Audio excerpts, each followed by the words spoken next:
12 teams entered, 8 remain. Behind me, Star Park comes to life. Inside the Uber Eats Music Hall, history is waiting to be written. $100,000, crucial BSC points, an extra World Final spot for the winning region, and an LCQ spot for the runner-up. Defending champions, world champions, redemption arcs, rivalries years in the making. By the end of today, one team will stand above the rest, raise their Brawl Cup medals here in Berlin, and reshape the entire 2026 season.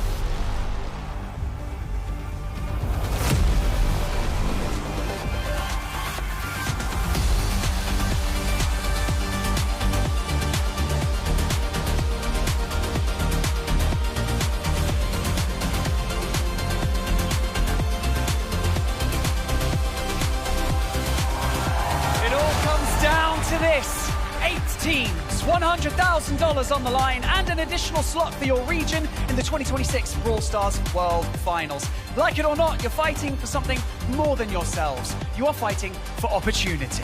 My name is Barney Banks, and I'm your host, and welcome to the Brawl Cup, live from the Uber Eats Music Hall in Berlin, and welcome to Championship Sunday! We've seen unbelievable plays, we've seen heartbreaks, and we've seen comebacks. And there's plenty more where that came from. So get loud and get ready to crown the most dominant region in the world. Worldwide on the scene, I'm a big deal. Everybody know me, I'm a big deal. Main event everywhere, I'm a big deal. Do that there, how you do it, do it, do it, do it, do that there. How you do it, do it, do it, do it, do that there. How you do it, do it, do it, come on, come on. Woo. I'm a big deal, I'm a big deal.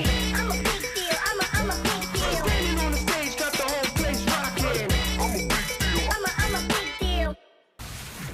A warm welcome also from our side to Brawl Cup Berlin, Brawl Cup 2026. Herzlich willkommen auch an alle, die uns live hier zuschauen. Ihr seid super laut. Ich hoffe, die Spieler hören euch auch schon im Hintergrund. What she said. I was going to say, yes. Das haben Sie definitiv gehört.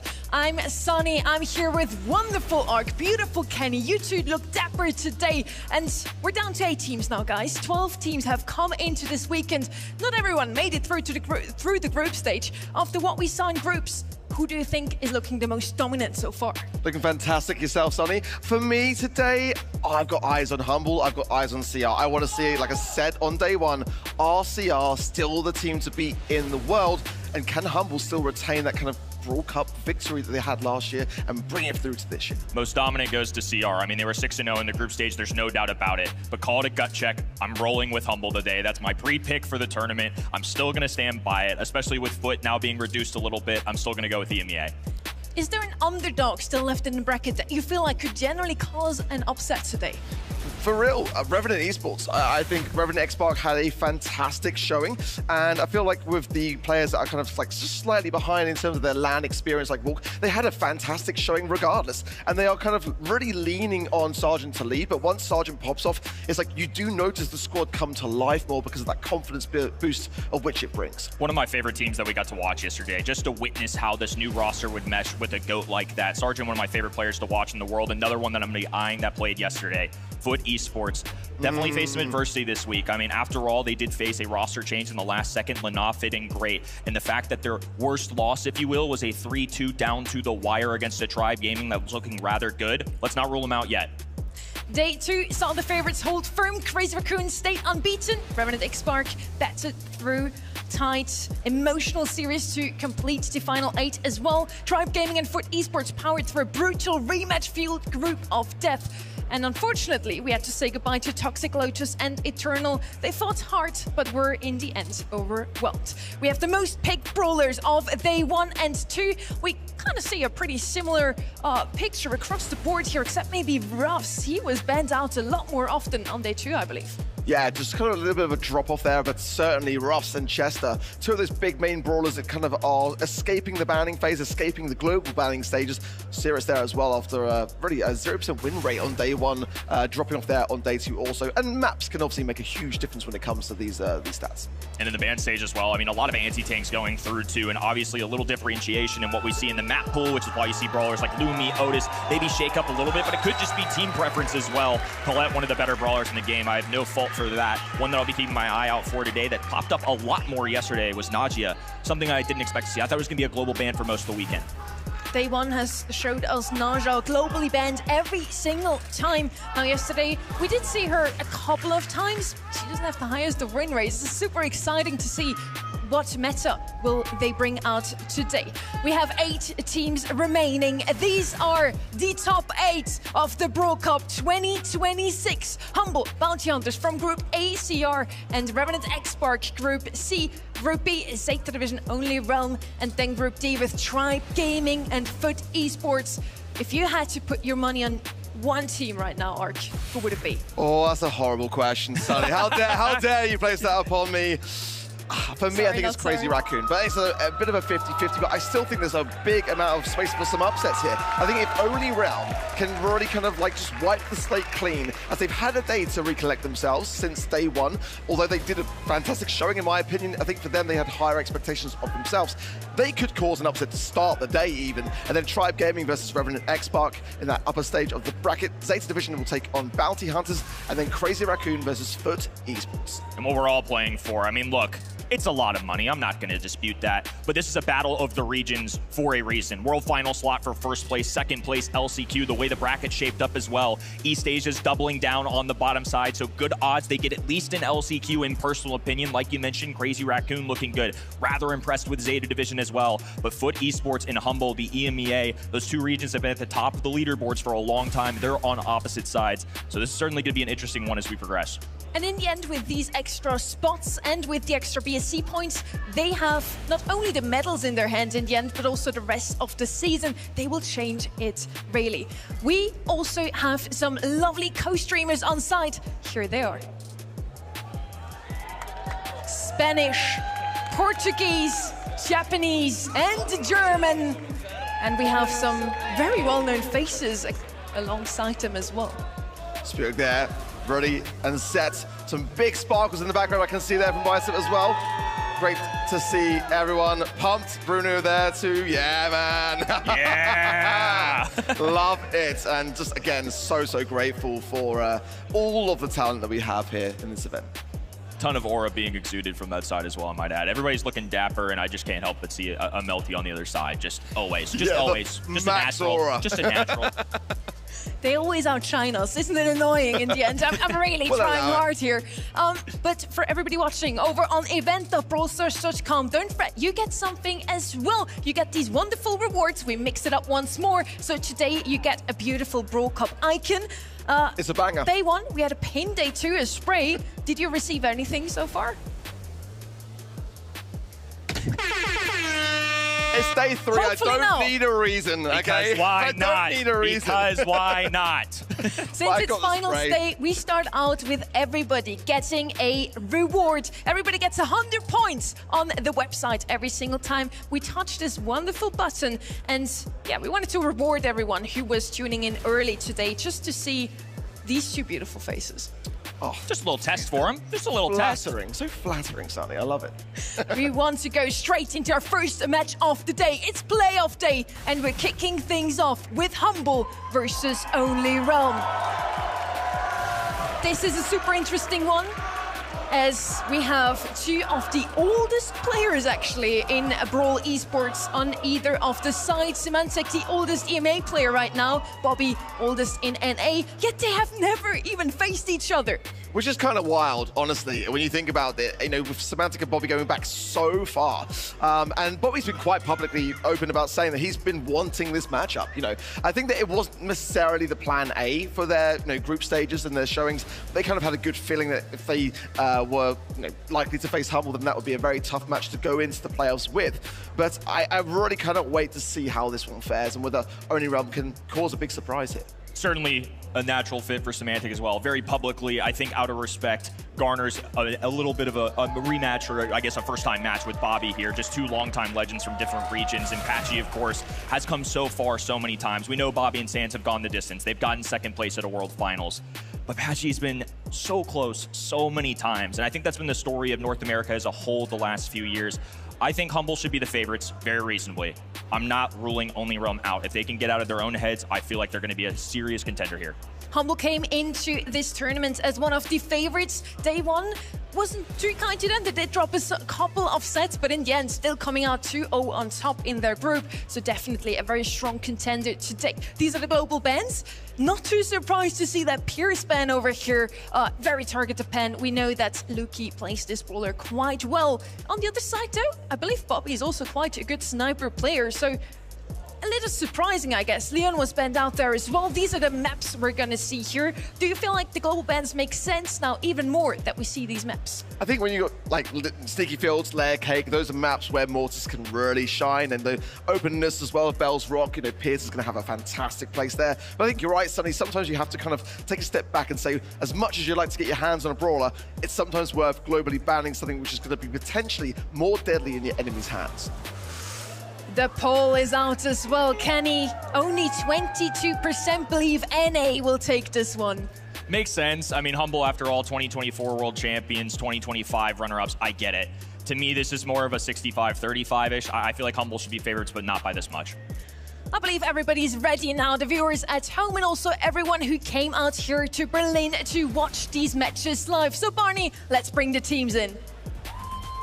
No more safety nets, no more second chances. Today, it's win or go home. And if I'm perfectly honest, I couldn't think of a better matchup to kick off Championship Sunday. So I think it's time to introduce our two competitors to the stage. On one hand, we have the old guard of North America in Only Realm and their opponent on home turf. It is Humble.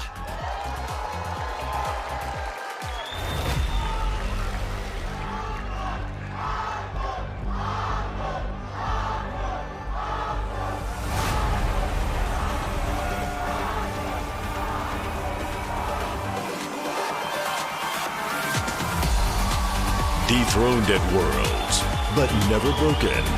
The dominant 2024 World Champions are back on land. Hungry to prove last year's silver medal was just a minor setback.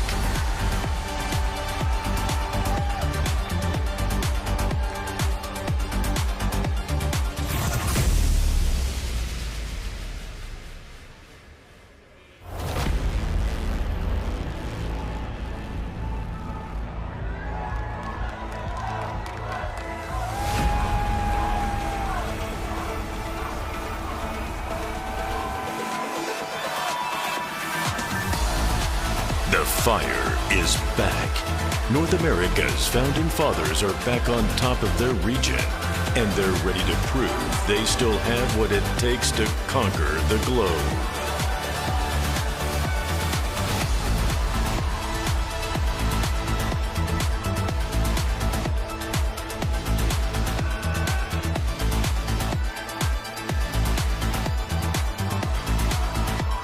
Ooh, Bobby, can you come over here? Symantec!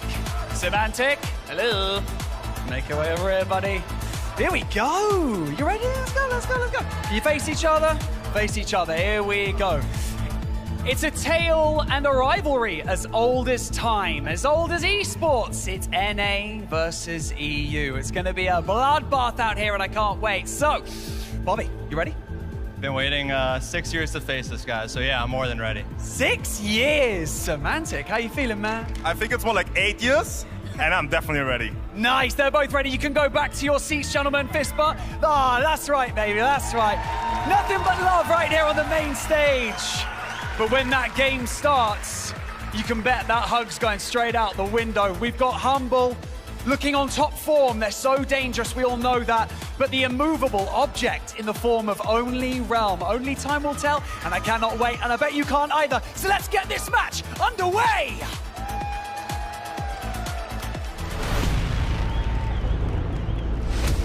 Boss. Symantec. Loki.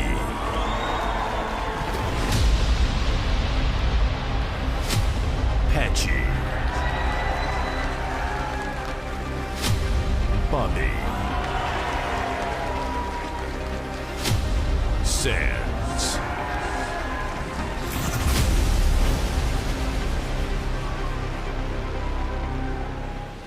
And we're heading to Brawl Ball to start things out. It couldn't be any better. The fan favorite mode for day 3, playoff day. And guys, what do you feel like matters more today? Raw mechanical skill, or do the teams who have shown us the cleanest draft so far have their heads up? I think the crowd as well could be a big factor here. I mean, certainly a lot of voices behind Humble, but Only Realm, hungry for it. For me here as well, Narja's actually open. Not sure whether it's necessarily the best brawler to have that kind of defensiveness. Chester and Ruffs mainly are the two that are going to be that early pick. The Ruffs being banned out in this instance here as well. Sandy could be an option. Let's see as well. The bans is actually banned out there as well. So Otis could be a card here to play. Wouldn't be the worst of maps as well for a Trunk. We saw Bobby playing it a little bit. I'd like him to iron out some of those angles if he does decide to bring it in. Anti-take on the left-hand side. Now they're running out of options on the right. So Ims would be a traditional one on this map. Nita is somebody that comes to mind as well. Otis in that as well. So both sides immediately starting with this. And then they're going to move towards those tanky brawlers. You mentioned the Sandy. Definitely a targeted one. It's something we saw Only Realm do the other day. It's one that Sands is very iconic for as well. So I think that's just Humble doing good homework. Leute, ihr habt gehört, was Ark gesagt hat. Feuert euer Team gleich an. Es wird ihm nochmal extra Energie geben. You heard what Ark said. When the crowd is cheering, it's gonna make it so that the team can do even better and perform at their highest level today. Draft now showing us Mo on the right-hand side. We have Otis to hold on to that mid control, potentially playing mid lane here as well. Mo for the aggression. Now, usually gonna get quite good controlled already by the Chester. They don't really need to be scared of any more tanks on the right-hand side. Is it gonna be something with a bit of range for Loki, for example? Or are we gonna see something aggressive as well? Now, from the EMEA squad, we actually have Naja left open. Yeah, I mean, sometimes Griff can also pair to open up the map just a little bit in that regard. Bull could be an option here. Yeah, Naja will actually make a showing. I was unsure, though, because in terms of that defensiveness, sometimes a little bit challenging to make her work and having something to maybe back it up outside the Chester, which, if you get that kind of luck on your side, you can get that nice stun to then have that ball be dropped and then just try to get it clear. But I just do worry a little bit about defensiveness so far of the Humble Cup. No signs of real aggression outside on this left-hand side as well. So they're either going to have to go something aggro or tanky if they want to go that, or they're just going to have to commit to control. And that's something we've seen, I would say, a little bit more this week, and it surprised me. We've had such a long stretch here of just tanks running the meta, but instead it is going to be Humble. Doubling down, 2 anti-tanks. They got the mid of choice, which is one of the better brawlers in the game right now, especially that are at least legal for this weekend on the esports side. Are we going to see something aggressive once more? Trunk was a Only Realm special yesterday. Are they gonna bring him out once more? 14 seconds before we know the last pick here. What else would you pick here if this was your draft art? I quite like the need to pick from Humble because it kind of deters away the idea of maybe a final pick Bull. They've got the Otis on their side. They're kind of maybe gearing up for, that or a Trunk. So they're gonna play it as regardless. Trunk it is in the end. Good to see that we still get to figure out the draft ourselves. And now we have 2 more guys who dressed up for you today to guide you through this banger of a match. Ready and Uber. Thank you very much, Sonny. Long have we waited for one of the biggest rivalries in Brawl Stars to finally play out on the stage. Whether it's 6 or 8 years, we've been waiting a hell of a long time for Symantec and Bobby to finally throw down in a match that matters. And ready, it doesn't get more important than this. It's all on the line. No second chances here in our first quarterfinal. No better way to kick off Championship Sunday than this. A rivalry years in the making. And the draft sort of went to expectation. Bobby locking in the trunk as the last pick once again. Last time he played Sneaky Fields, it did not go his way. Gonna go for this Chester early on, diffed by Symantec on the left side. Boss breaks through. Patchy, the final one to expire. An easy daisy chain up to this goal to secure the first one for Humble. You cannot be making any mistakes against this Humble outfit. Humble picked that Nita expecting a last pick tank out of Only Realm.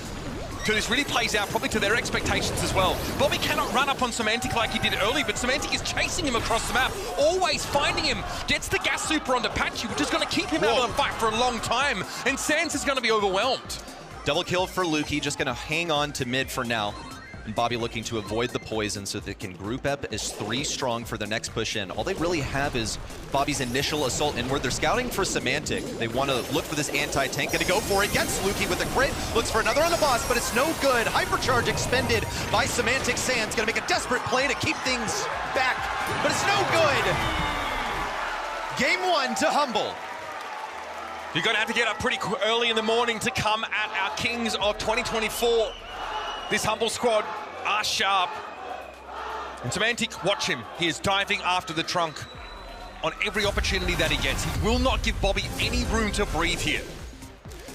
So what we discussed leading into Sneaky Fields. Every time I watch Humble play this map, I am thoroughly impressed by their lane rotations and their conservation of information. Only Realm constantly scouting for where those counters are going to be. Here comes the aggression in from Sans, wins his lane.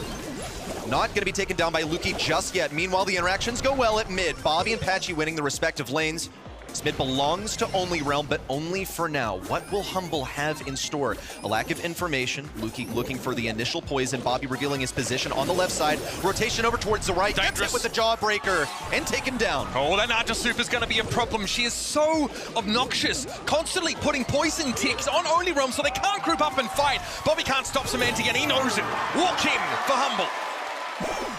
Near interception as well. Bobby played that as best as he could, but he's facing 2 anti-tanks that he cannot afford to feed. Still hanging on to the super. Sans also looking for the initial push in. Once again on Symantec, and Symantec is running away. Here comes the hypercharge from behind. Boss circles from the top, but Sans breaks through. There's no opposition awaiting him at the goal line. Heavily targeted with global and particular map ban. Sans is the player to watch here for Only Realm. He's got the playmaker potential on this Mo, and it's the only one that can really go after the Chester, dive those side lanes. Symantec has to respect him, but meanwhile, this is an absolute wash on the rest of the map. Bobby's going to be forced away. That is a lot of snakes, folks. Hypercharge super out from Lukey, and it's just too much to bear. Humble, wipe the floor with Only Realm in Brawl Ball. It was the Bruce that just kept on giving. Bruce the Bear charging forward. Bobby couldn't find it in the crit spot, had no assistance from Patchy at mid. And then Nita was able to cycle an entire new Bear off of that push all the way back into spawn. It's the hazard of facing Nita with a tank. It is not a super that you can afford to charge for the enemy. You see how targeted they were with these selections, with these bans, Sans especially. And Only Realm had tried to account for this, open things up. Also remembering the pain of facing a Lumi earlier. You ran at the Chester, you gotta win that. It's a lot.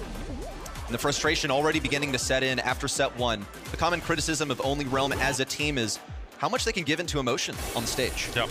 I mean, already some frustration starting to emerge there. And I know exactly who Patchy was talking to. Oh, yeah. In that moment.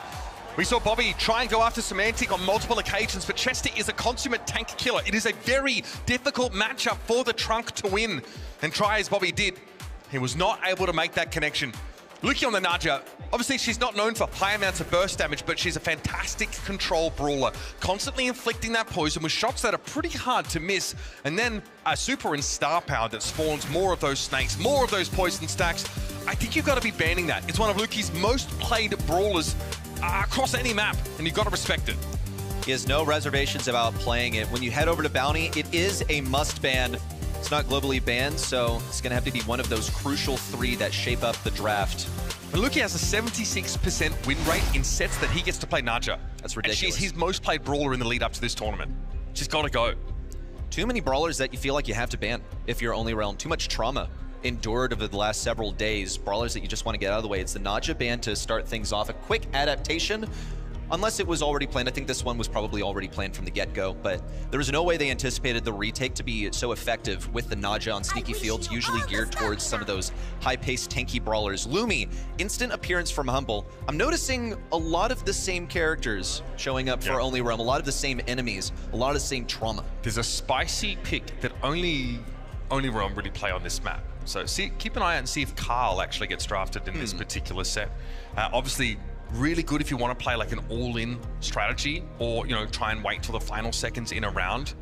Also, Hit Eject are pretty good at zoning on Layer Cake, where there's a number of choke points that you sort of get bottlenecked into. So, gonna be Meatball to start things off with. Obviously, pretty potent brawler with some degree of homing or heat seeking on those projectors, making it a little bit easier to hit and build up those supers. Just a very effective control brawler with a gadget that can stuff any dives. Another one lurking in the shadows from Only Realm is that Shade last pick. They would love to play it here. It's one that Sans is so well adapted to, one that he spams, really, honestly, at times. Might be a bit too much aggression to go for now. It would synergize nicely with the walls. Another 4-5 turn for Humble to play into this aggression. Lumi is going to be vulnerable in close range. They're looking for an anti-tank of their own, but something that does fine at mid to long range so they don't get countered with the last pick. Kaze taken away from Semantic, one of his most, in fact, his most played brawler in general over the last few weeks. If you're in the realm, you sort of round this out here with like Brock's sort of still on the table. And yeah, it's hard not to go for the Chester here. That's obviously a bit of an issue. And here's the Shade, something that was looked at. It's a brawler that both these teams like to make use of. This is definitely a quintessential Lukey pick, 70% win rate for him on the Shade. Last pick from Only Realm. They could outrange the Chester, but it's difficult to deal with the Shade. You've got to dive on the Lumi somehow. Yeah. It'll be a big risk to combine the Carl aforementioned here with this Kaze. You can't get through walls. How do you play around the Shade? It is something that you absolutely must respond to. Break the walls or play around them. Fat splatter into a wall, I guess? It's not a kill confirm right there. They're just going to try and deny super. They're going to try and inflict the same damage on Humble that they witnessed at the hands of Zeta on day one. I don't love this draft out of Only Realm yet again. It's not the most convincing. You've got some broadly effective brawlers, right? You've got the Otis with a mute button, who can be a very powerful duelist and again can punish chokes with Fat Splatter, make it hard to pass through them. But Chester is going to be very good against the Kaze. I think Lumi's going to be really annoying to play into. Her gadget, Grim and Frostbitten on this map, is a massive pain in the neck. Get the blue star first is the plan, though, for the Kaze. Sans is going to step up and get his team an early lead. That's how this one is going to play out. It's about getting that blue star and then playing D, but Only Realm don't want to let this get back too far too soon. A bit of initial damage on Boss and a lot of respect given to Lukey on this right side. Gets again positioned for free. They don't have a way of playing around this wall with the exception of Fat Splatter. And Bobby is a strength from that position. Everyone backed up for now. Only Realm still look really just fine. It's going to take another gadget from Lumi to make some real damage happen. Or a super. And they're also avoiding giving Lukey any supercharge. How though do Only Realm fight into the map here? Yeah, Manchester Meeple does catch Lukey out for a time, but this poke damage coming in from Semantic, it's going to start to become pretty oppressive. There's a Grim and Frostbitten. Bobby has to move out of that spot there. It's very awkward for him to play into this corner. And Humble just going to hold Only Realm in place here. They just need to be careful not to overextend. Another Mansions to push Lukey back a little bit, creating two lanes. Humble getting impatient. Semantic going to try and push forward. There's no dice. They really do have a kill confirm with Boss's super. So they're just making sure they use it the right way. They also don't want to get blasted away by Patchy. If they go for Bobby on the right side, it's going to be the gadget. Bobby locked in. Boss finds... No! What? You're kidding! No connection. Bobby now low, but able to heal up. Meeple super in play. This is going to force Lukey to be a bit more passive on the left-hand side of the map. Boss has to bide his time. Another Mansions comes in. Only Realm somehow still fighting in the top corner of the map. Patchy's getting low, though. Semantic wants to pressure. There's a super at the ready. We don't know what it's going to be from the Chester, but it could be impactful if it's a bomb. Semantic still biding his time. Surely he's Hypercharge out. It's a double stun. There's one onto Bobby. Patchy, not soon to follow. It's exchanged out. Still a 1-star lead. 10 seconds to go and enough time for Humble to regroup as 3 strong. They're going to have to utilize their HP here. Hope for a team wipe or at least something. Hypercharge out from Patchy. Everything rebuffed by Only Realm. Sands in for one final blow just for insurance. A slow and steady game from Only Realm. Now preying on the impatience of Humble, but you have to acknowledge that was a complete misplay from Boss on the right side. He had that kill in the bag versus Bobby. We'd be looking at a very different game if he had made just one of those Morning Stars around the blocks. The level of composure it takes, though, to play that position by Only Realm is stunning. Very impressive performance from them, considering they were forced into a corner for the entire round. Now Humble have to respect this. They've got to play around that Meeple hypercharge. They've got to be wary of the fan storm, making things complicated. Again, Only Realm have given up ground on this map. Sands playing towards the left. Much different lineup. This time they have Luki in a different position, preying off of Sands' aggression. Luki now with the long arms. Not going to be offered any opportunities, it looks like. Really just takes a couple of attacks from Shade to get his super. That combined with the trickling supercharge from someone standing within the radius, another attempt at boxing with Manches of Meeple. Also serves to keep Patchy away. Another near miss. Humble really reaching with these abilities here, but they come short every time. This is elite play from Only Realm here to stay alive under this kind of pressure, but Sands might not have anywhere to go. He's forced back into the corner. I like the fat sputter there for Bobby just to break them up and force Semantic over to the right. He's going to buy some time, but Bobby is rooted in place. Luki, though, can't finish the job. It's Patchy falling, though. Sands realizes he's got to go aggressive now, as Only Realm have given up the lead. Only Realm for the first time on the aggression, but Humble are going to make this as slow and painful as possible on the retreat. Only Realm doing a good job of keeping their composure here. They're just going to have to go up 1 inch at a time. And now onto the next layer of this layer cake, and Humble retreat even more. Now conceding to Sands, hit with the candy spray, retreating all the way, and can't hang on. It looks like just shriveled down to a shred of HP. 20 seconds to go, though. There's no turning back for Only Realm. Okay, still, this can be used now, this Mantis of Meeple, to get Only Realm back into the middle of the map. 17 seconds remain. They've got to get themselves that 1 star. Now we're into a countdown. Sands is going to respect Luki. Pops the long arm and the lure, and Sands takes the hit. He's forced to back up. Patchy with a super ready to go, and Bobby encroaching, getting closer. Semantic now has to trend towards the right. Bobby's brought down. Now Sands, can he work with this super? The answer is no. And Humble out last in our second round. The win conditions could not be more clearly spelled out. Look at the anguish on the players' faces as well. Semantic up here sweating. High pressure gameplay as Only Realm are pulling out a level of mechanics that I think we were not really expecting. Versus Zeta Division, they looked quite good. Mechanically, the drafts were not really there. Now we're looking at mechanical mastery from Only Realm. But high execution. They have literally drafted themselves into a corner on this map. It's true. They have made it hard for themselves. I feel like they have to be that much better in order to win these rounds. And they did so in the first, but it's tough to do that with consistency. Patchy brought down in the neutral zone, and Sands has got nowhere to go. This may well be a capitulation from Only Realm, falling behind by 3 stars early. In the past, Only Realm, when they find themselves down, they've been known to throw in the towel, give up. Hopefully they've learned from their mistakes by then and have kept themselves of sound mind. Here comes a super from Luki going for one. Bobby completely surrounded, can't get it. Humble lead by 7 stars here. Luki in cycle with the Shade Supers. Looks like the gloves are off here for Humble. The challenge has been issued now to the tune of 7 stars. We'll get a minute left in the round, but Humble have a healthy lead. Sands is getting kept up in the middle of the map, and that is a blast pick that Patchy would sooner forget. Luki runs up on him now, and a Grim and Frostbite's going to deny Bobby his escape. It's 12-1. Devastating lead for Humble, and Only Realm are reeling. Need to see some supers here from Only Realm. A valuable something from Patchy, perhaps, to deal with Luki, but he's fine with it. He's got his hypercharge now, and he's ready to super away just to stay safe. That hardened hoodie is going to give him a bunch of damage resistance as he is on the retreat, still waiting for anyone to go in. Sands has no other choice. He's going to have to play aggro here in the final 30 seconds. What a super from Boss. 1 and 2. Bobby now forced to retreat and regroup. Doesn't get much better than that. Humble might end the round on volume of stars without the time running out. Patchy's got a hypercharge super, but even a full team wipe may not be enough. Here we go. Patchy's going to be rooted by the blast beat. Boss is healthy though. Luki tucked in the corner. Starts to get slap happy in the middle of the map. And there is not a damn thing Only Realm can do. Completely humiliated in this last round of Layer Cake. It's a 2-0 series. And North America's fighters so far have nothing to say. In the one monthly final, Only Realm won. They had to make it 2 reverse sweeps in a row. Is that the only realm that we see today? It's the only way for them to make it to the next stage, otherwise they go down 0-3. Vegeta, their coach, smiling up here.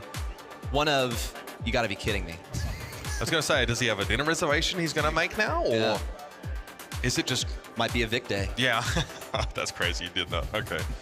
Maybe an acceptance here of what may be ahead. Glasses off here for Sands. He needs to take a moment to collect himself.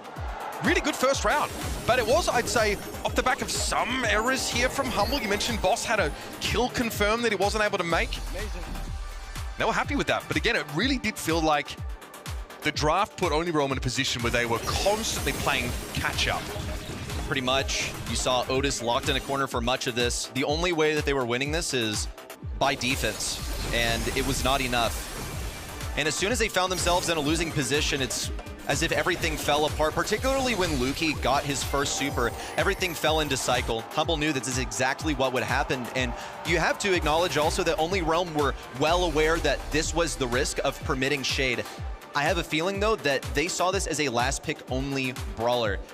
And it's a total error because their response to this was Otis. That's not a Shade reaction at all. A complete oversight. And Boss is normally the support player on this team, right? Plays a ton of roughs and Jaeyong, but his Lumi, he has an 81% win rate in scrims in the lead up to this tournament. Sets in which he can get that brawler, he pops off. He gets to show a little bit of that skill expression. And catching 2 players out with a double root blast speed hypercharge, that's going to give your team the map win. Let's move along, though, to Bell's Rock. And potentially the last chance for Only Realm to stay alive in this game, and they go instantly for the kit. They certainly don't want to let Semantic have that brawler, I'll tell you that much. And this is also an Only Realm special as well, so it'll be interesting to see one of the masters of kit play versus the other. Bobby, of course, a player that has put a lot of effort into learning the intricacies of such a interesting brawler when they can play as a support. Yeah, polarizing. You know, you hate to face it in Showdown. In 3v3, it's just as confusing. Play a support, go for some cheese synergies. How are you going to play it? And yeah, you'd be poorly informed to think that you can catch Humble off guard with this selection. You want to know Boss's win rate on Jaeyong? Let's hear it. 92%. You're kidding. In scrims. In scrims. Versus professional teams. Yes. In the lead up to this tournament, this team, when they can draft a Jaeyong-centric strategy, perform very, very well. And that's obviously all to be said with roughs available to be picked. We're going to go in for the Ollie now. So you've got a burst of speed, and we know exactly that you want... Often we see the roughs paired with the Ollie Rod to guarantee that hypercharge, to get like a large radius of stun, but Jaeyong cannot be very effective in giving that extra burst of speed to make that connection. And I think they'll get Ollie into position pretty quickly. So how are you going to break down the walls to deal with the Ollie? This is basically the way that you always respond to it. Also, Buster is a possibility just for the Kevlar Vest star power, be immune to the stun that Ollie has to offer. But that's really only a great reaction. When you can see that super from Ollie coming, you have enough time to react. But all these players are playing Claw. They are going to be getting that hypnosis done really quickly. If you covered the team names, I would actually think that this was an only... Yeah, that these drafts were swapped, honestly. This is such a classic Humble draft here, getting the Byron involved. So both of these teams apparently willing to play to each other's approaches. What else is available here? Obviously, Bell's Rock is the kind of map where, you know, Rico has to be banned on. That's already been sort of taken out. Meeple also a thing in the past. Okay. Oh, man. We've seen this strategy before. The Kit and the Daryl combined are a menace. And Sands can obviously... You know, or rather, whoever's playing the Byron can really facilitate here with the healing and a super that can really just turn a fight on its head. The risk here with Kit Daryl is it relies on you hanging back for the majority of round 1. Then you can start to cycle off of 2 and 3, but you have to have enough defense. And it's usually a cheese strat. This works versus players who aren't expecting it. Cordelius is going to be eliminating Daryl from the equation, so it'll leave Kit stranded. It separates these two. So it's a really annoying sensible reaction. Yes, it's going to be good for defense, It's not going to be as amazing for offense. They can jump Not the great walls in the and deal neutral with game. it. Yeah, when we're poking exactly. and trading damage, Cordelius won't have much to do. Yeah, so they'll get mid early on, in my opinion. And if Cordelius has a super, then yeah, sure, they can do this later. He could also run mute if he's feeling particularly crafty, but at this level of play, you're typically running The jump jump on gadget. board. Yes. It gives you like evasion as well, especially if the kid tries to super you. Yes. You can get that invulnerability frame. So, what might be last chance saloon here for Only Realm will be a knockout game on Bell's Rock. And you see Humble, of course, with this Jaeyong composition. It's going to be Luki on the Jaeyong instead, as Boss has taken up Cordelius' duty. It's going to be initial damage. Luki claims the first kill as everything disintegrates for Only Realm. Patchy and Bobby both equipped with their supers. But a round is not something you can afford to give away. Bobby also shooting to keep himself on low HP so that he's not farmed for anything, but Boss refuses to leave him alone. Just stay within the radius. Bobby also going to have to go for the kill. Yeah, feed some stuff to the rest of the team. Boss is like, nah, and cue the yakety sacks as everyone's chasing each other around. Boss probably 2/3 of the way to his hyper, I would say. Yep. Clever by Bobby, not to make sure he didn't heal up there, of course, but that was a tough round. Now, though, we get to see what Only Realm's comp is supposed to do. We've got Kit Super, we've got Daryl Super. It's time to make the magic happen. Humble, they're going to push up, and I want to point out that Cordelius is sitting on Super. Boss is going to be ready to break up the Bobby Patchy tour de force if they try and combine. Sen's here for support, gonna instead go for some initial damage. Boss definitely jumps away, but now he doesn't have it to deal with defense. Patchy gonna go for it, into the realm. Bobby looks to claim a kill, hypnotize. Now looking for the long way around onto Semantic, doesn't have the second roll. Boss puts him in the realm as Sans versus Semantic and Boss. This 1v2 has only one victor, but they're still gonna give it their best shot. Yeah, virtually unwinnable for the Byron here. Just doesn't have the damage, even if he can penetrate every now and then. He's quite squishy, and so Humble take this first game of this third set away. And remember, this is single elimination. This may be Only Realm's last chance here at Brawl Cup to say something for themselves and for the region. It's been a tough year. In fact, it's been multiple tough years since the core of this team stood and made second place at Worlds. And they've been waiting for this matchup. We only have to hope it's not over too soon. The fall of Only Realm coincided with the rise of Humble, and you can see exactly why. Patchy pushing in, looking for anything, and he stays alive. He'll at least be able to get something here. Maybe a bit more supercharged, but absolutely nothing. Only Realm running it down like they do a lot of times, but it just doesn't work versus former world champions. All right. Last chance here for Only Realm to make something happen. Sans out on the super. Bobby gonna try and roll in. Luki affected by the super now. Big stun though. Here comes the dash in. The Ollie super catches Patchy out. This is rough. Bobby low. Not a lot of damage here outside of the Daryl getting up close and personal. But on the side of Humble, they've got Jaeyong and Ollie. Not exactly heavy hitters themselves. Looking at Only Realm, there was some discussion on the strat. Don't push in, Bobby. Just get your super. Get it for the next round. Sans going to soften them up, and Luki continues to heal Semantic.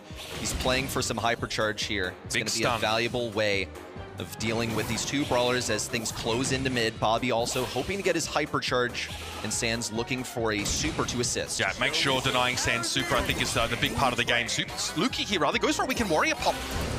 Instead of waiting for Semantic to find a stun, he just want to take the fight. Gets Bobby, catches him out with a gadget. Big stun on towards Bobby. He's following Semantic into the gas. Big damage. Bobby takes a tick, and that is that. He's into the rivalry. This is a lesson. An extinction event. Only Realm thrown from the top of the crater. Sacrifice to the Brawl gods. As Humble take one big step forward in their Brawl Cup campaign. After 8 years in development, hopefully it was worth the wait. For EU, it was, but for NA, they've only borne witness to their own funeral. Only Realm, NA's #1, knocked out in a flash. That means the whole region must pin their hopes now on Tribe Gaming. Down to the stage, and we're sure it's an elated Team Humble that are awaiting us. So let's waste no time and head down with Barney and the gang.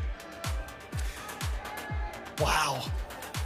I mean, let's face it. I mean, the winning streak continues. Let's just put it that way at the Brawl Cup. And a really impressive performance from you guys.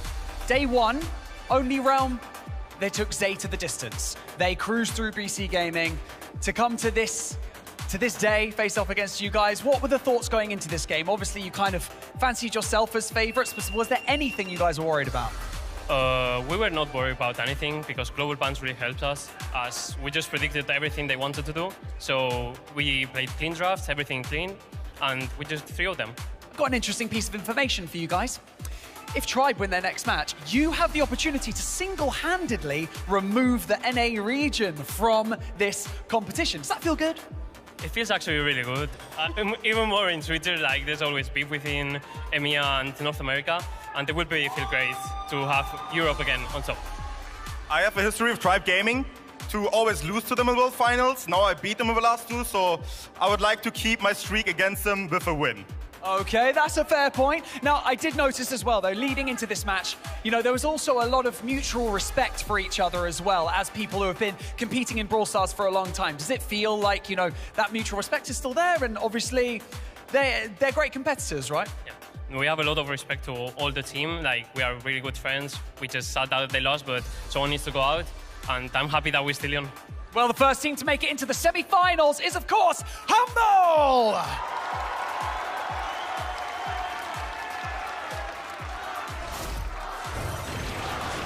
What an insane match! Not the outcome we expected. I thought we would go all the way. Unfortunately for Only Realm, their journey today is cut short. Yeah, such a disappointing showing from them, and I'm sure they'll be kicking themselves for it. And it wasn't how they wanted this match to be, was it? They wanted to take it all the way at the very least. And you know, I'm kind of, yeah, I'm just kind of upset for Only Realm because I really had some high hopes for them in this competition. It's just a bit of a tougher one. I mean, it's Humble. It's Humble. They're world champions.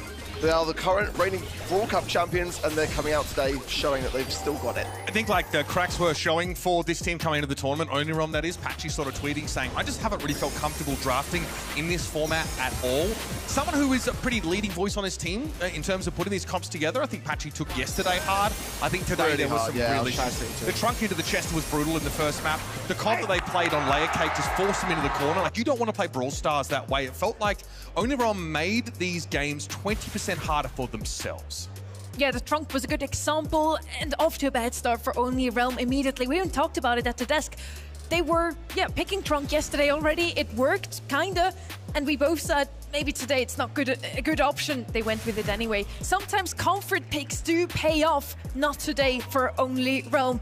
As we already established, EMEA is the only region that now still has two teams in the race to actually make it through the finals. East Asia has two teams, but they're on the same side of the bracket. So EMEA technically the only region who can take both the World Final slot and the extra LCQ slots home. Yeah, if Humble continue this reign and make the Grand Finals, and then on the other end of the bracket for esports have that same run, they will face off in that Grand Finals and bag both. For esports, that's obviously a long way ahead considering they are playing with a substitution, but Lena has been playing fantastically well. But again, for North America so far, I just worry now. It's all down to Tribe Gaming to keep them in the race. For Only Realm, I think that for me, I'm just disappointed because when they play at their best, that is a team that undoubtedly could win this whole thing. I just think confidence has always been a big deal for this team. You talked about it right at the start of the weekend, and you said last year when you spoke to them at World, spoke to Bobby, you knew that they were going to bomb out of that tournament. Before they started. And I think the loss for those guys in their group left them shell-shocked. I saw Patchy after their first day of games, and I was like, guys, you actually got out of this group. It looked like they were eliminated already, and I don't think they've bounced back from that. If confidence is key, then Humble certainly has what it takes to make it all the way through. First up, though, they're the first team to wait in the semi-finals, trying to find out who is gonna go up against them there. We have a little bit of a different content piece for you now. Guess the brawler. Welcome to Guess the Brawler. They have 30 seconds to guess as many as possible. The time starts now. Pistols, wall break. Colt. Peep. Nani. Got a shadow in front of a band for the storm. Serious? What? No, skip. Skateboard. Ollie. First brawler. Shelly. Japanese fans. Fans. Dash. Okay, skip. Arcade machine. 8-bit. Yep. Newest brawler. Nija. Nope. Not bad. I think we got this. Okay. This is round 2, and I'm here with Team Humble. How many brawls are you gonna guess? More than 8. Okay, 30 seconds. 3, 2, 1, go! So my brawler is a thrower. He throws bombs. Dynamite? Yeah. Train. Chuck? Rat. Radmo? Spawns shadows. Sirius? No, 3 shadows.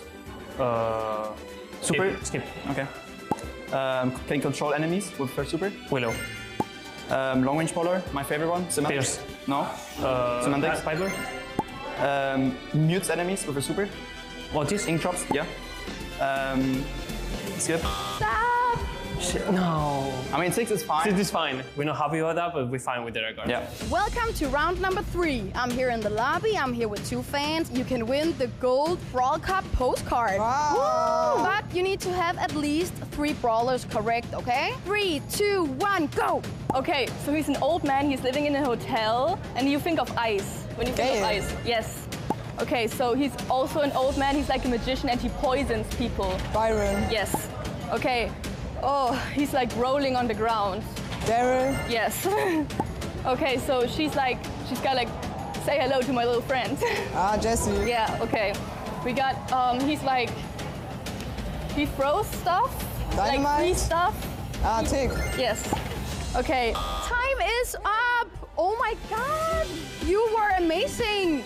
Guys, you won the postcard, the gold postcard, and this was Guess the Brawler. The fans did pretty well, the players and the casters too, I must say. Now we have something else for you.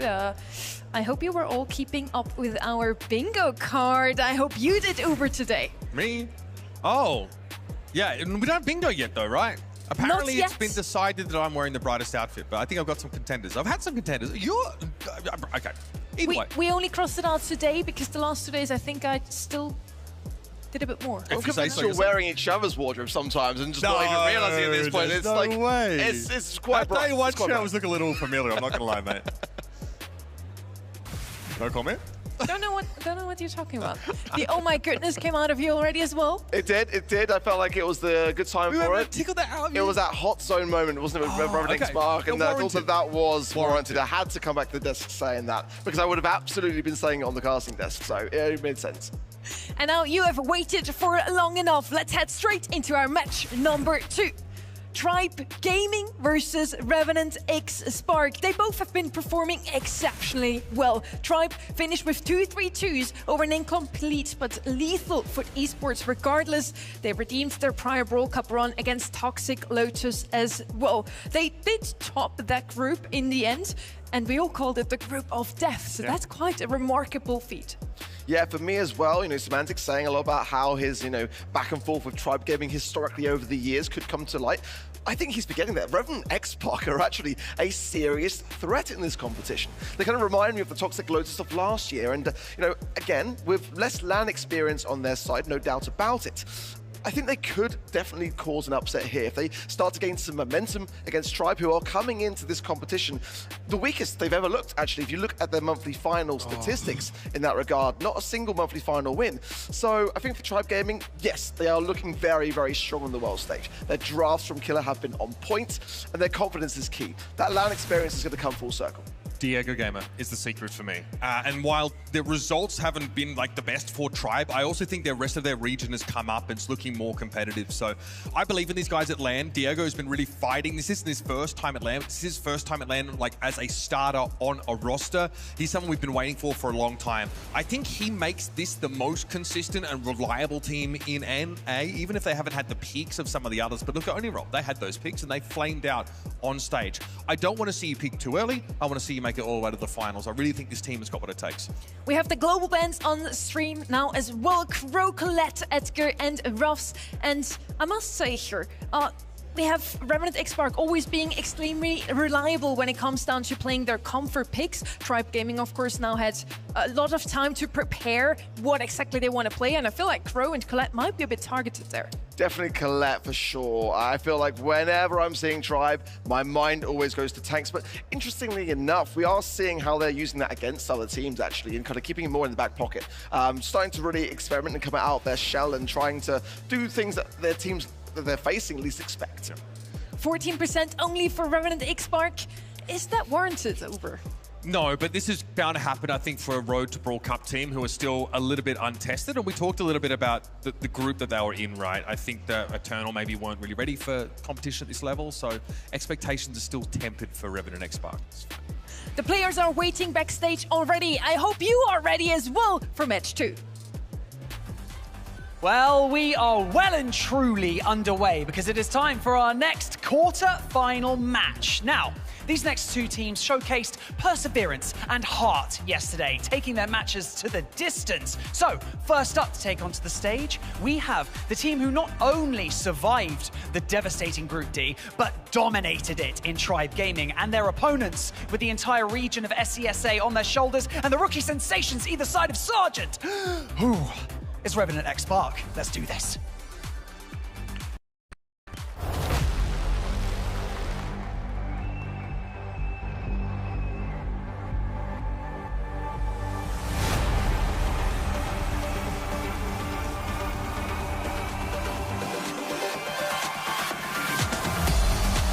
Once feared globally, these former kings of North America faced harsh critics back home.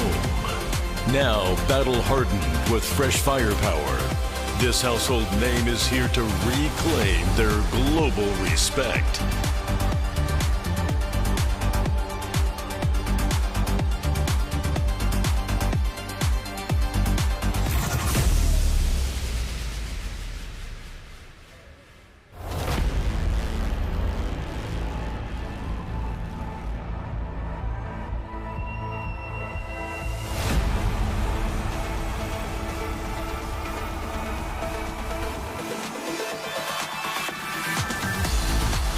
Last year's Cinderella story was missing its happy ever after, escaping the brutal SESA qualifiers. Their steadfast leader brings fresh blood to finish the fairy tale on the global stage.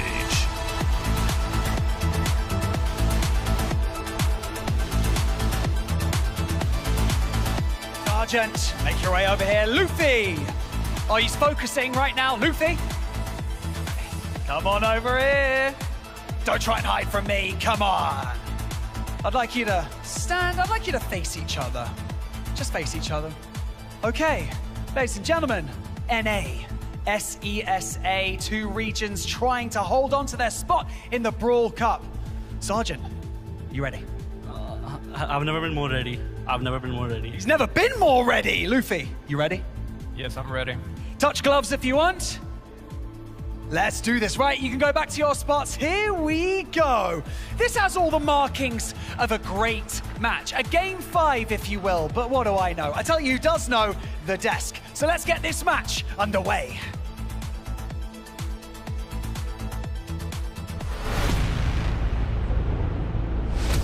Luffy,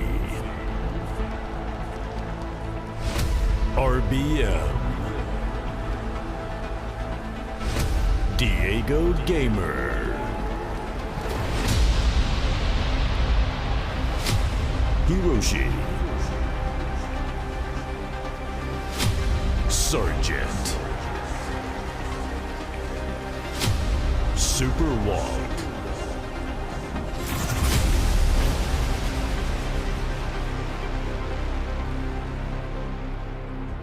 Thank you, Barney. After 2 days in Berlin already, I must say, the crowd is amazing. The weather has been great. The players are showing us the best Brawl stars we could expect. And I'm so excited to do it all again today. We're now in quarterfinal number 2. Tribe Gaming, the NA powerhouse, now has to redeem the region as we already lost the first seed. I want to talk about RBM quickly here. He's always been known as a tank player, but lately he's shifted off that role entirely as the meta has changed. He, on a map like this one, would be playing the Stew if it were not sort of being banned and handed over. He's a Ruffs player. He's playing a lot of Leon mostly. So keep an eye out for this guy to do more than just be pigeonholed as a tank player. Otis as an opener here. This is a brawler we've seen Diego Gamer really try and draft in a lot of these matchups, and honestly, in his hands, it looks sick. Naja's open here. I'm not sure whether it's necessarily the brawler which shines through in the scrim sort of data, but often is banned. So, I mean, it's definitely up for grabs here. Chester, I feel, is a definite pick that should be in the ideas of Revenant at this stage. But I do like the Mortis ban. I do like the Mo ban. Very kind of clean cut ideas from Tribe. Brawlers like Kit here can be really problematic. Surprise! Lily as well can certainly be something which are very hard to play against. So another wild card pick from Revenant's Colt. They sometimes just break open. So there's definitely still a lot of potential here. We are in gem grab, so I do like your Kit idea. Lily's also still left open. Those two are always dangerous, especially later on in the draft. You have that comeback mechanic, snack up the gems in the last few seconds with a hypercharge, get out with a gadget. Let's see if we're gonna see such an aggressive brawler here already, or if we're gonna go with double counter. Charlie and Chester now, a lot of DPS and perfect against these pesky assassins. This is nice drafting because you'll notice that both Mortis and Edgar are unplayable here, but one brawler that is open is Fang. So if you're reading into, Luffy's tendency to want to play these all in, like high upside, high mechanical ceiling brawlers, then having Charlie just to stop them in their traps, I think Trax is really good. And you've also got two very serviceable mids here as well. Yeah, it's got like the panic button push, hasn't it, really, with Charlie? And you can kind of use that to your advantage in those assassination brawler moments. I like your shout of the Fang. Now the Shade's come in, though, it may not prevail, but Shade has had some very good showings this weekend. It's also had some very poor showings. So I do worry with the potential of wall break still available on the side of Revenant. That's why I don't like Shade at this stage of the draft. Shade is okay. Yeah, I agree with you. You can break up the walls already with Chester. Now we would have even more options open. Rolf spanned out, but Griff, of course, could still come in on that right side.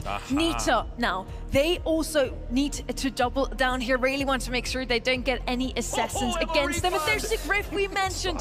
Opening up the map against the Shade. Always a great idea. Now we have two soothing voices for you for this match to bring it to life, Kenny and Trev.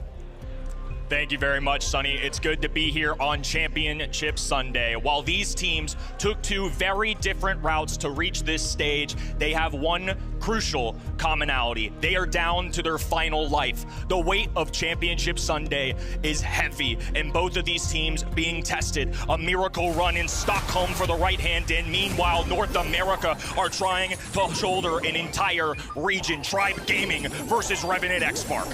Super early wall break coming in from Sergeant, taking out pretty much all of their back bush. They know this Shade's going to want to get in those aggressive positions and really make use of those walls. So getting rid of them usually wouldn't be the strat, but seems to be working so far.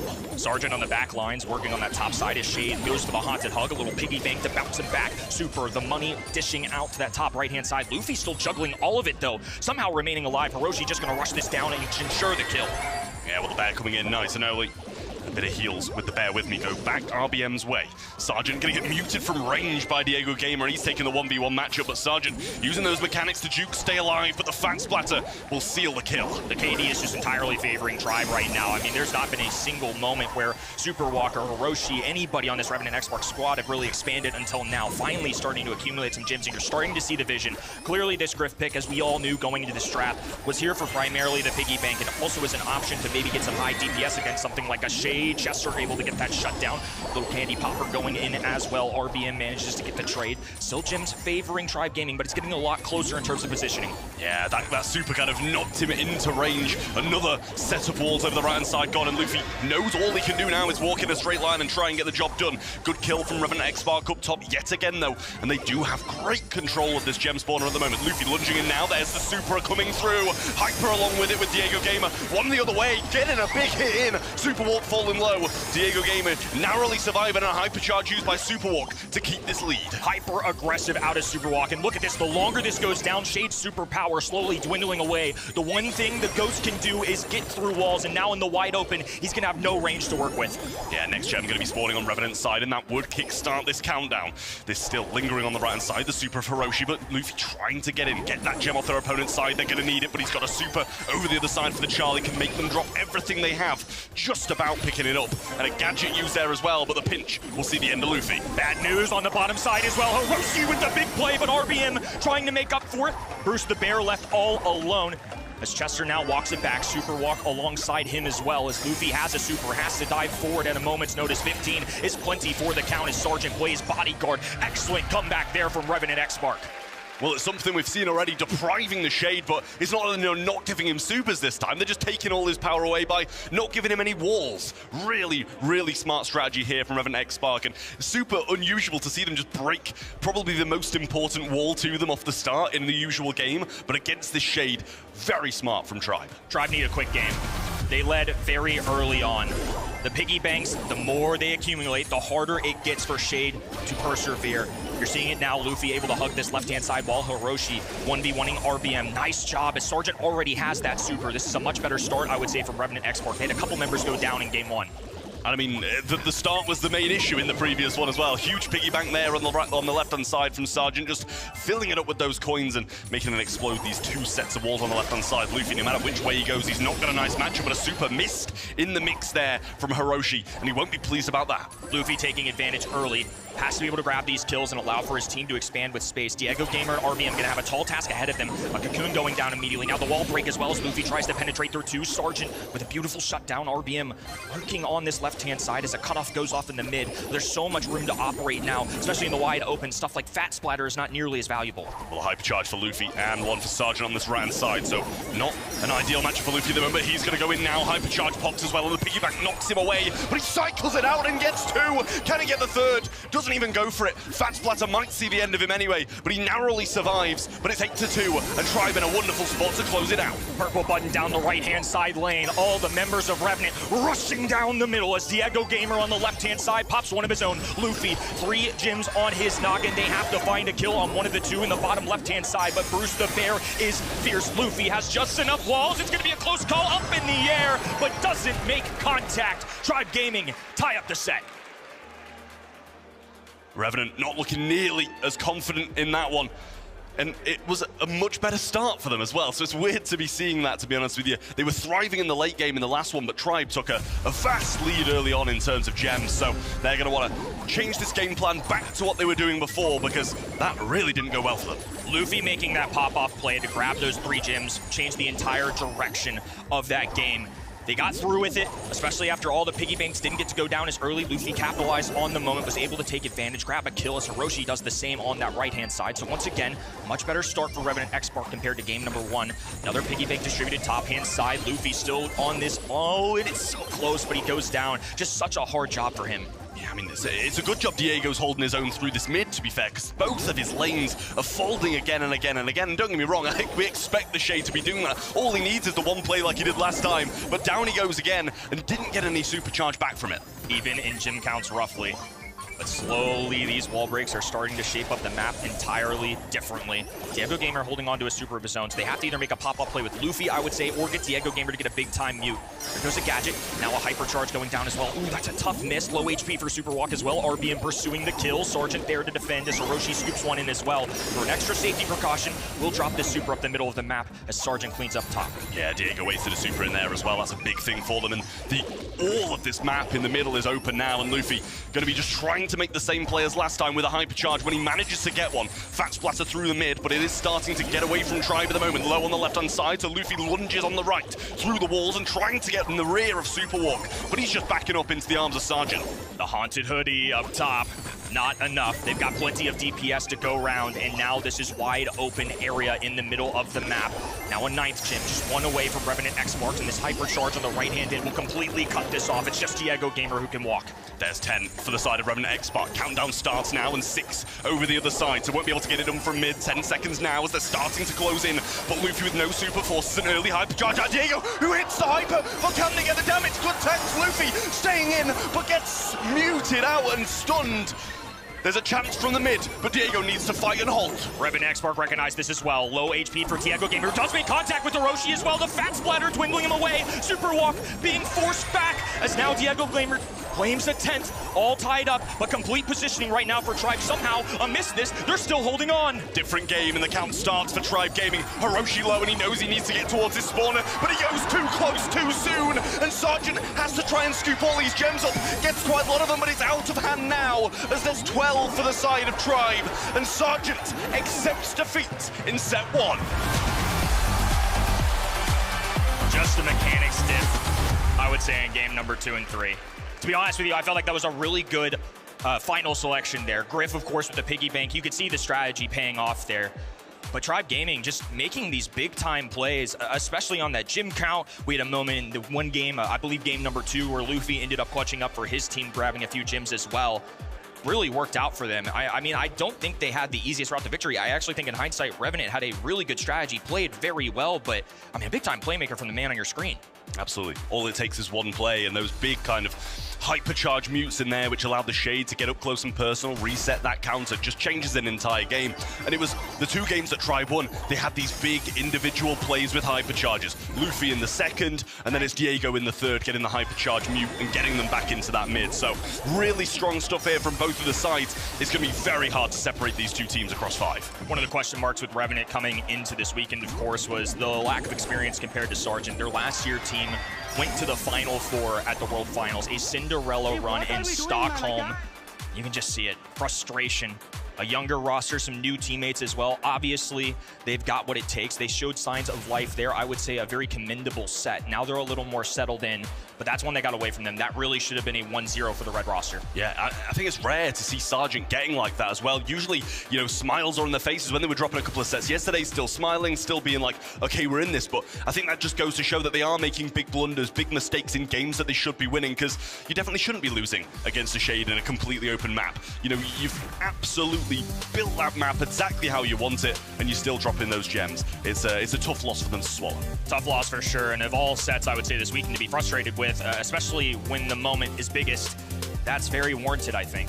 So the leader of the team gonna have to get a little composure here as we walk into Dueling Beetles, set number 2. A few bands flashing on your screen. Pierce is going to be out of the equation. I think a very consistent one on the right-hand side. 3 control-oriented brawlers. So clearly there's an intent here from Revenant X Spark early. Absolutely, and I mean, some really strong brawlers banned out on the left-hand side as well. You've seen the Pierce, the Otis, and the Lu, so smart to get those out of the way on a map like Dueling Beetles. We've seen the Lu absolutely dominating. When we saw, I think it was Lukey pick up Pierce on day 1 on this map, there was nothing anybody could do about it either. So really smart bans, I think, from the Tribe Gaming side. You got to be looking towards some of the more control brawlers, but a lot of them are banned out. Leon going to come in then as a first for Tribe Gaming.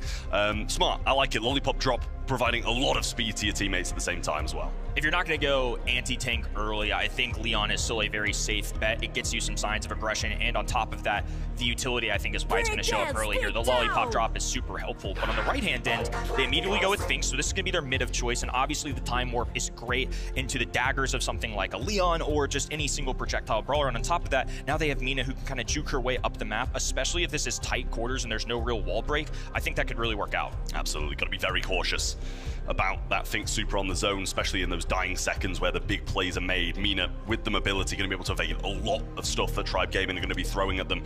And, you know, not only that, everything's going to be slowed down by the Time Warp coming in from Finks too. So a couple of very good picks, and very confident in them clearly as well with how fast they were picked up. It was back-to-back. They knew what they wanted to go, and they know how they're going to execute it. But Chester comes in over the other side then for Tribe Gaming. And I like it. I like it a lot. We've seen Chester again and again and again, and for the most part, it seems to work. Deadly damage from the Mad Hatter. I think that's a big reason why they picked this up. Also a preventative pick, and just a safe one, man. He's just really good in the meta right now. I think this is really just what's dictated in our current gameplay. It's anti-tank and tank, and it's just something, especially at a professional level, you always have to be prepared for, especially knowing that you don't have the 6th pick. You better cover all your bases here on the 4-5 turn. Hell, Sirius is going to come out on the last. Doesn't seem like he's been succeeding too much, to be honest with you. Still a very solid brawler, been getting picked up fairly frequently, but I think for the most part, yesterday, I think it was like a 0% win rate when played 4 times, which is slightly worrying when you look at a brawler like that. So we'll see what they do choose to bring down. Something like even a Penny, still pretty decent on this map, good into Sirius, going to be able to splash through a lot that he brings in and outrange a couple of the other brawlers as well. I think Penny's exactly where they're going. You can see a Salty Barrel working out into something like a Leon, also some control into that. Oh, did not expect that, but I do see the vision a little bit. So Barry, a long-time brawler that used to show up a lot, especially in our Brawl Cup of 2025. It was very solid in a setting like this. Let's distribute heals up the middle of the map, and on top of that, the lingering damage might be able to mess with the serious spawners a little bit. And I think just having a thrower in this matchup, no, it's not on paper good into Leon, but with so many walls, I think they can certainly make this work. Yeah, absolutely. Well, we'll see. As I said, it wasn't expected, but the Berry providing so many heals is going to be very dangerous, especially with something so aggressive alongside it as well. So Revenant X Spark desperate to get this set on the board. Tribe Gaming, more of the same needed from them. because they don't want to be taking this far. They want to get this done in 3. Let's see how they line up off the rift. So Lollipop drop going down to the left-hand walls. Diego Gamer takes that side. Super Walk trying to move forward. Heals going down, but not enough. Sergeant left all alone now, and he's not a lethal damage dealer. Super Walk there to assist with a little windmill gadget to give them some extra percentage points as Luffy. Dangerous intentions on this left-hand side. Sergeant branching out, trying to work against the Mina spawner, somehow staying alive for as long as he did, but it's Tribe who have completely taken over. Super bold, but super good Leon Super there. There were so many times where he could have been just narrowly seen by someone and was eventually the Berry started shooting back, but he couldn't do anything about it. This has been seeming like a hugely dominant Tribe game, but percentage-wise, it's even. And percentage is all that matters. Hypercharge going down. A lot of ice cream on the map. He goes for 2 as well. Wherever Revenant walk, there is going to be a heal. And now a Time Warp as well. Slows things down. RBM gonna allow this to pass through. Change the pacing up as the Lollipop drop will go right-hand side. Luffy looking for a little chip damage, but Revenant unwavering. Just occupying the middle of the map the entire duration of this. Huge bomb coming in there. Does make a connection, but a super thrown out in return from the Mina. Doesn't find any hits, though, and Sergeant left all alone once more. But percentage-wise, they got so many piled on the point there, and now ready to bounce back out as well. Luffy gonna be slightly invis out the back of that Lollipop drop, gets his hypercharge and uses it straight away, but Hiroshi TP's back and picks him up along the way. What a TP play as well at a perfect time. Now it's a 2v2 situation as Diego Gamer gonna be trying to operate. Sergeant coming in the middle of the map, loves to play these throwers. Ziggy was what he was known for at the World Finals, and these heals slowly climbing them up to 100%. Tribe Gaming have to take a stand for this game. It's a Hurricane on the left, ice cream down the middle, and a little teleport will get them the win. I mean, it's non-stop heals coming in from the side of Revenant X-Spark. Really good, and a great way to bounce back, considering we saw and we heard how disappointed Sergeant was with the team performance in that first set. So to be able to bounce back and put a performance like that, it's a great sign. Just shows the kind of leader he is. And also, I would say the team around him has been playing very well today, especially considering the question marks from this team. There hasn't really felt like any weak points yet. Another thing that stood out to me in that game number 1 that I didn't really think about in the draft, why Barry in this specifically? Well, the more ice cream that's on the ground, it's harder for an invisible Leon to kind of operate around this. He's going to be scouted out every time, and that's something that I think as the game progressed made Luffy's job a lot more difficult. He's getting non-stop hit as well, and Sergeant providing these non-stop heals is proving a real issue for Tribe Gaming. They can't get in this game. They can't stay in the mid when they eventually get some control. Another Time Warp being placed down there, and that's going to be a Lollipop drop down. Luffy gets scouted, but he's trying to get around the rear, and this Time Warp still proving a massive issue. Now Luffy flanking, top right-hand side. Super Walk trying to push them back, but RBM circumventing all of this. Diego Gamer falling back as well. No real kills, just plenty of heals going down. Sergeant putting the team on his back just like he does this region every single year, and now they're at 60. I mean, it's huge from side. It's non-stop. They always have supers. They've always got heals. And even when they're in the stickiest of situations, Sergeant's there to drag them out of it. Diego Gamer just coming back through the mid now, but they've only got 17%. Luffy trying to make these attacks from the back, but Diego Sergeant goes aggressive now instead of playing defensive, and then comes back. Will fall down. Super used by Luffy back there as well, but they're on the zone. Hypercharge is going to be taking a bit of a while to come down, and that should tie the game up and bring it to 1-1 as Revenant takes set 2. It's a well-oiled machine from Revenant in set number 2. A coherent strategy that paid off. A little boldness out of them too. It's a old-timey idea that worked out super well. That Barry pick certainly caught me off guard. It's not something that I saw a ton in practices, but it worked out really well. It played to Sarge's strengths, who's really good, I think, at just being a point guard, distributing heals, going at enemies when needed. And on top of that, like I mentioned, I think that was actually a really creative solution to go against Leon invisibility, especially for throwers in general. They don't do well into assassins, but because there are so many ice cream cones just trickling on the ground, well, Leon can't take a step. Yeah, it was really tough for Luffy there. And to be honest, I was surprised to see it come down as a first pick regardless. Wouldn't have really been one of the first ones I'd have gone towards, but you know, they were clearly confident in it. It just didn't pay off at all. And the amount of DPS he's going to be able to do at that range is just so weak compared to the amount of heals. This is the risk you run when you don't make a defensive first overall pick. Now the other team on the 2-3 turn can make a reaction play, and that's exactly what happened. And then they back-pocketed the Barry, who had a nice amount of kills. I mean, I would say that wasn't a KD kind of set right there, but it was a lot of control-oriented stuff. And that's exactly what this Revenant roster does. Super Walk did his job. Hiroshi up the middle of the map, distributing all those time warps, dropping them in the middle, and just allowing them to occupy the entire hot zone. It basically covers up that entire thing, similar to why Lou shows up on this map a lot. And control, of course, going to be the mainstay of hot zone. But as we progress, Revenant were willing to give away one set for free off the rip, but set number 2 was a convincing showing. Now Tribe Gaming are going to have to bounce back in Brawl Ball. onto Sneaky Fields, a lot of bushes, and I feel like this benefits a couple of the players here with how aggressive RBM and Sergeant can be respectively for their teams. So I would have expected some more of the aggression to be banned out, but we've kind of only got Ali out of the way. Mo, yes, it's aggressive, but it's not the same as these tankier brawlers out of the way. Chester banned out as the third and final then for Tribe Gaming. Over the other side, Lumi, Ems, and Nita out of the way, so they're getting rid of some of the counters that might set up Sergeant well.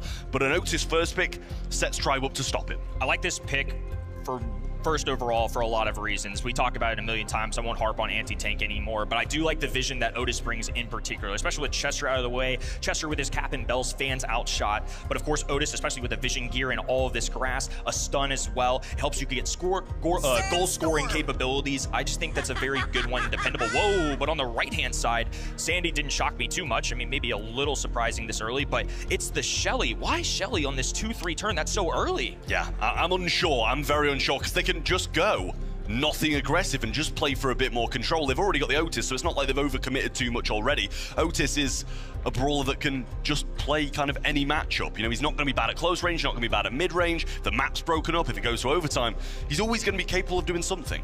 I mean, do they want the map open up? Is that why they go Shelly? If so, you paired it with Sandy, who's a mid-range brawler. And now Surge out here as well. I mean, what's going on, Trav? Yeah, This is unpredictable. I don't know. Chalk it up. I mean, I don't know what's going on with these drafts. Super hard to predict. Surge is just a brawler I think we've seen kind of played once, and it just got kept at level 1 for like the entirety of the set. And it was really good. It did win. It won. I'm not sure I'd say it was good, but it won. And that's what matters at the end of the day. Got to get these wins on the board, but that's just, it's baffling me.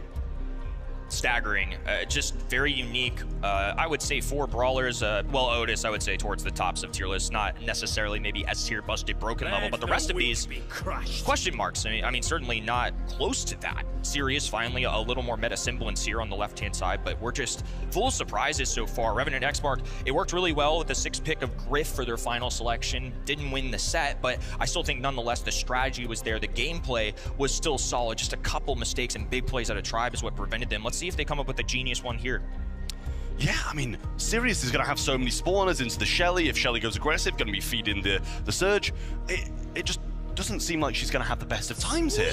I don't doubt that they've got a game plan, because, you know, who comes into Brawl Cup and doesn't have a game plan? But Poco's going to round it out. They've got a lot of fanning shots, to be fair, so they're going to be able to see quite a lot of the bush with the Sandy shots, with the Poco shots. But, yeah, I don't know, guys. I don't know. Well, I'll speak for the Poco at least. I'm imagining this is partially to get vision, like you said. I mean, that's obviously a great asset, but I imagine it's for the gadget to go against Otis. I mean, that is a way to neutralize that, so I wonder if that was part of the influence. 1-1 overall. I would argue Revenant have, for the most part, played the better set, but a couple pop-off plays have helped Tribe Gaming in this. And of course, in a mode like this, where one goal can make the difference, it really could go either way, as Diego Gamer already establishes control of this right-hand side. Sergeant, though, blowing up the middle of the map, a kick over. But now with 634, has to back away. That's a big-time kill, but RBM, who I think he could have kept walking there. That could have been real disastrous for Revenant. Yeah, I think he was a little unaware of how low that a lot of Revenant X-Spark were. Superwalk just going to grab this ball, expect it to be sent into the corner. And that might be a pass to the mid goal here. Luffy gets the ball. Come again? Kenny? I'm not sure what to make that. Maybe expecting a buck blast, but it just never happened. I don't know about that pass. I think there was a real opportunity to walk that forward. I'm with you. That was questionable at best. I mean, you try it, and if he uses a super, then he's broken the entirety of his map open. But that's not what you'd expected. Tribe still powering through, but Sergeant managed to get the ball to the right and give them a bit more breathing room. Now Hiroshi getting eradicated as well. I mean, just so many kills for Tribe Gaming, but they still haven't knocked one through. They're trying to move their way to this ball. It's a really difficult position. Sure, it's in Tribe's side, but they have to walk all the way around. They're in a chokehold, and Hiroshi knows this. They just keep spawning out kills. I mean, the DPS has got to be crazy for Tribe, as now Luffy finally attempts to grab it. They're going to leave it on this top-hand side wall, as now a spawner goes down on the left hand, and Sergeant doing his best. And finally, ball control. This is unbelievable. Well, a hypercharge there from the Poco, and this is the time to go if you're going to go. Sergeant gets muted out, though, and that's not going to be the best showing from him. Just Superwalk left alive. Just him to defend this ball. Not sure he's going to be able to stop this one. Super pass forwards. The Shelly off. Oh, but it goes past him. Oh, Sergeant almost with an incredible defense, but the ball just rolls in anyway. I thought Sergeant made the play of the day. That is unbelievable. What a wild set we are watching right now, and it's just game number 1. Hypercharge for Sergeant now. Buck blast going down left and right as Hiroshi looks to clean things up. Musical instrument up the middle of the map as Sandy waiting for a cautious play. Keep in mind, with the gadget, Sandy essentially gets a free knock-through, but has to wait for them to respawn so they're not indestructible. Fast Splatter to block off the pathway. Here's the super, and the pass should be there to the right-hand side. Don't know if he's got a gadget in the pocket, and two of them go down. RBM gets it past Hiroshi, and I can't help but feel that's another attempt missed. Safe to say it's just a sloppy game for everybody, but nonetheless, still a 1-0 lead to the blue side, and with 15 on the shot clock, Hiroshi, the time is now, activates gadget, but wasn't close enough in striking distance. A blunder. Now Superwalk has to make up for this. Sergeant moving down the left-hand side. It's all the way in the back corner. Does he have a gadget available? No, he's muted. RBM makes the play, and despite the kills, Revenant and X-Spark don't have enough in the tank. I don't know what's happening, but it's a super entertaining, very scrappy game of Brawl Ball. That's what it is. A few chances seemingly missed for both sides, but it's more impactful that Revenant X-Spark don't get that ball in the net. Super close to the Sweet Dream stun, followed by the goal, but RBM measures that distance well and stays out of the way. How do you fare amidst the chaos? Some wise words from our colleague Corey the other day, and it couldn't be more true in this set. Luffy now on stage 2, instantly Superwalk able to get this off, top left-hand side, so pockets this, but this is where Revenant X-Spark had some serious problems in the last game. They got staggered, and it was just Tribe Gaming 3v1ing them. It was just a lineup of kills. Yeah, well, Sergeant making the move down the right side, gets a little wall breakthrough as well, but Diego Gamer will spawn in 2 clones of him in turn. Hiroshi getting hit hard here, and Luffy already level 3 is a big thing for him. Gadget popped, and he runs Superwalk down. Superwalk absolutely pinned. Now the spawners rushing up the middle as well. In the mouth of the goal is a lone Sergeant and Hiroshi just trying to take care of business. A mute going out. Sergeant low HP. Can't get the super off in time, and Tribe Gaming will take their time to put one in.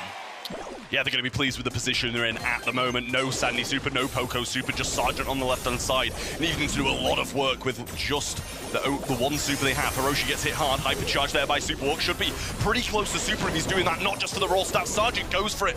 Can't find the opening in the Screech and Solo. Not enough to bring them down. Luffy's just got such a good matchup one-on-one onto Sandy and on the Poco. I mean, you're seeing it, just a super feeder now that stage 4 finally falls. Sergeant, you did see it, has that purple button available alongside the super, and they're going to need it. Time slowly trickling away, still enough to go through with this, but it just hasn't really feel like they've had enough of a momentum swing to get to the other end. Yeah, good pinch from Hiroshi and Superwalk there, and with Sergeant coming back up with hypercharge and super in hand, they have a chance, but they've only got a minute to try and make this happen, and they left it too late last time. Sergeant trying to weave his way through all this defense as now a Sandstorm will go down. Invisibility to cover up the red roster, hypercharge. Do they see this coming? Now he's going to work his way to the right hand and blowing up the mouth of the goal in the face of Luffy, looking for Diego Gamer next, and it's a team wipe for the red roster. And now they'll take their time as well. They want this to go on and on, get this closer to the end of the regulation. But, like, do they though? Surge is going to have level 3. He's got hypercharge. They're against the Notice. I don't know if they're going to be that good at range in overtime. They're going to need a Sandy super. Here comes the hypercharge, and that's one missed by RBM in there as well. Sergeant looking for another super. Hiroshi around the side gets burnt down fast. But Superwalk with so many piercing shots, but gets beaten down by the shadows of Diego Gamer. Superwalk will take down the clone as Luffy is now on tier 4. Sergeant super gets Diego Gamer, but there's spawners to cover for him. That's a big time kill. Still control of the map for Hiroshi, who's just trying to gun them down. Superwalk puppy guarding as well. Diego Gamer moving towards the left-hand side. Now pass forward. What is this? A blunder! Absolute chaos in set number 3, and a freebie for Revenant X-Spark. I don't know what's happening. I don't know what's happening, Kenny. It seems there's so many blunders, so many missed opportunities, but then all of a sudden opportunities appear out of nowhere. And that is so free for Revenant X-Spark. They just all went left. Awkward silence has fallen over the Berlin crowd here. I mean, nobody knows what to make of that. Just mistakes from both sides. The spotlight bright here for the Brawl Cup stage is now Sergeant looks to go at Diego Gamer, does have a super available, so most spawners in his disposal. The Sandy will be the replacement there. Superwalk just doing his best to get these peak shots, but again, Luffy can get this so easily if he just makes a few taps. Yeah, gadget there on Sergeant as well, brings him low, but Superwalk will give him a little gadget in there as well. Hiroshi just working for a super of his own, but nice heal there, keeps him in the mix. Luffy going for the left-hand side, pass to the right though, as Sergeant might have an opportunity to get this one up. Goes for the dash forwards, tanks a lot, but not quite enough. Great. Ball going the other way now though, and Luffy might have a walk here. No stun is there for Hiroshi, and that's gone from very bad to very good for Tribe. Phenomenal team play right there. Gets the super pass, a heads-up play that will allow them to score early. And once again, it's Tribe Gaming in the driver's seat. Eyes on Sergeant Super on the left-hand side as Hiroshi has to deal with a clone of himself. I think he's gonna even get the kill on him. They don't have enough for a super. Luffy shut down, but man, it was close. Diego Gamer might try and clean this up for his own. Yeah, just waiting this one out now. They know they've got the lead and hoping to hold them back for the rest of the game. Not overextending for a chance at a goal, but there's the Sandstorm going in. Diego Gamer looking pretty low, and Super Walk will help Hiroshi in that matchup. RBM coming forwards, gets one kill. Sergeant searching for a super, but RBM's got a hypercharge, and that's wasted. A lot of pressure on Revenant right now, especially with Luffy having a hypercharge. Diego Gamer with a couple spawners on the map. The shadows are lethal. Sergeant baits this out, though. Doesn't get the kill. Contact made. Super Walk can't get the pass off. Sergeant looking to move forward. Hiroshi body blocking it. It's not quite enough. Stopped at the goal. Denied by Luffy. Yeah, no stun there in time. And still, Tribe Gaming have the lead with 42 seconds on the clock. Revenant X-Spark aren't going to get many more opportunities like that, but the Sandstorm will help them get in the mix. Super Walk trying to get up, but Diego Gamer causing so many issues, but they've supered the ball straight to them, and you don't want to be giving them control at this point. Super shadows go down as well, so now the job for Tribe Gaming a whole lot more difficult, but it helps when you get a kill. 2v2 situation. Numbers returning to Tribe Gaming as they get the respawn. They're going to pocket this in the bottom left-hand side. It's going to be down to one Revenant push here. A Sweet Dream's going out as well. Diego Gamer caught lacking, but does survive. Luffy up in the faces of the enemy side, and Sergeant just has to pop a purple button, but he knows the inevitable. Tribe Gaming in a chaotic set, do just enough to get by. Who can make the least mistakes? That is going to determine our winner, it feels like, today. Listen, I'm not one to comment on it usually, but he's just shot on his own teammate and he's not looking too happy on stage. Sergeant really displeased with that overextension early on from Hiroshi there. Seemed like they needed to wait for Super Walk to come back up with the Poco. I'm pretty sure he had a super, screeching solo along with that as well. Some good piercing shots would have got them through that defense, I'm sure. But he was kind of fed a bit of misinformation by Tribe. He was like, oh, he's like stepping in, trying to bait that Sandy forward a little bit preemptively, and he fell for it. Both of these teams, I would say, especially compared to what we saw in match number one, humble, textbook play, that was just a bad beat, right? I mean, I think that's about all you can do in that situation, but both of these teams are looking, I'll say good, but certainly not perfect. I mean, you can see the frustration. There's so much to unpack with this entire set. An unorthodox drafting on both sides, I would say, and on top of that, just mistakes driven across the board. I mean, we had multiple times there where I feel like goals could have gone in, and that's why I think Sergeant is so upset, especially with such a young team. He just has to know that these young rosters are sometimes going to make moments like this happen. It's really hard to show up on your first ever quarterfinals in something like a Brawl Cup, a World Finals against some of the best in the world, and just be perfect. Yeah, I think it's a good job we cut a few of those voice comms off, to be fair. I think he took his headset off once, and I don't think you want to read what he said on his lips. But he had 11 kills. I mean, Sergeant, he's well worthy of having these conversations with his teammates. If he's dropping 11 kills on a brawler, we were questioning so heavy into that match for the Shelly. But it's behind them. They've got to move on. Knockout and Bell's Rock is up next, and it needs to be a win for Revenant. Left-hand side is calm, cool, and collected as well. I'm sure they're counting their lucky stars, especially considering that replay. You saw it. One of those moments where they just drop a game in overtime because of, well, a bad comm. They just let them literally walk by. So both of these teams certainly flawed, but nonetheless, one can go to the semifinals. Would be cool if Revenant made it. Obviously, they would get a rematch against Humble, especially after that semifinals last year. It would just be Sarge, of course, repeating that, but on the left-hand end, same can be said for them. Tribe Gaming lost 3-0 at the World Finals. Both of these teams have a lot in common in that aspect. Yeah, well, Leon comes down as the first pick then for Tribe Gaming, trying to take this one back. Didn't really work for them in Dueling Beetles. Didn't work at all. It really did nothing in that matchup. So surprising to see them bring it back in, but it should do a bit more on Bell's Rock. Obviously, you've kind of got those still lingering speed boosts at the Lollipop drop, which can put you in some great positions early on. Ban-wise, Ollie, no surprise to see that out of the way, along with the Mina and the Kit. Don't want any of those cheesy Kit comps coming in again. Naja, Jean, and Pierce over the other side, banned out from Revenant X-Spark. Two entirely different methodologies in terms of bans as well, so it's just all assassins on the left-hand side, so they pick up Leon, one of the last remaining, I would say, top-tier ones, and then on the right, they're just going to grab the control brawler / the long range that they wanted. So Gus, and I imagine they pair this with something. I think Thrower right now is hard to commit to. Brock's still on the board as well if they want to control the walls. And instead they go Jaeyoung. I like this. This is something that's shown up a lot this weekend. It wasn't something I was necessarily so keen and focused on, but now that I've seen it played through enough, I do think this is still a very valid strategy in our meta. Yeah, I think Jaeyoung's a great shout from Revenant X-Spark. It has been played in a lot of the bounty and knockout games where it just does so much. The ability to switch between those modes, provide heals, get the speed, get the Weekend Warrior going occasionally as well. Couple of quick back-to-back picks from Tribe Gaming, clearly very aware of what they want to go. The Brock and the RT in the 4 and 5 picks, sorry, back over to the 6th of Revenant X-Spark now, and a lot still to be desired here, I feel. Seems like Tribe might be breaking up this map and playing a range game. Really like this composition in general. I mean, just a lot of safe bets, and RT on defense is so good. He's got the long range, so can kind of keep up with Jaeyoung and Gus, of course, even Angelo as well, but it's those end games that I'm looking for. Does he get a hypercharge? If so, that's basically a round 1. It's free damage across the board if the circle starts to close in with the fog, the green gas, and on top of that, the Jackie-esque form can be so overwhelming to deal with. Revenant X-Spark, down 1. Been flawed for a lot, but same can be said for Tribe Gaming. It is truly anybody's match. A date with Humble awaits the winner of this. Both of these squads, the last remaining team for their region. They want to hold that banner high. They want a shot at least an LCQ. Here we go, folks. Set 4. Let's get it. Well, slipstreams early off the start from Superwalk, getting them into the mix. Now, a nice pierce through the wall as well from the Angelo to get rid of that lollipop drop early on, establishing control behind these walls and forcing that rocket jump back from Diego Gamer. A lot of caution. I think we'll see that a lot, especially considering Leon's really the only assassin-esque brawler that we've got right now. Everybody just trying to get those pivotal supers, move towards those hypercharges. The super walk, has to trail carefully here. Sergeant goes for long-range shots as well. Rocket Rain. Diego Gamer just opening up the map a little bit, but it's kind of awkward. Didn't love that from him. Yeah, super odd wall break there. Luffy's coming really aggressive here as well. Hiroshi might have been able to get that kill. Does force a lollipop drop to tank though, as RBM's not the most healthy on that right-hand side either.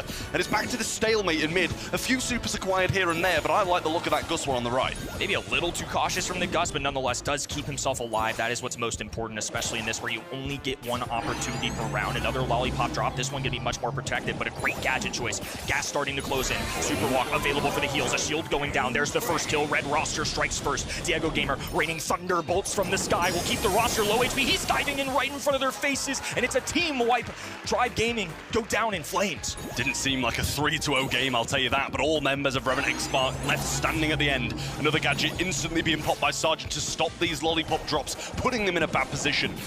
Hiroshi, super on the right-hand side, but he's against RBM. Doesn't want to be close and personal against him when he can drop these legs so easily, but Sergeant in a position of dreams for that, really. Feels like this is another 6th pick where, did not expect that outcome. Really thought that was going to be favorable to Tribe Gaming, or excuse me, for Revenant X-Spark, but it ends up being Tribe Gaming.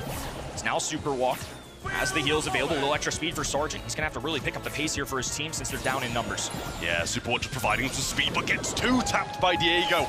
And Sergeant left all alone once more. Luffy will clean that up, pick a hypercharge along the way. And now it's not looking too bad for Tribe Gaming, but it appears a lot of kit is there for Revenant. Luffy hypercharge available too. He got scouted out, though. I was waiting for him to use this. Now he's going to pop up in the middle. Doesn't have a ton of health points, and Sergeant popping a super to match as well. So the welcome to the swamp going to be encompassing the middle of that. Will heal him up back slowly. Won't even worry about getting poison damage, just trying to preserve his life. It feels like a waste from Luffy there, really. Obviously, there was a chance to get some work done, and he thought he could take it, but just cut short by Sergeant. Gadget popped here again. There's super over the top with the rocket rain from Diego Gamer. Speed, or heal, sorry, now used by Superwalk to keep Sergeant healthy. Luffy gets hit hard, might have to back up, and a hypercharge for Hiroshi on the right is dangerous for RBM. No room to hide for Revenant on the back line, so they're going to take the speed advantage and move their way forward, try and gain a little positioning. We're getting closer to this fog closing in as well. That's where everything will go down. All these purple buttons and super that you see on your screen, each team waiting to use them. Yeah, Luffy popping this super now, kind of waited quite a while, but gets scouted out. He's having a real tough look of this. There's the heals as well. Hypercharge is being popped left and right from Revenant. Sergeant pops his, RBM uses a super, doesn't have another one just yet. The gadget by Superwalk, Hiroshi pops a shield, 2 go down. Luffy left alive, Sergeant v2, and that's not winnable. Tribe Gaming gonna be on match point. Frustration from Sergeant. Just saw it on stage, an instant reaction there. That's another one where it's just so close, but just these little mistakes, these last second moments just not falling their way right now. And this is it for them. Southeast Asia's sensation, the chosen one. Can he deliver once again? Backs up against the wall, new roster in 2026. They're gonna have to pull off something special. Absolutely. Tribe Gaming looking really good right now, even winning some rounds that it didn't look like they were gonna win. But RBM, obviously gadgets off the start to get this super up and running in case someone comes quite aggressive onto him, but it seems they're playing very slow. Not going to be able to get this one down as Sergeant's pushed back. Does pop the gadget now and tries to get this. Ooh, finds a shot on Diego Gamer, leaves the lollipop drop for once. Fanning shots from all angles out of Tribe Gaming, and it'll force Revenant X-Spark back. Now Sergeant tries to retake control. Hiroshi firing shots down this right-hand side. Little extra speed for Jay Young and Diego Gamer, just playing at patience, both sides being really cautious.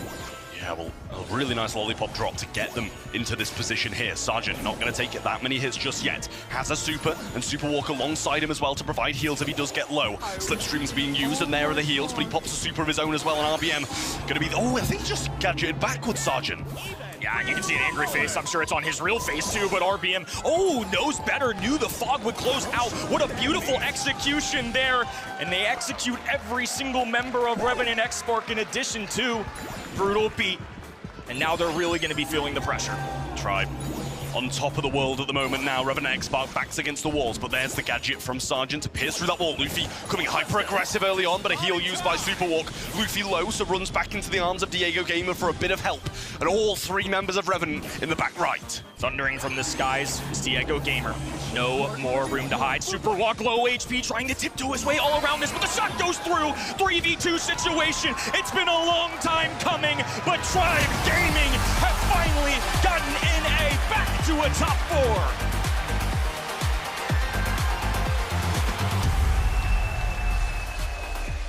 Devastation on the faces of Revenant X-Spark. Sergeant and the guys couldn't get it done for Southeast Asia. But Tribe Gaming, as you said, Kenny, putting NA back on top. They're going to be getting to the top 4 here and fighting it out in a big, big game in the semis. Back on the map for North America. This awesome stuff. It's been a while since we've had this opportunity, so I won't make you all wait any longer. Let's see what Barney can get out of these guys. North America survives and thrives. I've got RBM joining me here.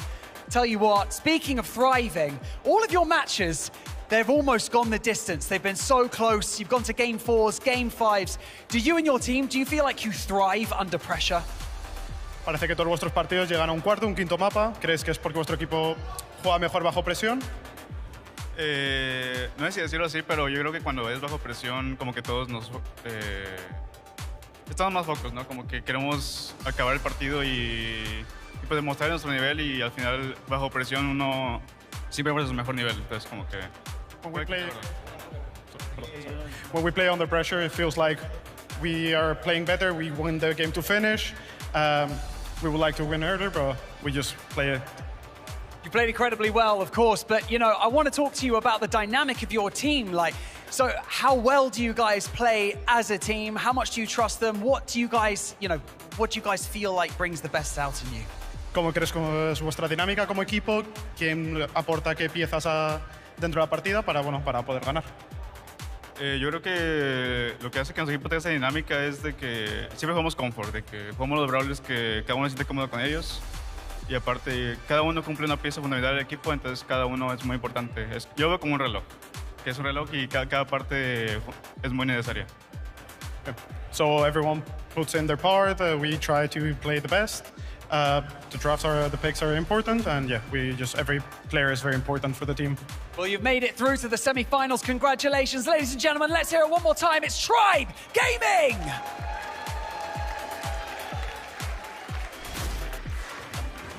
Congratulations to Tribe Gaming making it through to the semis. With that, we now know semi-final number 1 is gonna be Tribe versus Humble. So Humble has it in their hands to eliminate potentially the whole entire NA region. It looked really good from both sides, honestly. Revenant X-Spark definitely showed us some signs of life here, specifically in this hot zone sets that they ended up winning. Yeah, which I already want to break down and touch on, because Sergeant, when you go back and watch that hot zone game, was just a one-man band. He was the aggressor, he was the support, he was the anchor for his team in every way with that berry. There's one moment as well where he was waiting for his team to recollect. They went down and he was still continuously hitting every member of Tribe with shots, preventing them from healing, preventing them from being able to contest the zone in the way that they would like to have done. So I feel like this man is so talented, so gifted. I would love to see him be brought over to EMEA. I mean, I want that glory in my home region, you know?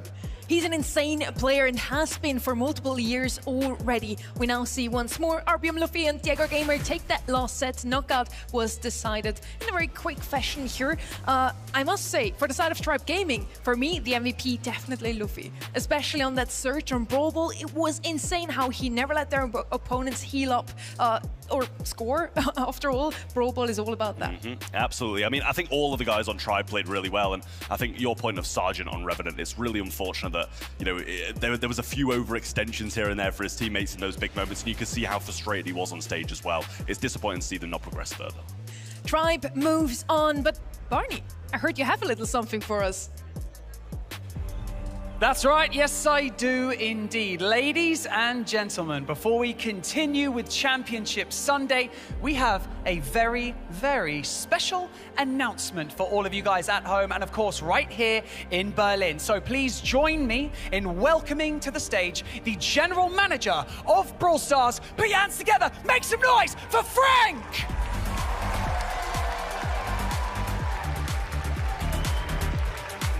Hallo Berlin! Und hallo unsere Zuschauer zu Hause.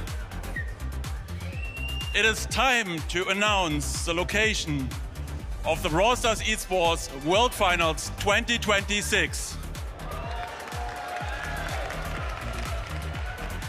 I know we made it pretty hard to guess, but millions of you guessed along inside of Brawl Stars. We are specifically excited about this one. Not only because the esports scene in the country and our dedicated fans, but also because it's the biggest esports event we've ever done. So, are you ready? Seid ihr bereit? Let's go!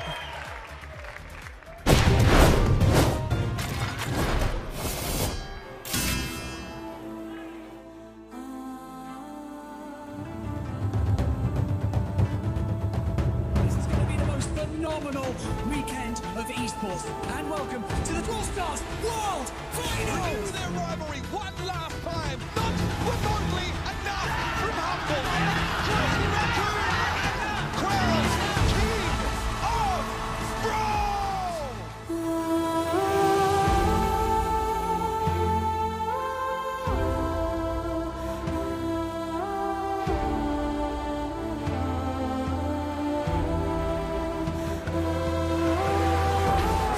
Stop right there!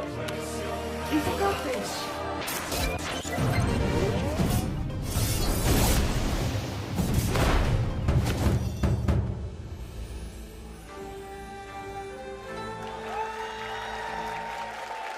Brawl Stars is coming to Tokyo! And it's gonna be the biggest, best Brawl Stars event ever. Hopefully. November 20th through to 22nd. Are you guys gonna be there too? I'm so excited to be there. It's going to be absolutely insane. The biggest and best Brawl Stars event that we have ever had. Crazy Raccoon are going to be defending their championship title in their home turf. So you know how that's going to go. Fan meet and greets, exclusive merch, cosplayers, the works. This is what it's all been building up to. And the best fans in the world too. I think the Japanese guys will be absolutely electric in the crowd. I think it'll be an incredible event, and I'm really looking forward to it. I am too. We have 12 of the best teams in the world with us there. $1 million prize pool, and maybe also some exclusives for you. Maybe. And some special surprises maybe in store as well. So, of course, as always, ticket sales, check out on the Twitter, or X as we refer to it now as well, for the Brawl Esports side, as I'm sure that's where you'll be hearing about those sort of things first. There's going to be meet and greets, exclusive merch, cosplayers, and everything else you can wish for. And now, since we already have Japanese talent with us live on site, Barney, let's have a little chat with them. Yes, we shall. I am live over here with the phenomenal language casters from Japan. I've got Melty Wahochi and Yuki here joining me. And you know what? What a great announcement. I want to quickly start off by asking, how does it feel to now know that you're going to have this incredible Brawl Stars World Finals in Japan? この発表は皆さんは嬉しいと思うんですけれども、まず感想を一言お願いしたいと思います。いや、身近な日本開催でとても嬉しいです。Yeah, I'm very, very happy we're going to host this in Japan this time. It's going to be amazing. I cannot wait to see the entire Brawl Stars community descend upon Japan. So I wanted to ask you, what are you most excited to share in terms of Japanese culture with the Brawl Stars community? 世界のファンの皆さんは日本に来るのはすごく嬉しいと思うんですけれども、皆さんは日本文化ならどのような部分に一番皆さんに見せたいですか？やっぱ食べ物ですかね。まあ日本温泉。It has to be food, and then I think the hot springs. The food and the hot springs. Well, we all cannot wait for the Brawl Stars community, once again, to descend on Japan. I think the food, personally, is what I'm most excited about. Brawl Stars fans, are you excited? I think they are.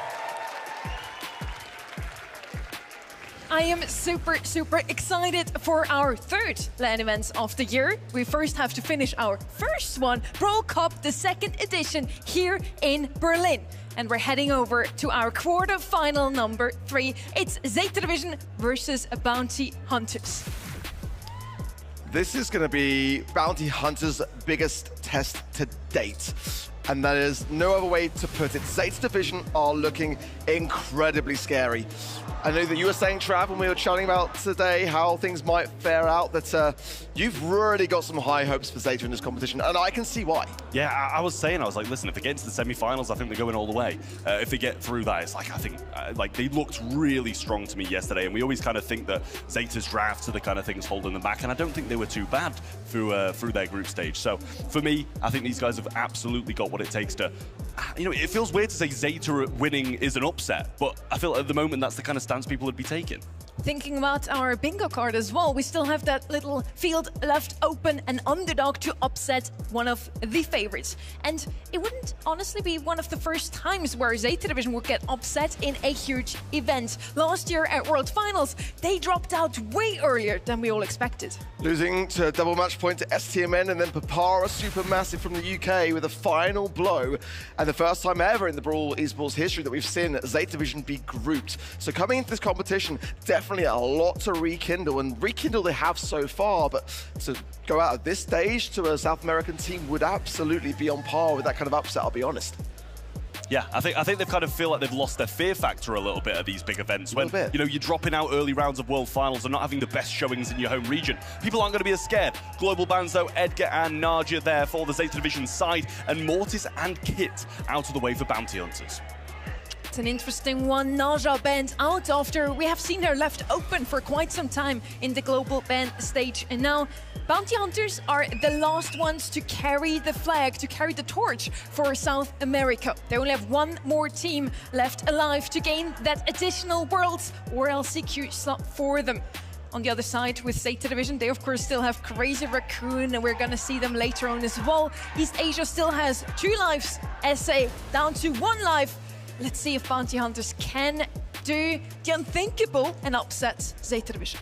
Yeah, it would be, honestly, the biggest upset in this competition so far if that were to happen. So, no pressure, Bounty Hunters, no pressure, guys, for sure. But, you know, this is why I kind of like those global bans. Not taking any chances, no Kit, no Naja. I think that that is the right way to go. In fact, I would say that we've kind of seen a bit of a lack of Kit global bans by comparison to monthly finals as the poll.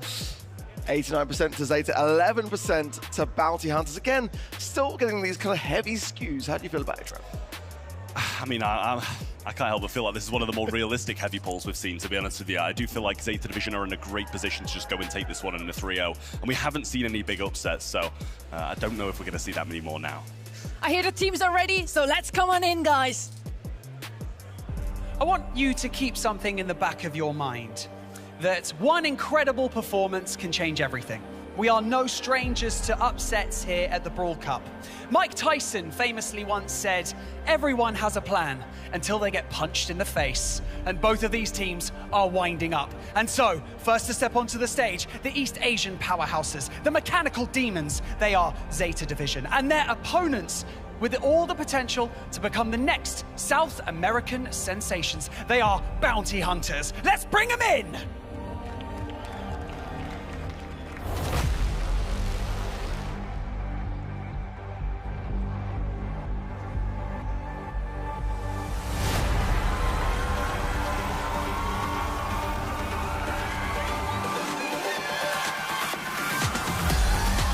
Forget the cheap tricks.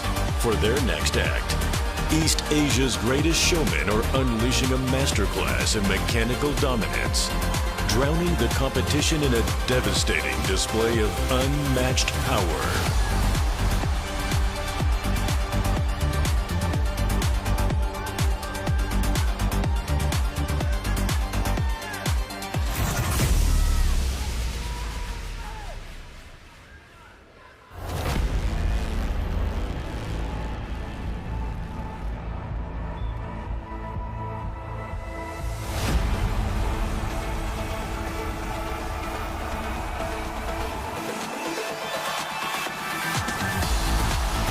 Quietly clashed in every South American bounty. Now this unexpected top seed faces the world. In the battle of regions, will they hunt or be hunted?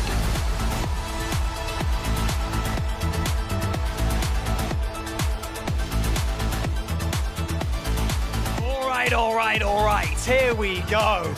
We have one already for the face-off. Batman, you want to come here? Very quickly, I want you to face each other.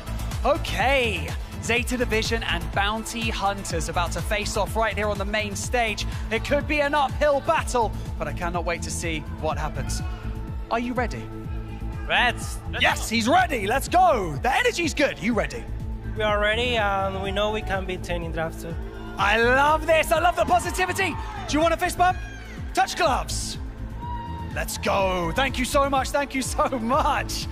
I feel the energy right here. Batman's got good energy, doesn't he? Bounty Hunters, like I said, maybe an uphill battle to climb, but never count anyone out. We still have the 8 best teams right here in this competition.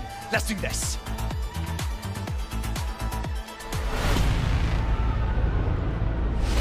City Tampo, Suzuku, Batman,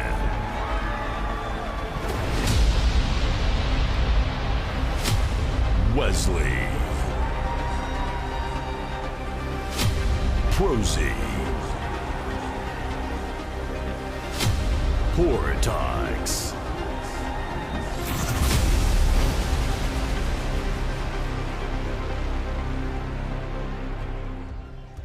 You heard it here. The crowd is ready for Zeta Division versus Bounty Hunters. And so are we, of course. Zeta Division, you have to say they are the clear favorites here, but as Barney said so well, never count anyone out. Bounty Hunters could cause one of the biggest upsets today. And honestly, after a 3-0, a 3-1 so far in the quarterfinals, I'm down to see some more Brawl Stars and to see a longer match. You know, I know how Trav loves it when I talk about scrim rates, but I think this is one that he'll probably side with me on this one. I'll allow it, go on. I'm going to say it, Bounty Hunters have the lowest scrim rate and win rate in this competition. So just to add to the enormity of an upset potential, that is something to be said. Colette will be coming in as a brawler which did escape through the bans. The bans being the Lumi, the Shade, the Ruffs, the Lily, the Leon, and the Nita. I like the Shade ban for sure. Definitely though, the Chester kind of peering through for me as being a pretty early potential pickup brawler here for me. Yeah, When it was When I was standing outside earlier, when I was standing outside earlier, the Colette outside almost stole the medal I was holding in my hand. So I hope this Colette isn't going to do the same. She's trying to win it. She's trying to win it for Zeta Division. I think that's what's going on. Crow going to come down then as well, and there's the Chester that you said, Arc. I think it's a great shout. It's just one of the more versatile brawlers at the moment. And you said it's a big gap when it's not banned, not first picked. I mean, Colette, you're going to pick it up if you can get it at the moment, I think, aren't you, really? But a couple of really good answers then from Bounty Hunters on the other side, and I really like how that's shaping up for them. Hard Rock Mine, another gem grab map, and Colette is just so insanely good at grabbing those last few gems, dashing in and out with her super. So it could be a potential mid-brawler here, the gem carrier already on the side of Zeta Division. Now, much further, usually they love to play Shade here. Bandinout himself, Sirius, is gonna come in, and that's an exciting one because we haven't really seen him very often in the hands of Zeta Division in this tournament so far. Now, for something aggressive as last pick, maybe? I was thinking of Ali, yeah, it could be an Ali map for me. There's definitely the concern of the Chester having the stun, which can obviously shut her down, but she's very difficult to manage in that regard. Ollie sometimes as well does scale through here. Could be an idea if they want to explore it for Zeta. Against that third and final pick, which Bounty Hunters still have. So the Gust coming in, combining with the Colette potentially as well for that shielding, could be a nice aggressive combo. Yeah, it seems like they're really trying not to overcommit too much at the moment, to be fair. They've got the Colette, which is already going to be their carry brawler at the moment. But Rico, I know you'll be pleased about that one, Arc, seeing the Rico come in. It's more of a rarity these days, but really glad to see it. Not really any close-range brawlers on either side. That's going to be an interesting one. And we're going to hand it off to Uber and Reddy. Do you think Bounty Hunters can cause an upset here? Thank you very much, our friend on the desk. This would be one of the most ridiculous upsets, I think, if Bounty Hunters were to pull it off. Last year at Brawl Cup, it was kind of Zeta Division against the world, and they ultimately fell short, not able to take East Asia all the way. Now they're looking up and seeing Crazy Raccoon also bearing their fangs in the same side of the bracket, so they need to put on a show here. A dominant display of strength is in order. Oh, they want this rematch on the big stage, but they got to get through Bounty Hunters first. And a pretty solid draft from Bounty Hunters as well. Lots of good brawlers allowed through, and Bounty Hunters completely engulfed these lanes. Stetampo moved backwards in a spawn. Wesley dominating the left lane with Rico. I can't believe this was relegated to a last pick. Suzuka might lose his gems here. There's just really nowhere to go. Wesley is low, but Prosy can just continue to throw this shuriken here. Suzuku somehow still standing and drops gems in safe territory now. Prosy being tapped up by Stetampo. This isn't looking great here for Bounty Hunters. All of a sudden, and here's a lane swap also from Wesley. Knew that he was just going to get devoured by the Sirius on the left side. Here comes another Shade to deal with Portox. As Batman tries to pinch with it on the right side, it's a victory for Wesley as he presses through. This is the ideal position for Rico since he reaches into their backlines. But Suzuku doesn't care. He's not even trying to get into those bushes. Suzuku now up to 8 gems. Wesley definitely able to keep the Colette quiet, but in the meantime, the same is being done by the Sirius in the top side of the map. Batman has been impossible to shift, and Prosy is outranged by Suzuku, who knows he can just take his time and take the final gem. Oftentimes, it doesn't matter whether you are outranged as Crow, you're still able to dodge those shots, but Suzuku has been on it. The predictions with some of his shots have just been deadly. Bounty Hunters now making one final feeble attempt to make it to Zeta Division's side, but there's just no point. Stetampo lights them! Pretty scary hypercharge there from the Colette. But honestly, it was that new buffied gadget with the stun component there. You've got to be very, very careful now, giving Colette CC not only on her gadget, but also on a star power. Yeah, pretty frightening stuff. I gotta say, the Sirius is a problem. Batman has been bullying them at the top of the map. It's difficult to deal with as a Rico because he can still fire over the walls. Batman's taking this left lane versus Wesley playing much more conservatively this time. Wesley debating whether he's going to push in also, just like he did last time. Finds the angle on Batman. Really difficult for him to avoid given the range of some of those shots. Suzuku also holding his own at mid. Prosy wants gem number 2. Suzuku can't really line up the shots. It's a stalemate here at the beginning, but Suzuku gradually moving forward, taking up space, has forced Prosy back. Whoa!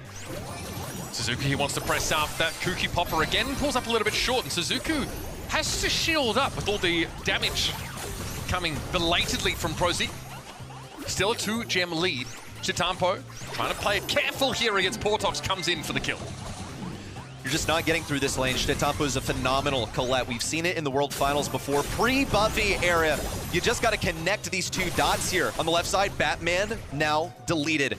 Suzuku going to get pressured from the left. Needs a joint push from Prosy. Instead, they're actually going to recuperate. Let Batman come back It's not really great for Wesley on the right side. Stetampo keeps this Chester back.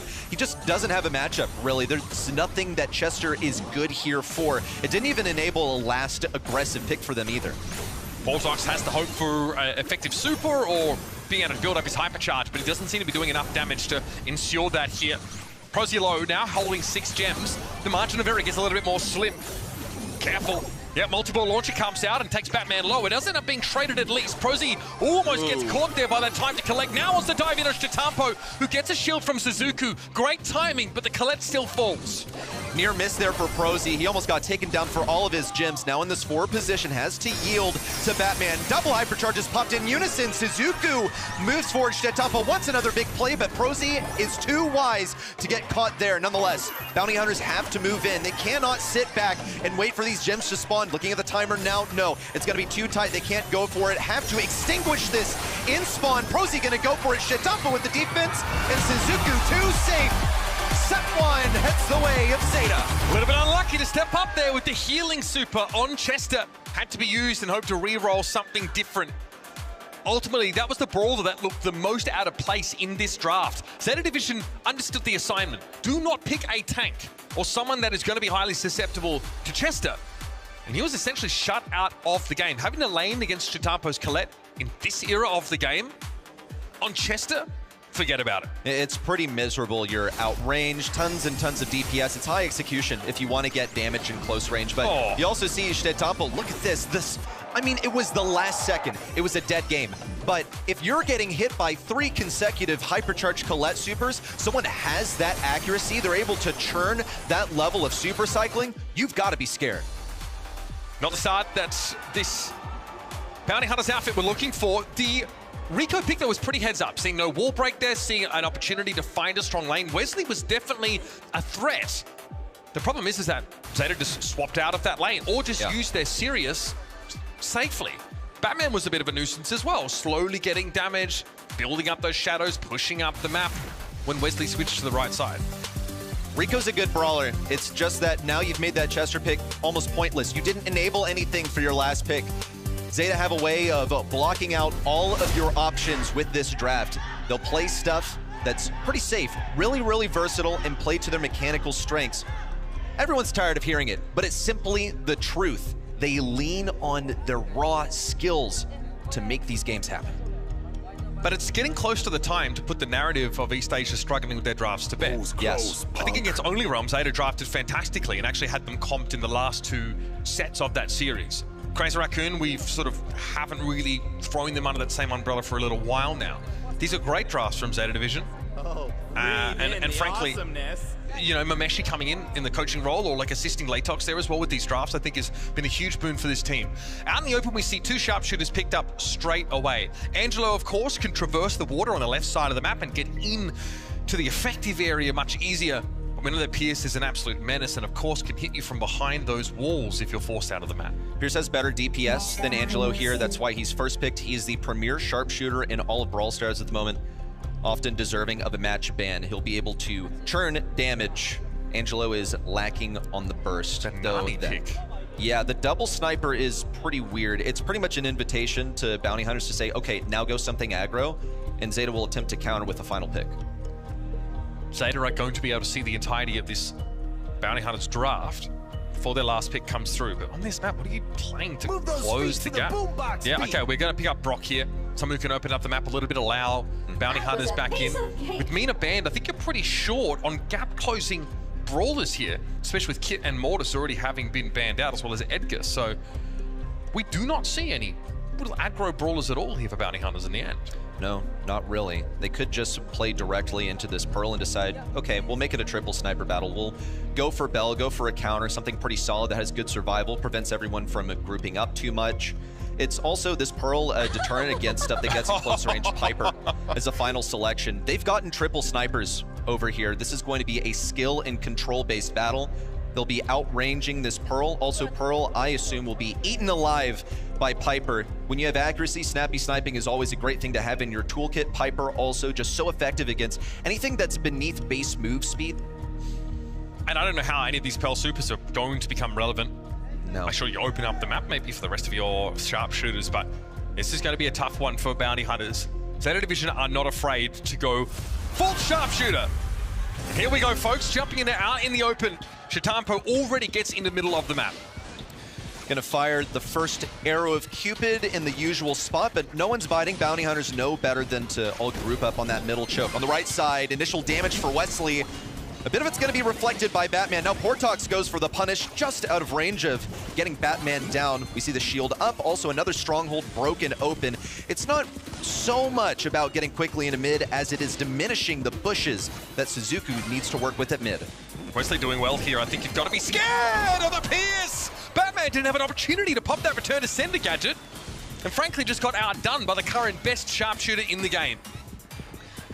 3 versus 2 now. Wesley just wants his hypercharge. That is his win condition. Also denying value to Suzuku, who would love to break open a wall for an easier rotation backwards. Portox can't really find the mark. Suzuku down to 1. Prosy with the extended explosion radius of his gadget will take one down. Shitampo wants to just get into the poison while also farming his hypercharge. Yeah, not going to bite, not going to give anyone any value if he can afford to. It's round 1 to Bounty Hunters, really surgically played. Yeah, that Wesley Pierce is going to be a bit of a problem for Zeta Division. Continuing to open up the map a little more here. Portox can tank these hits pretty well, especially with that shield at full heat. Portox knows there's nothing really to do until it's time to go aggressive, so they'll stay full heat, or rather shielded up here, and they will simply wait for their opportunity to dispense some damage. Want to point out Suzuku going for the homemade recipe off rip because it drops Wesley to 1 tap by Batman. That's the synergy they're playing for Suzuku. Again, going for the homemade recipe. This is often reserved for a finishing move, but would be useful to have alongside Batman. Zeta Division just playing this nice and slow. They're not too interested in taking things early on. They have that confidence that once Pearl is forced out of the hidey hole, then they should be able to get the supers that they need. Shitampo also just trying to get his super. Gotta be close if they're playing like this. Wesley caught out there by the homemade recipe, quickly pop and used to evade any crackback. Batman seems happy to be tucked in this corner, especially now that he has that peep at the ready. Portox will be brought down. He'll struggle in any of these matchups, and Zeta Division can close out the round. Well, Prosy's going to get 1, but it's all he can muster. Note also that Peep was utilized into the indestructible. I don't really think that's a wall break they wanted. They wanted to get rid of that barrel. But it's okay, you know, it's not nothing. It means less for Portox to hide behind. Gets the burn on Shitampo. It's only 1 burnt cookie, so it's not the end of the world. On the right side, a 1v2, but Batman and Suzuku just cannot deal with this Pierce at long range. It's still annoying for Shitampo because he has the hardest time healing of any sharpshooter. Because he spends time charging his shot, he can't heal during that duration. He needs to not charge at all to begin that passive regeneration. So any little bits of damage on Angelo end up mattering a lot. Prosy with a super forward serves to zone Zeta backwards, but as soon as they step forward, they take 1 back. They need this cover. A hypercharge popped by Suzuku. Another one for Batman. Gonna have to just go for the hypercharge nanny super as a finisher. Portox wants to take it and manages to get it. Still 3v3. Prosy with a hypercharge of his own now must be close to the super, but cannot get it in time. Yep, Suzuku here, though the gas is starting to push Zeta forward into the fight. Nice overcooked gadget there, but it's still a 2v1 now. Shitampo trying to stay alive inside his super, but the damage is too much. Cheeky little jump away, but eventually he'll be run down. Nice look here for Bounty Hunters.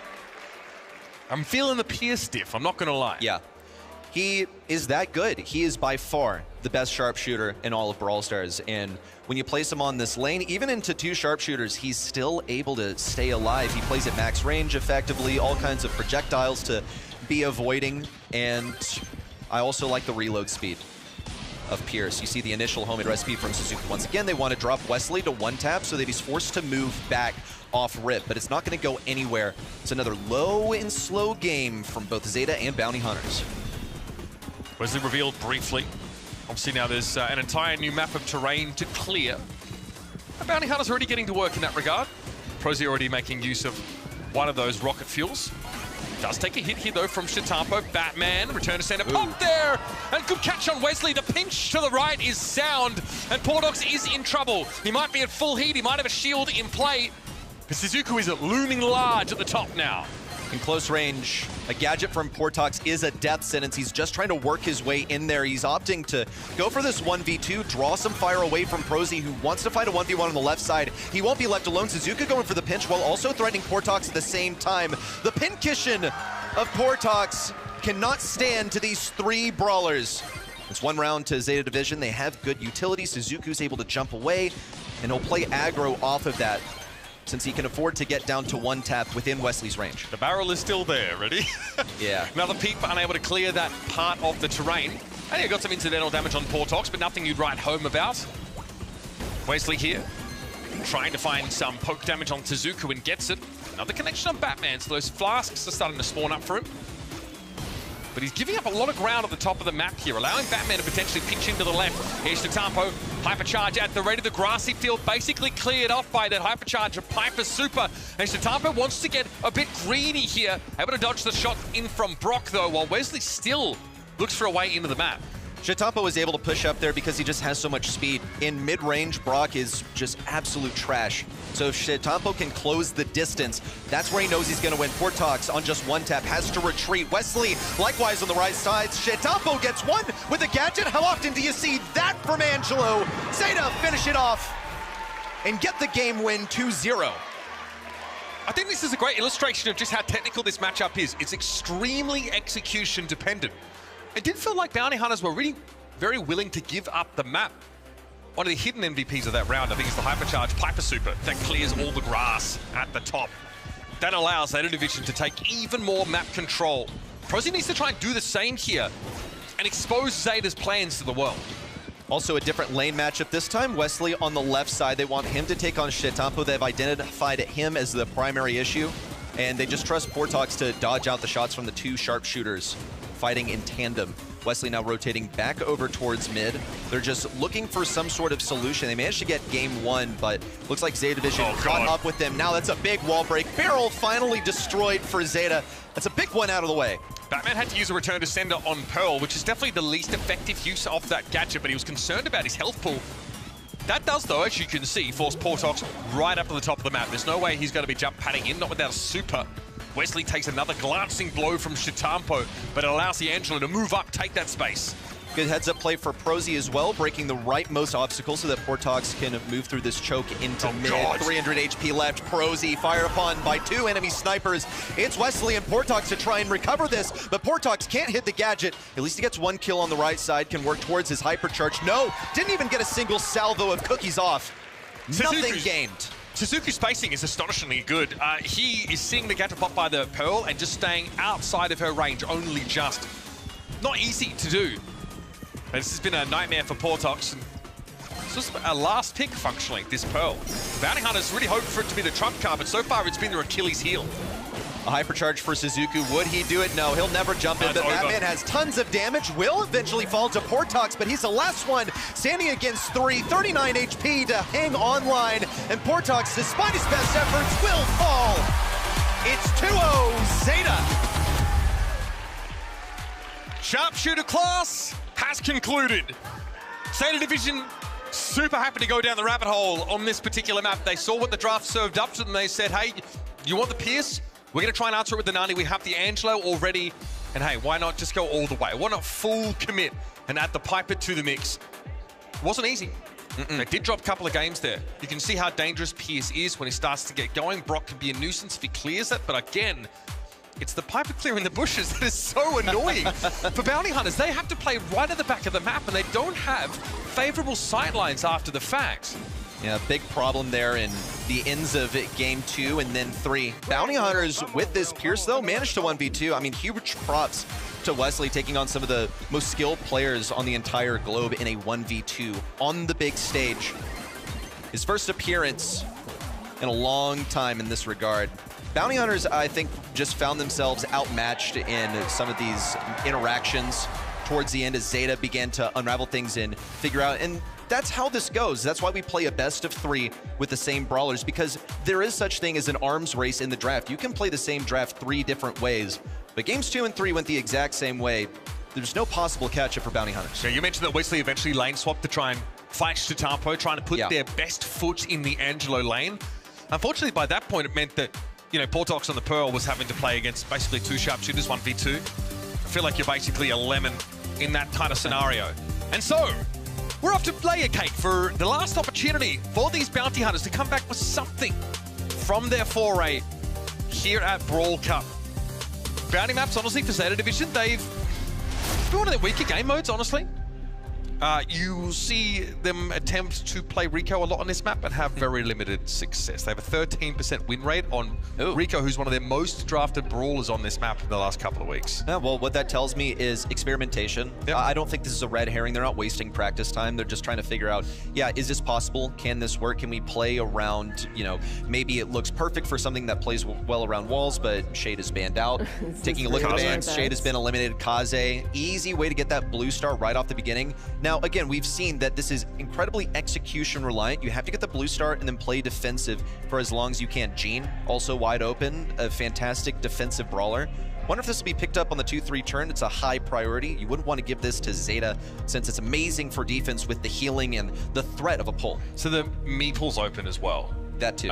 This is that's a go-to for Zeta Division on this map. Honestly, with Kaze Meeple, they've had a lot of success. On the other side of things, yeah, no surprise to see the Kenji picked up here. One of the most picked looks behind Edgar for this team. I'm looking for Wesley as well to be put in a potential carry position. The last two sets so far has looked really good. First the Rico, right, and then the Pierce. Obviously it hasn't been enough, but that seems to be where the engine room of the Bounty Hunters team lies.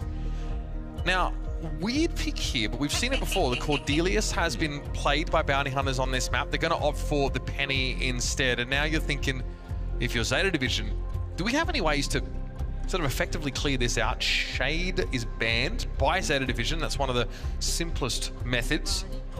So what else are they working with? Yeah, you got thrower possibilities. You could still go Gene here and say, actually, I'll pull the turret.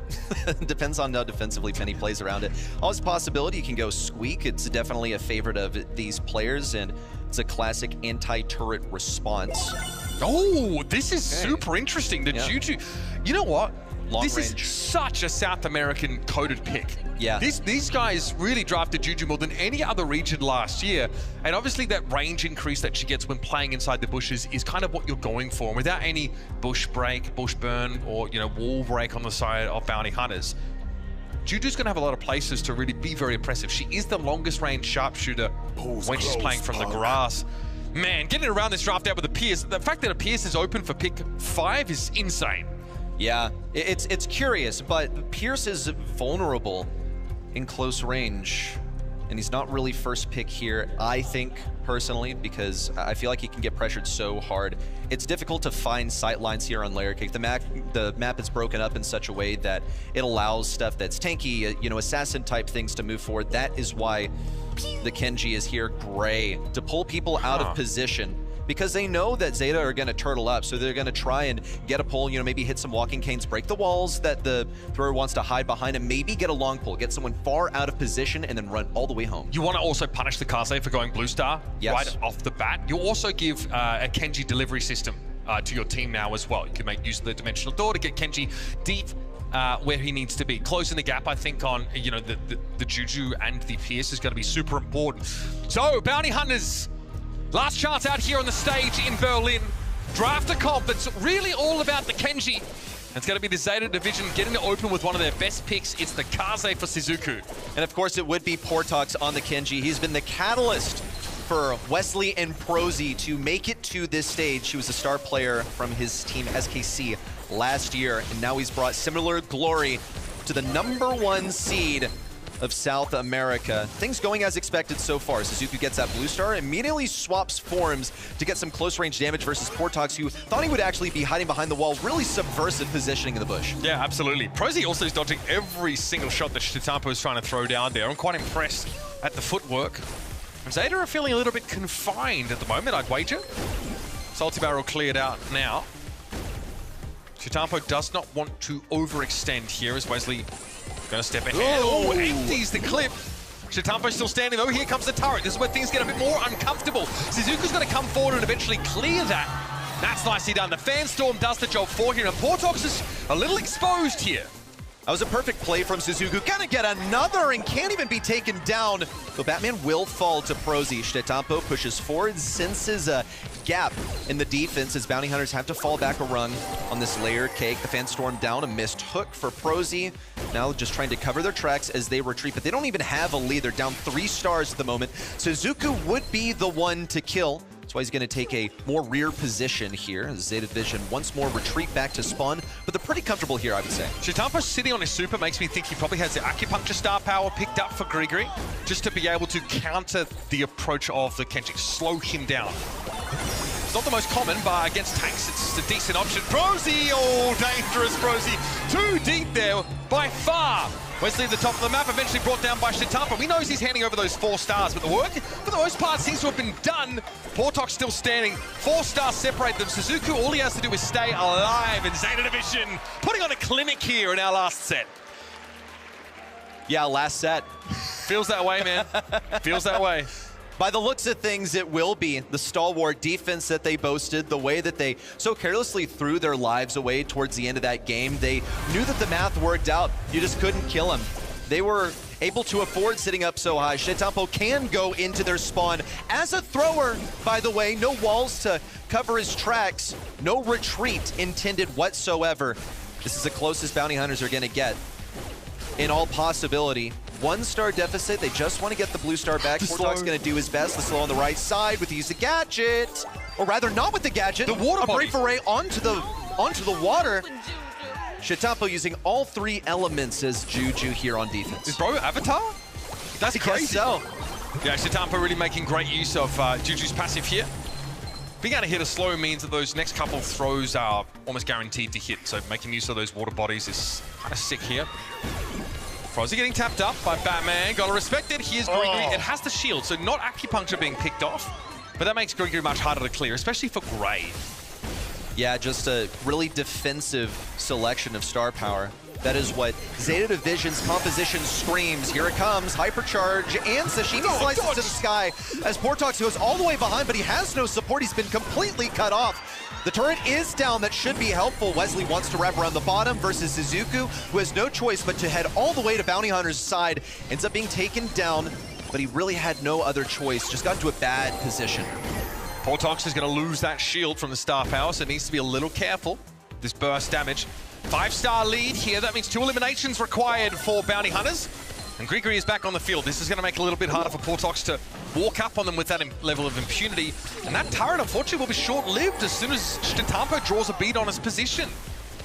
Yeah, well done, Suzuku, also placing down the Fanstorm to get it. Mistook for Prosy is going to cost him. It's on cooldown now. Don't think they'll get it before the end of the game. Hypercharge out. They're going for the team wipe. Prosy, the last one, and the pins are in the air. Oh, they don't care for #1 seed of SA. They just have a bone to pick with another team in the semis. And you've got to imagine that team would be their brothers. Regional rivals, of course. Crazy Raccoon with a chance to be in that semi as well. Zeta Division, though, just like the cheeky little brother, make sure they get there first. Dejected are Bounty Hunters. They do make it through this group phase, of course. But running up against the big dogs now in our elimination bracket, it is tough. We're going to head down. Tabani on the stage here to get some words from the winners and see if Shitampo dodges this one too. Welcome back to the main stage. Suzuku joining me here. A really impressive performance. You guys look so comfortable on the stage as well.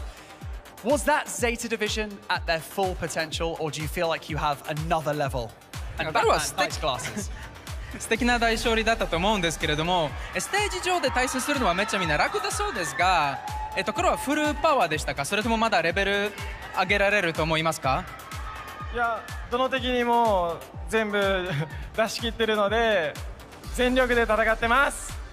We always go full on whatever the enemy is, so we always want to show like full strength, whatever the game. I love that, 100% every time. Now, a lot of people are talking about it, but you have the potential to play against Crazy Raccoon in your next matchup. Is that going to be a battle to decide the #1 team in the region? 次の対戦はクレイジーラクーンとやる可能性があるんですけれども、その試合は、日本の一番強いチームを認めると思いますか？はい、もちろんです。CR とゼータが最強だと思っているので、どっちが強いか決めようかって感じですね。Yeah, definitely. We think we're the best, but let's fight them and let's see who's the best in Japan. Oh, I love that. Let's see who's the best in the region. Suzuka, thank you so much for joining me in this interview. Ladies and gentlemen, let's hear it one more time for who? Zeta Division!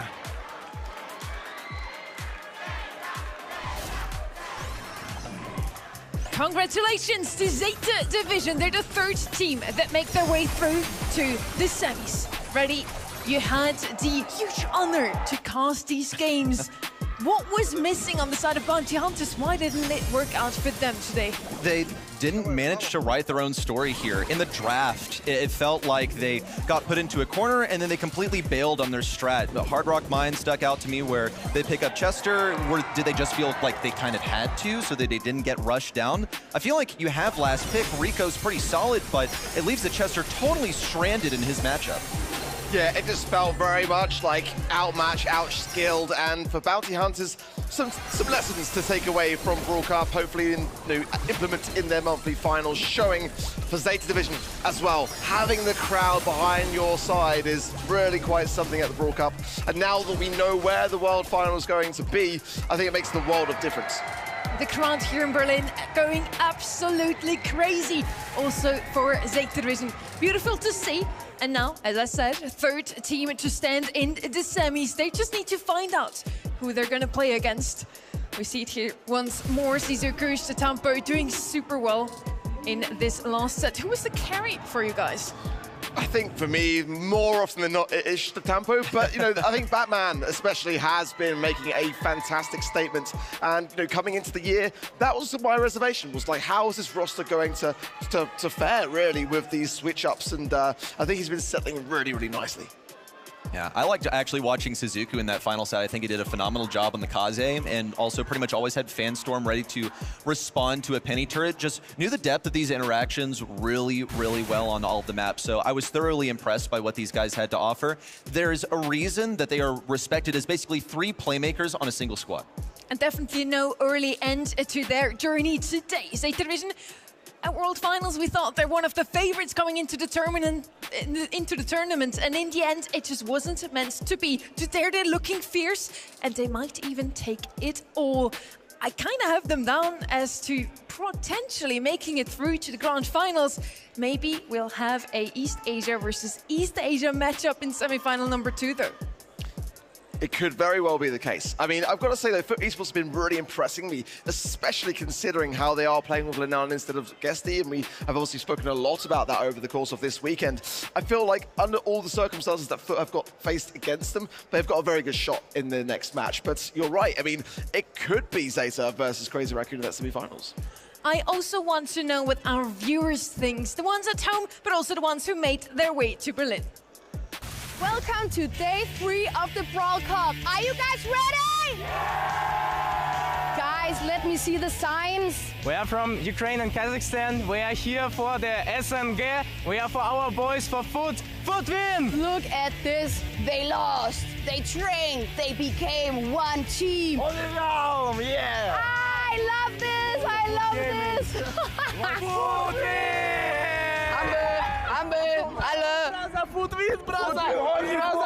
Without Guesty, FUT will not win, bro. Who are you guys rooting for? It was Toxic Lotus. But who are you voting for today, then?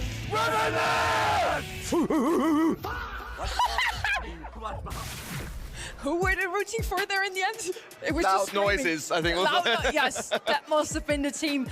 Yeah, I definitely am all for that team. I think it's going to win. Yeah, I'm not so certain. Well, we're going to find out. I'm sure they were right in the end. We have one more quarterfinal for you before we head into the semis. So lean back in your seat, grab some snacks, and enjoy, because this is going to be a banger. And hopefully, finally, a close match up here. Crazy Raccoon versus FUT Esports. On the left-hand side, we have the East Asian powerhouse, the defending world champions. They walked out of the group stage with not a single set dropped. Yeah, that is phenomenal in this competition. It really is. And, for me, I still got to say I am rooting for FUT Esports for that man right there. Lenan has had a really tough start to his season, being dropped from Navi and not finding a team since. If coming in to fill the boots of Guesty, and we know just how big those boots are to fill, if they can do this, go to the semis and maybe even beyond, I think it will do wondrously for Lenan. And Foot did take Tribe to the final and last set 3-2 in the end for Tribe Gaming. After that, 3-0 versus Toxic Lotus, and with that, Foot is still standing today in the playoffs. Now, Lena has called himself yesterday the All Might. He wants to be the hero of that team, saving them from, not certain doom, but definitely an unfortunate event, Guesty not being here already. Yeah, a pretty serious level of doom, I, in my personal opinion, believe. Just because how important is that to be stripped of your drafter, your communicator, your star player, your pop-off for the season that's supposed to propel you to victory. So I certainly hope that he can be the savior for the team. And in their match against Tribe Gaming yesterday, we certainly thought it would be a close one. Not an easy one for Foot Esports to win, but they kinda were the favorites. Do you guys believe maybe there was something else going on there, as Foot Esports was hinting towards maybe doing it on purpose, so EMEA has 2 slots still up for grabs. It's just a joke, of course, but both Nob is saying that was our plan, to take 2 slots for EMEA, as well as Angel Boy did some match fixing against Tribe Gaming to not face Team Humble until the finals, because the first slot takes the World Final spot. The runner-up takes a LCQ slot. EMEA now is the only region that could potentially take both with them. Yeah, Foot Esports are that org that I've got a really good sense of humor. As well, like, not despite being one of the quiet on the team, I get on super well with at events, and they've all got a really, really good sense of humor. I think, though, there is something to be said about how incredible that is as a prospect, though. I mean, when you think back to last year, SK Gaming, Humble in that grand finals, and then obviously, of course, we saw, East Asia as well take that LCQ spot as well. In this competition, it's only 1 and 2 that will be able to take those home. So, I mean, the prospect of that, if Foot Esports can do this, I mean, we know who they're facing in the semis, and that's no easy task either. It would be pretty unreal to see that once more. I would say it's more unlikely now than last year with sort of a nerfed roster, now that you have Lena coming in and trying to fill those shoes. Our global bans are in. Luminaja banned on one side. We have Ruffs and Sirius eliminated on the other. I think pretty standard stuff. Some things sneaking through. I did notice like Mortis is going to be in play. Pierce also in the mix. Mortis has been one of the most globally banned as well, left open in this one. And the 2 newest additions to the game, Naja and Sirius, both banned out in this series. So for the global bans, we won't see any of these 4 brawlers for all of these maps. Are we going to see all these maps now? Finally, a quarterfinal going to set 5. I would like to say it will. I think that if there is any in these quarterfinal stages that will, it will be this one. I feel like they are quite evenly matched teams, despite, again, on paper, Crazy Raccoon having 2 monthly final wins as well as, but despite Guesty not being here, there's a lot of similarities. Now let's have a look at what the viewers have guessed. Who is gonna take this one? You can do your predictions still over at event.brawlstars.com. And here are the results. Oh. Yeah, are we talking realistic, or are we just talking on fandom here? Because this is a significantly weakened Foot, but they have the crowd behind them, that's for sure. They had the same outcome also yesterday. Tribe Gaming usually take the predictions by far because they have just such a huge fan base. But the fan base of Foot is really showing up. You can also hear them in the crowd. Now, Barney, are the teams excited to be here today? Just 1 place remains in the semi-final. And this right here, this is a clash of titans. Some would say that we've saved the best till last. It's EMEA's best versus East Asia's best. So first to step out onto the stage, your current world champions. They haven't even dropped a set yet. They are Crazy Raccoon, and their opponents, well, they've had some unbelievable performance so far, and with an Angel at the helm, their synergy tightens with every minute in game. They are Foot Esports. Let's bring them out!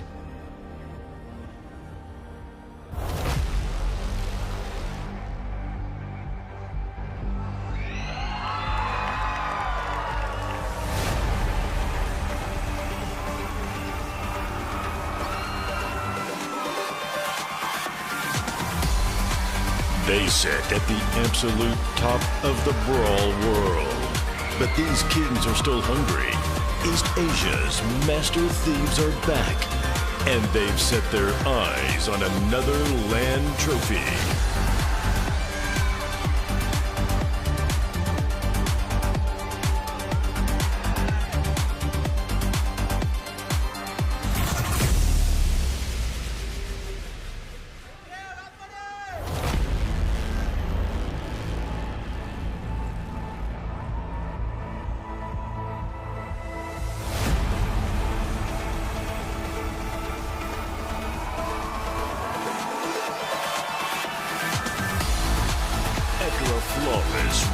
sweep, this ruthless trio is ready to silence the doubters and conquer the globe.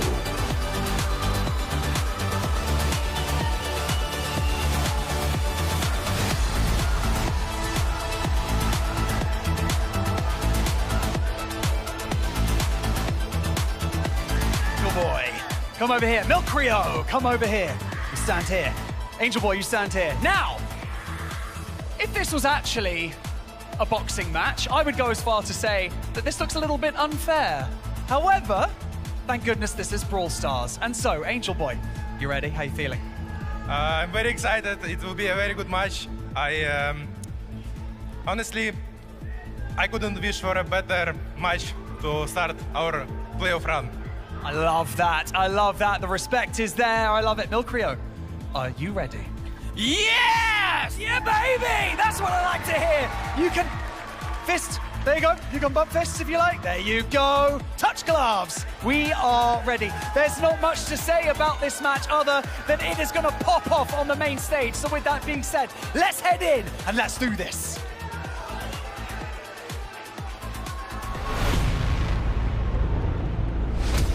Moyan, Tensai, Milk Rio,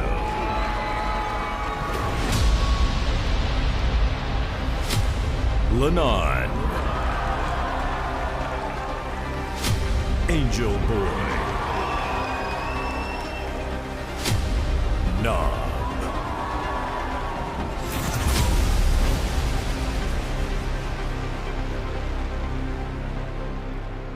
Both teams looked dominant, not only in their home region, but also when we saw them here playing at Brawl Cup.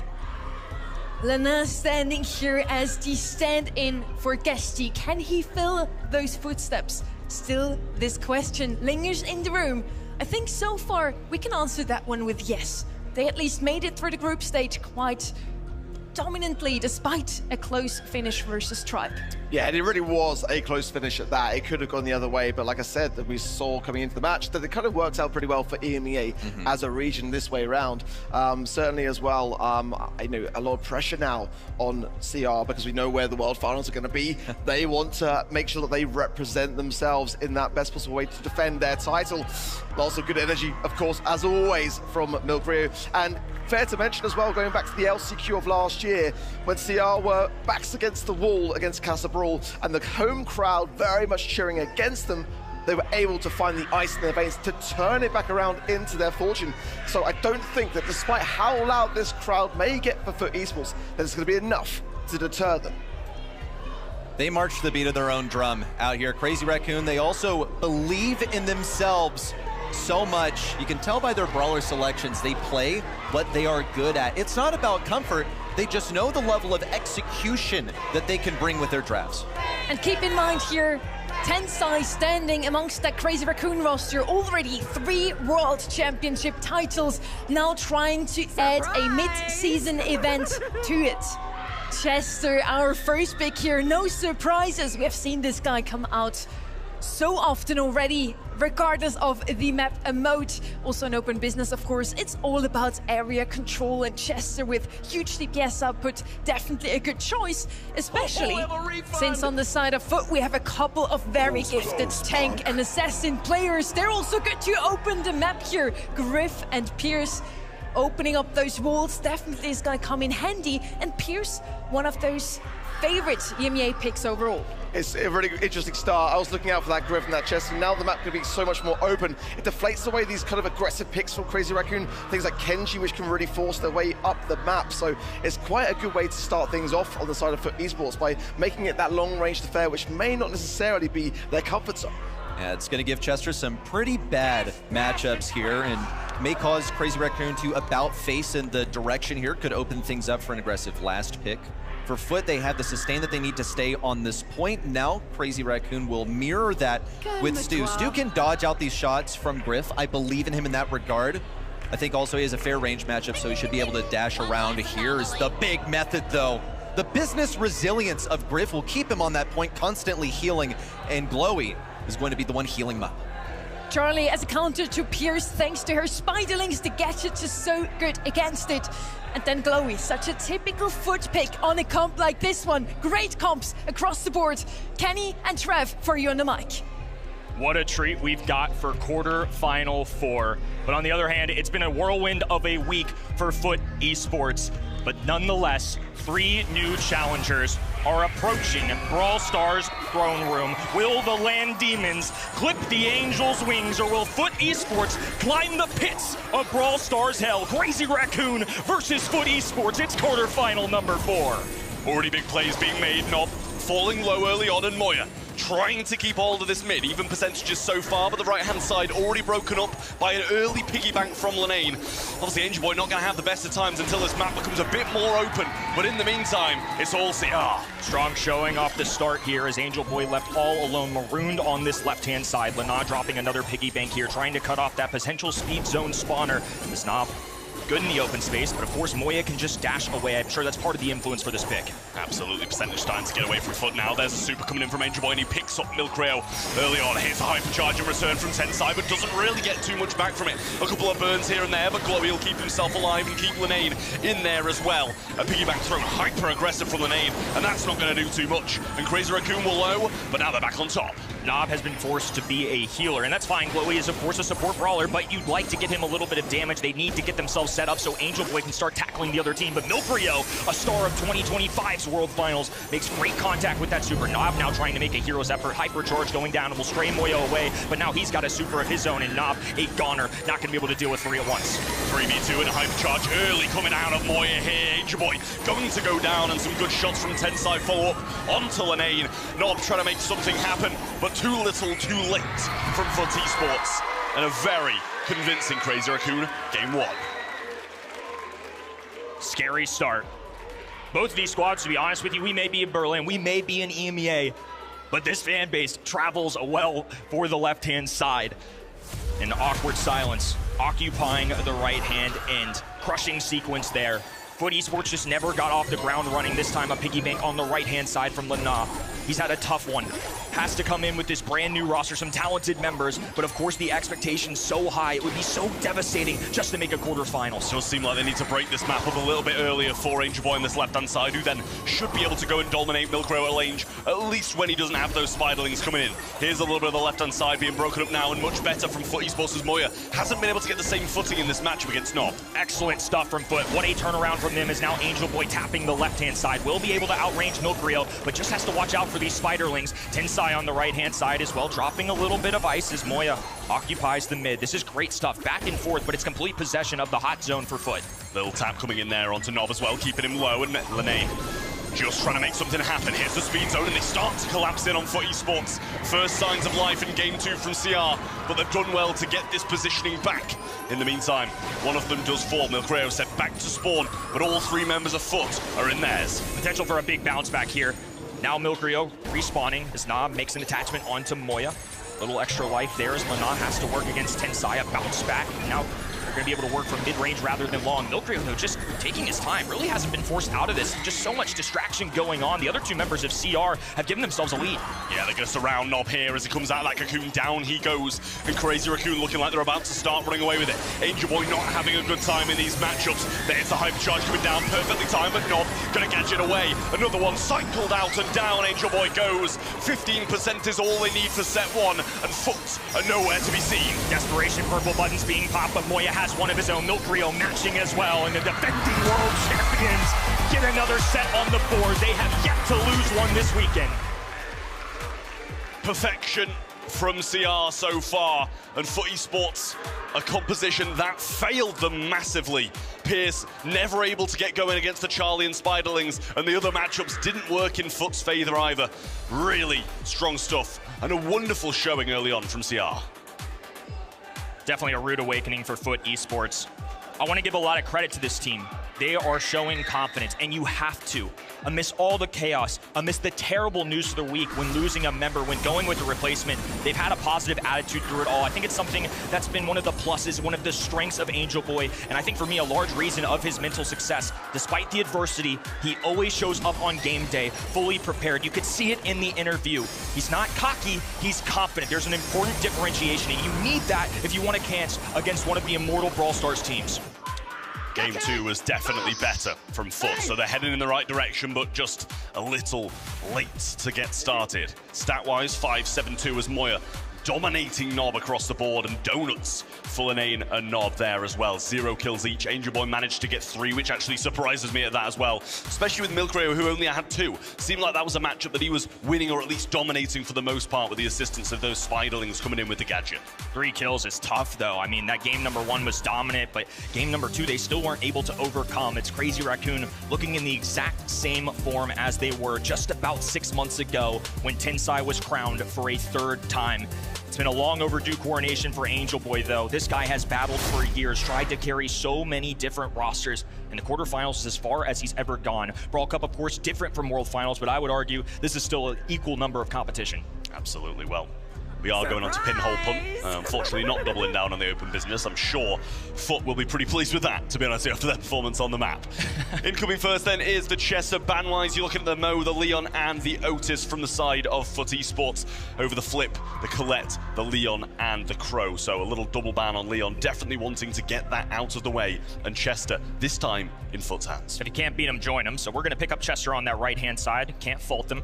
It's been something we've talked about from a large perspective, the bird's eye view of our draft strategy this weekend. And if you're playing your Power League, or excuse me, ranked games at home, shows my age, Brawl Stars, doesn't it? Chester as an anti-tank. And then we're going to go with something on the left-hand side to differentiate. So we're going to have some spacing control coming out of Stu. It's also a brawler I would say that East Asia in particular are known for. It really is allowing them to show off the mechanical skill. After all, we're on that roughly 0 ping Stu, and that's what players covet.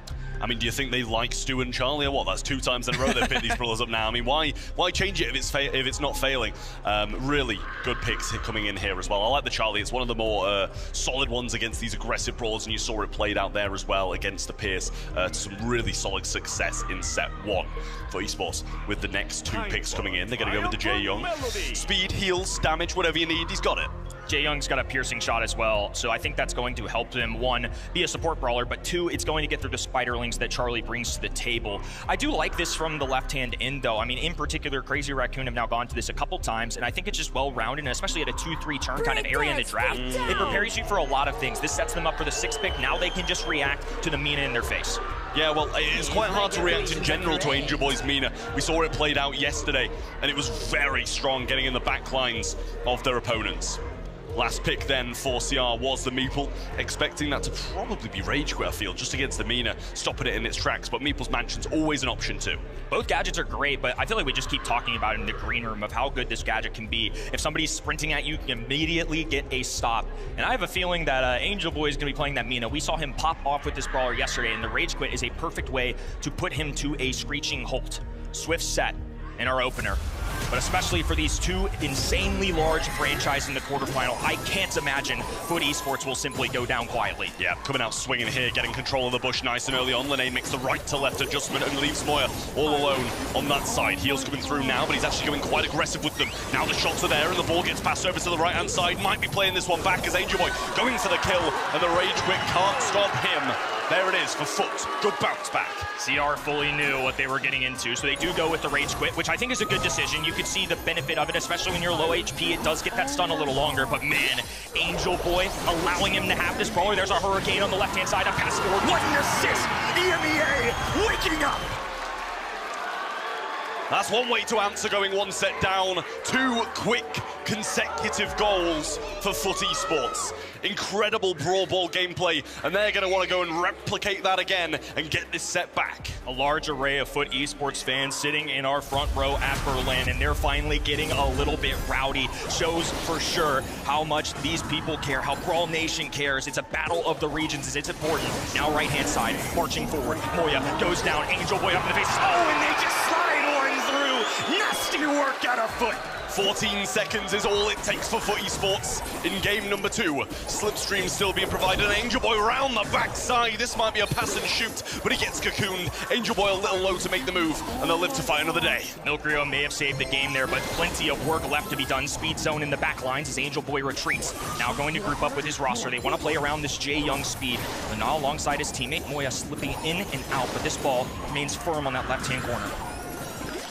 Still not trying to keep Tensai back here. Goes for the Weekend Warrior. Hyper-aggressive now coming through. Super available there for Lenane as well. They're just going to try walk this one in. Rage quit too, but it doesn't stop Foot. That's the setback, and we're all square.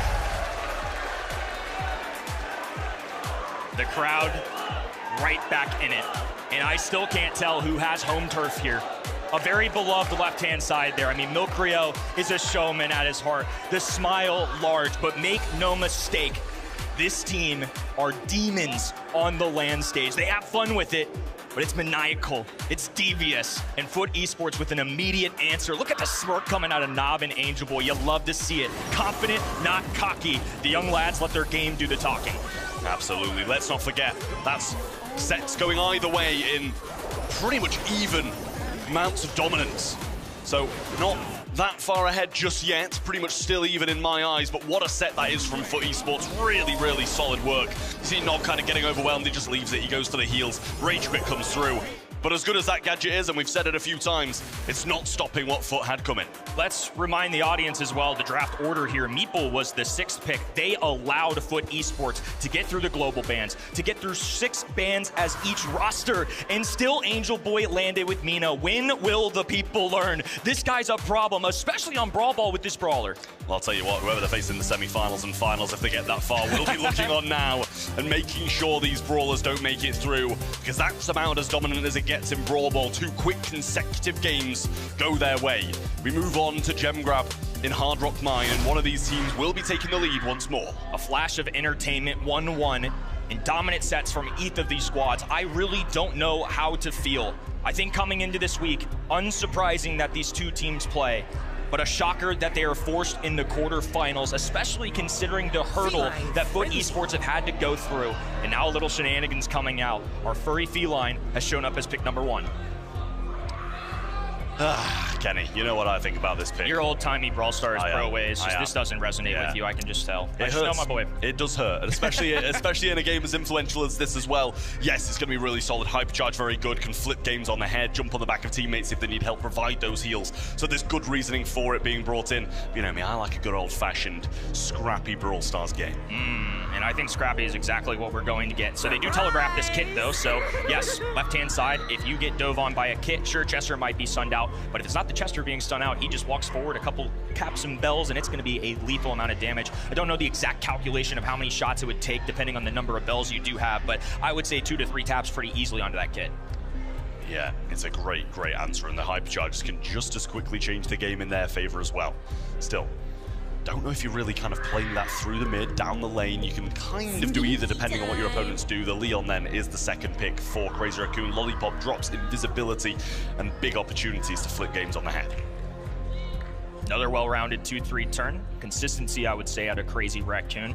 I think it's going to be hard to outdraft either side here. It's something Crazy Raccoon, I feel like, have really improved at throughout the later half of last season, I would say. Coming into this one, I think it's what's allowed them to stay on top here in East Asia with 2 grand finals. Both of these teams, of course, 2 grand finals to their name, #1 seeds from their region. Again, it just goes to show the caliber of squads we have here in a quarterfinal 4. Well, Otis is the answer from Foot so far, and I do like it. I think Otis is a great shout, and one that's quite often banned out, and if not, it does get picked up pretty frequently. The mute, the hypercharge capabilities with that brawler as well, shutting down what can be coming towards their faces. A lot of the time, a Chester's running towards you, and Invis Leon's going to be there, and you've got the answer. Is Kit a standalone, or are they going to pair this with something? I don't know if Otis is necessarily going to be their mid, but it is a hybrid. Oh, not upset. It's more entertainment. The people love it, and the audience as well. How can you not? I mean, you said it before. It's like, when are people going to learn? When will they learn? Clearly not this set, but they're going to go with a Shade in return. A great brawler, a good shout. It can really be an issue in a thorn in the side of FUT Esports here, but they're going to be just kind of running into each other's backlines and hoping for the best. Don't turn that dial. This is going to be an epic clash in set number 3. Two very fun squads, so many playmakers, and that's exactly the entertainment value I expect out of these two top-tier teams. Kit on the map, Mina with Angel Boy, and now we've got Shade as well. An East Asia classic and a crucial set number 3. Well, in we go to Hard Rock Mine. Straight lollipop drop through the mid, and it is the Chester seemingly playing there. Tensai in the back lines, and Angel Boy, I think, a cardboard boxed up there, taking Tensai by surprise. Lane joins him up here in this aggressive position, but so far they're just letting Milkrow get the gems. Safe bet there. There's going to be two mid-range options up the middle, some untraditional mids, I would say. It's actually Lana playing this brawler. Of course, he is known for his assassin and tank work, and Angel Boy can do it all. There's a takedown there. Good one for Milkrio to pick up, as now they can just kind of rotate around. Shade going to be dueling the GOAT, going against the Cat, but it's the Cat that bounces first. Yeah, if it works, it works. In comes the invis, though, and it's traded out by Lane. Wasted super there, which he's not going to be too pleased about. Milkrio going straight for it, and perfect super for him to have. Now, Tensai moving forwards, Lane should fall as well, and that's going to be more gems dropped. He left them on the right-hand side, assuming that he's going to be able to go across and get it. That's a double jump coming in from Angel Boy, but he's cleaned up, and Moya has a super, but left all alone. Look what the synergy this squad has. If you get a Kit dive, you're stunning them, and then into a Nob super, it stuns them twice, but still, it's CR prevailing. Now a hypercharge on the right-hand side. Moya invisible, they have no idea he's there. Lana could be in trouble. Nob there to back him up, and Angel Boy surviving that. A big deal. All three members of FUT now have an opportunity to move forward. Yeah, great kill from Nob there as well, and Lane's pivoted to a gem carrier role, which I don't think you'd have expected at the start of this game on the Mina. Just got a few too many in his pocket, and now has to pivot to that position. Hypercharge there from Angel Boy.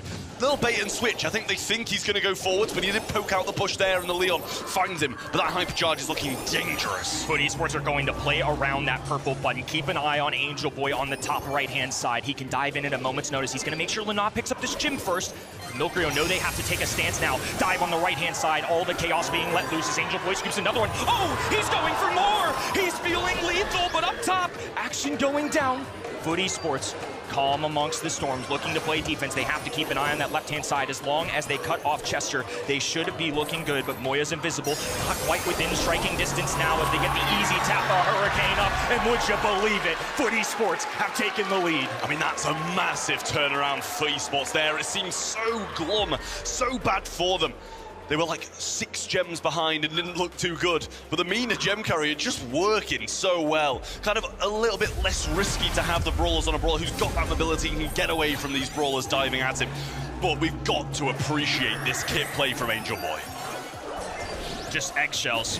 This match is all over the place. Beautiful performance out of Angel Boy there, as now Lana going to be in trouble. A great gadget being popped to make sure he has enough coverage to back away. But Shade is now in prime position up top. If he can get through these walls, if they don't focus him down, he is going to be a nuisance in the side of FUT Esports. Yeah, Angel Boy still in the back lines, trying to do exactly what Tensai is as well.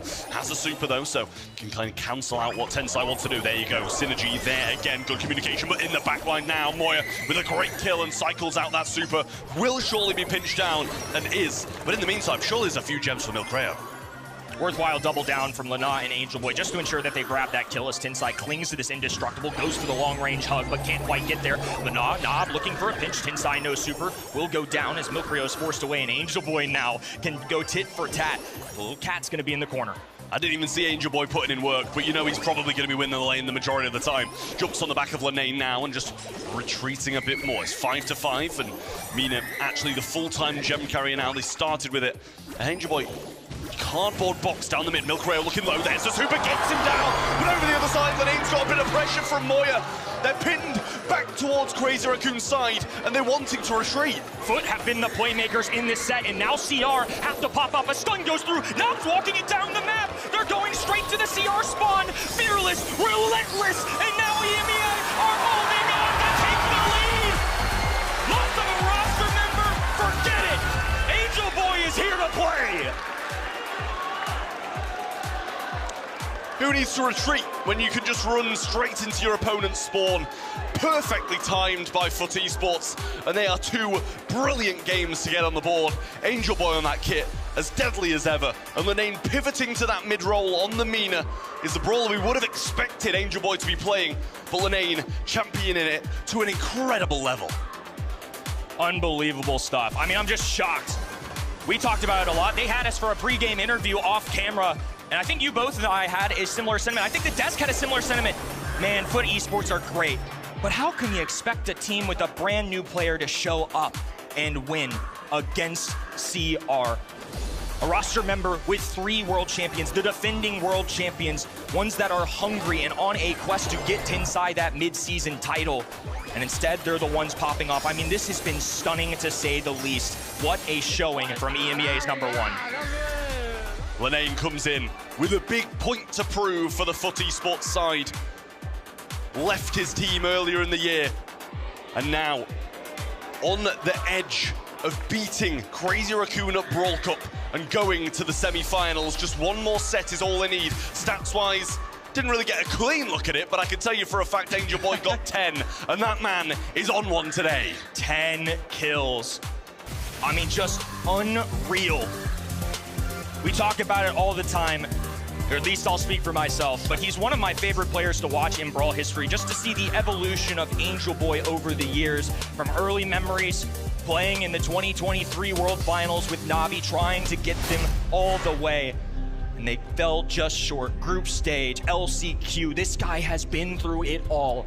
And now in the biggest match of what I would argue his entire career in the face of a world champion, they are 1 set away from moving on to the semifinals. Kenny, I don't think you just have to speak for yourself, to be honest with you. I think the Angel Boy appreciation is worldwide in Brawl Stars. The nicest guy to play this game. A real gentle giant. And to start things out, Mortis is going to be coming down for the FUT Esports side. Big, bold move from them. Should secure the first star, especially with Kaze out the way, which is one of their 3 bans. That, Jae-Young, and the Jean. Over the other side, Colette out the way, no surprises, and a double ban of Jean, and then Byron out the way too. Lot going on, especially with their global bans. There's so much for these teams to keep track of. The philosophy is very interesting as well. I was listening to Humble talk about this. In particular, Semantic had a quote saying that these global bans have made things much more even in the draft. It's way harder to get those quote-unquote out drafts, and the mechanics have shown, and we're seeing that right now. I mean, Angel Boy, Lana, I'll add in that last set as well, playing 2 very aggressive, confident brawlers. If you are wavering, it's not going to work.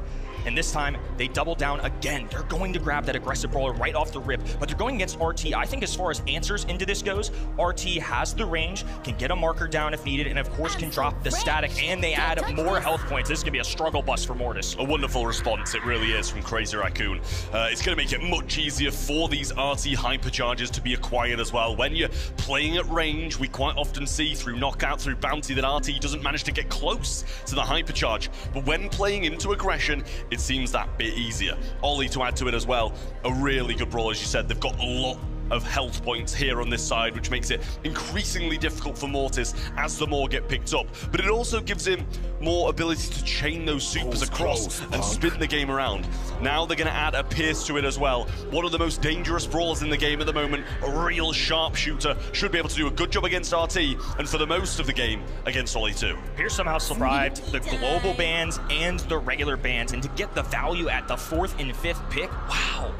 And this is still just a foot-coded composition, right? I mean, I think this is something with Gessie they feel super comfortable with, but the fact that they're still entrusting somebody like Lana to step in and fill this role. I mean, let's talk about Lana. With something to prove, got dropped after the first month and has been looking for a new home, and I don't think this is by any means guaranteed to be a permanent one for him. He's literally here just to fill in, but boy, would this be a redemption arc if he could make this happen. The Gus is going to round out the Crazy Raccoon side. Their last chance. They need 2 sets in a row, or they're going to be going home and out of the Brawl Cup. FUT Esports just 1 required, and I do like the composition they've got. Really solid on both sides. Get ready for a brawl. Crazy Raccoon, while they are down, have faced adversity many times. Reverse sweeps, top-tier teams, it does not matter. They are inevitable for a reason, and somehow Foot Esports have given themselves an advantage in set number 4. CR going to have to make magic happen once again. The Wizards have a lot of work ahead of them. As expected, Blue Star goes Angel Boy's way, but there's a good pullback in the RT. Finds the killing blow. Lollipop drop goes down as well, but Linane going to continue this aggression. Same with Nob around the right-hand side, trying to pinch in, but CR is still looking quite confident. Little standstill here as Angel Boy resets. 1-star lead, and then Lollipop drop going down for the red roster as Angel Boy expands. Oh, dives right in, but Tensai was ready with the gadget. Sweeps through 1, goes for 2! Look at the young man work! Moya getting hit hard by these pellets of Nob, finding his way towards him. And RT Super's there. Angel Boy goes in, and not yet. Tensai does not have that Hypnotize. Milcreo trying to get around the left-hand side. Lollipop drop placed and used. Hypnotize yet again, and this time, Angel Boy will not come out on top. Lead goes CR's way. Such well-matched teams. Foot Esports showing what they've got, but Crazy Raccoon not wavering, still showing up, ready to demonstrate that they can dominate. Angel Boy in, Tensai goes down, a hypercharge in, and now the bats go down. The blood boomerang pays off, and it's a 3-star swing for Foot. Tensai hit hard by a shot of Nob there on the pierce. Moya making his way down this right-hand side. Not, I would say, the ideal situation for him. Linane going invis, Moya still there. Wonderful pierce, Super will line up well. He goes back and survives for now. Angel Boy hunting him down and gets him. Look at the combo spinner. Lana, the substitute player, getting a ton of taps onto one of Brawl Stars' best. And now a Lollipop drop for a little extra coverage. Foot Esports on the defensive. Hyper Ollie coming in now. It's going to be a big moment for him. Can he get the job done? Angel Boy going in once more. Hyper on the right. Moya's going to go down. Pierce Hyper finds no one, but they don't have much time left. 9 seconds. The good shot comes through. Tensai going for it as well. Goes for the Hyper, but it's surely out of reach. And it's going to be a match point for Foot Esports. Tensai has never missed a top 4 at a BSC LAN he's participated in. And right now, he is facing a match point against a team with a substitute, against EMEA's Grace. This could be Angel Boy's Odyssey in the making. Tensai through the mid will be trying to get these hypnotizers off. It was working early game, and Milcreo hunted once more as Angel Boy gets him down. Angel Boy now dipping in and out, little bait and switch as he'll take off to the right-hand side. Coverage coming in from the Lollipop drop. Oh, and now he expands with space. Tensai has to glue to this wall. They're just looking for vision through it, but Angel Boy, relentless, looking to get a few taps on, but will play it cautiously. They still have the blue star. They don't need to give it away. Angel Boy remains in an aggressive position though. He doesn't really want these stars over his head, and especially the blue when he can flip a game with a singular death. Lollipop drop in the back area of Foot spawn. Gonna get taken down by RT, flanking around the left-hand side, and a Pierce Super will go. Milcreo baited a Super away. Excellent play. Oh, and the tap coming out of Nob. Trade, though. 3 stars, still with Foot Esports. They've now burned a couple of those supers, and Lana taking off down the right-hand side late again. Milcreo doesn't see it coming. No super available, and another frag for the red roster. One more Lollipop drop on the right. Angel Boy low, gets hit by the RT, needs to be really careful now. Huge shots coming round, and Linane's going to be supering shortly again. In a bit of a predicament here though, pinched in a 2v1. Might have to just let himself go down, but Angel Boy will join him. Super goes through, and they add another star to the tally. 14-2. Lana with a hypercharge in his pocket, in the face of Tensai. Would you believe it? With 20 seconds to go, 14 stars with Foot Esports. Crazy Raccoon need a miracle. Now on the left-hand side, Foot want more. They were condemned to take on the GOATs. A Frankensteinian roster has to deal with the demons. They dug themselves from the pits of Brawl hell. They walked through the fire with smiles on their faces. And now they can move forward for Angel Boy's first semifinal. Foot Esports prayed, and Lana answered. Comes into the roster, gets them to the semi-finals against all odds, taking down a huge opponent in CR. Huge, huge plays and a big win for Foot. Let's hear what they have to say. Wow, Wow, wow. I mean, the celebration says it all, but you just eliminated the world champions from the Brawl Cup. How does that feel? I mean, to not sound arrogant, but I warned everyone. He knew it was going to happen. From your perspective, talk us through that match from your perspective. You know, how did it play out for you? Actually, first set, it was kind of like a wake-up call, like how did we get out-drafted so hard, but then everything went so well as we predicted. And yeah, anyway, GG's. Crazy Raccoon is one of the best teams on the tournament. I just think we are better. They're better. Lenan, the superhero strikes again. You're in the semi-final. Does everything feel smoother now? Man, I feel so good now. I think it's the first time with Angel Boy, he planned everything. So everything goes as planned. Maybe the first set was a warm-up, and then it was smooth, and I'm so happy right now, yeah. I can tell you guys are happy. One final thing before I let you go. I said the same thing to Semantic earlier today, that he has the opportunity to eliminate NA. You guys have the opportunity to single-handedly eliminate East Asia from the Brawl Cup. Can it be done? We're coming to Zeta. That's it, they're coming for Zeta. Ladies and gentlemen, make some noise for Foot Esports!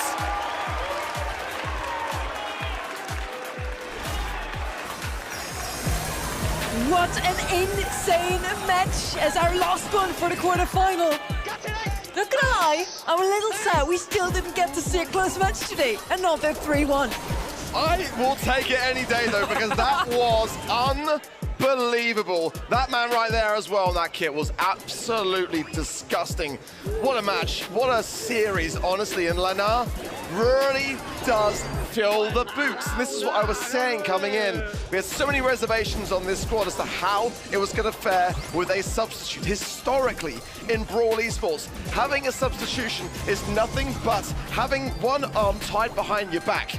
But not today. The semis are there for Foot, and they're coming for Zeta. It's EMEA dominance. On the top side, they're coming for NA. On the bottom side, they're coming for EA.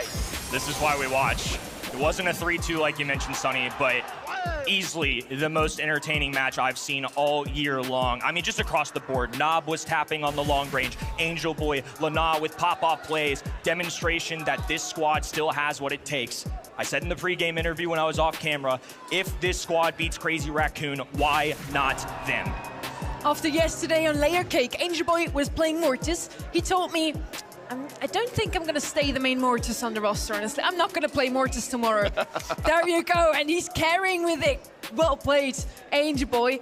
And really, Lana, as we ask the question, can he fill the boots of Gasti? Can he give Foot back what gave them the edge over the rest of EMEA for all this season so far? And he truly has proven that he indeed is a Swiss Army knife. You can use him in any position on any brawler. It was pandemonium, by the way, in the stadium when Foot won. People were actually on each other's shoulders. It was crazy. But I've got to say, if Foot look this good with Lana instead of Gesti, how good will Foot be with Gesti? They've just knocked out the world champions. You know, that gives me goosebumps. It's just a wild thought. The fact that we've never really seen a substitute do anything this remarkable. Angel Boy has been slow close to Coronation Days in the past. I feel like he's been right there. He's so skillful, but he's finally got a roster that feels like they might go the distance. I picked Humble before the day. Man, that was a convincing argument that I could be wrong. It was such a beautiful match to watch, really. I had goosebumps all over. I do feel for Crazy Raccoon, they have now lost their #1 seed, but Foot was just too good today. We asked the question, is confidence the key? And I think we can hear it is. Go for right together. Shade right. Go top, top, go top, come. Go. Okay. Kill shade. Let's fight. Là, mon gars, bien joué. Let's go. Voilà. Oh my God. Wow. Really nice comms. Yeah, obviously a lot of information going between whatever players. works. Whatever gets the job done. Exactly. If Pup does it for you, then I'm for it. We said comps would be interesting coming into the week, and that's for certain. I mean, we just got it on that interview. Maybe that was the roster those guys were rooting for earlier. Up, Yeah, something like that. Could well be. With that, we now have our last semi-finalists ready, and I'm so excited for the next couple of matches. The best 4 teams have crystallized out of the group stage, now come out of the quarterfinals. Tribe Gaming versus Humble. It's another NA versus EU special. And the last time these two teams play, Humble destroyed them. It was not even close at the 2025 World Finals in the group of death, quote-unquote, stage.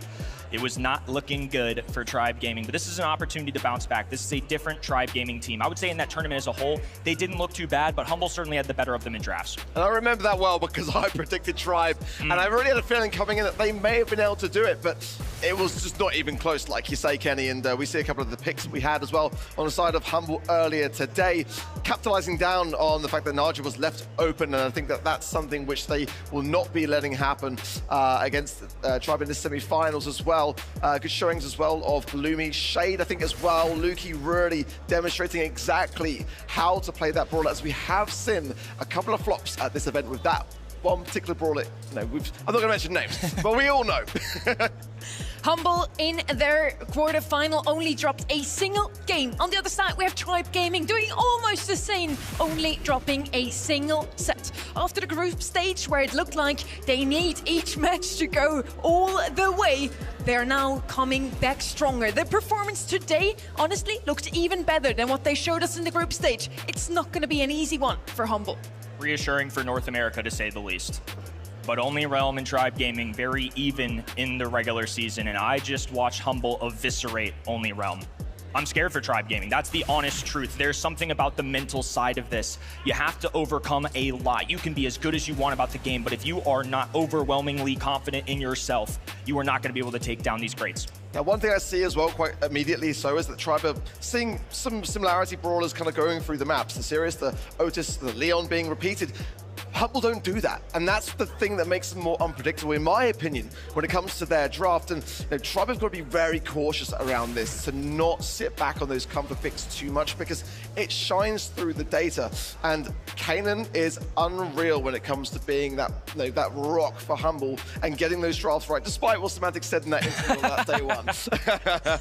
I do agree with you. Humble is unpredictable, but so far, every single time a team has faced them, they banned out the Pierce in the global ban stage already. Let's see if that's going to happen once more. Never mind, Tribe Gaming going with a different route. This time, Colette and Ross are going to be banned out. At least Humble can't open up the map as well for their Pierce. And then Edgar and Leon on the left-hand side. Makes a lot of sense when you play into RBM, honestly. We are still at Brawl Cup Berlin 2026, and we are in the battle of the regions. Now we have 2 EMEA teams left, 1 NA and 1 East Asia. So for NA, Kenny, this is the last hope. It is the last hope, and we could use a W, I won't lie. It's been bleak the last several years, and look, Humble are a fantastic story regardless of what happens here. I'm just a fan of Brawl Stars overall. There's going to be a good storyline either way. If Humble reclaimed the throne, if Tribe Gaming took NA to another grand finals, both are awesome scenarios. You're also a fan of Brawl Stars. So lovely to meet you, honestly. Thank you. Yeah, this is why we Brawl. This is why everybody's coming out here to a LAN event like this one too. You meet so many people that think alike, and now they're rooting for their favorite team. On these maps, we saw the global bans already. Now what's missing, guys? Naja! I was thinking the same thing. It's the predictions. Straight up, Naja is going to be a threat here. Sirius as well, not banned out. And have you got your banger? Have you got your banger? That PFP looming in at 1,500 tier on event.brawlstars.com. Now is the time, if you haven't placed your predictions, to go and do that immediately because it's going to be pretty rare, I would say. You don't have a lot of time left to lock in your predictions at event.brawlstars.com. This is the prediction. It's one of the most dominant ones so far today. 89% for the side of Humble. Now, Tribe, where's your fan base gone? I don't know where they went. I'm guilty. I picked Humble, so I'm not. I picked them before the tournament. In fairness, I'm just saying. Look, it's my obligation. It's my fiduciary duty to give my honest predictions. And I thought Humble were going to win it all, and they're still alive. I just have to keep picking them, but I may change my mind depending on the grand finals. You don't quote me on that. But if Tribe asks you later, you can always just say, "I was trying to jinx Semantic." Yeah, true. Semantic does love to go on record and say that we're going to lose because it's like a good omen and it's kind of worked in the World Finals before, so why not continue it forwards? Tribe versus Humble. I think this could have already been our final. We get to see it already in the semi. Semi-final number 2 is going to be just as tight. Do we finally get to see a 3-2? Please. I would love to see it, especially with so much on the line. You know, getting to that grand finals today is what it is all about. Securing either a world final spot for your region or an LCQ slot for your region is what is all to play for. And now you think about that lower half bracket too with Zeta down there, what it's going to mean for them knowing that the World Finals is in Tokyo, Japan, to be able to lock that in. That second match is going to be a banger, but we're getting ahead of ourselves. The semi-finals lining up now. Tribe Gaming versus Humble. I cannot wait. Barney, you're going to love this one. It's another EMEA versus NA special. You're darn right I'm going to love this one. You can feel the weight of this occasion already. Now, one win away from the grand final, one loss away from heartbreak. At this stage, talent alone isn't enough. This is about composure, who can stay calm in the presence of pressure. And so, let's find out. Berlin, are you ready for your first semi-final? It's time for Humble and Tribe Gaming!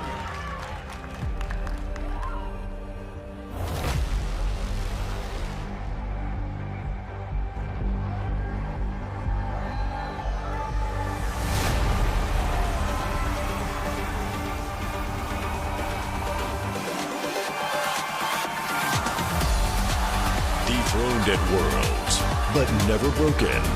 The dominant 2024 World Champions are back on land. Hungry to prove last year's silver medal was just a minor setback.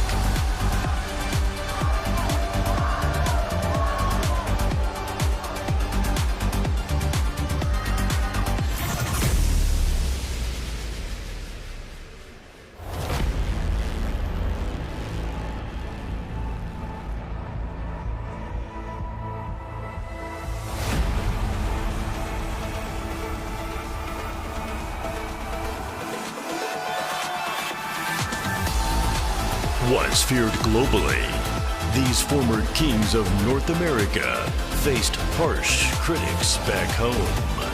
Now battle-hardened with fresh firepower, this household name is here to reclaim their global respect.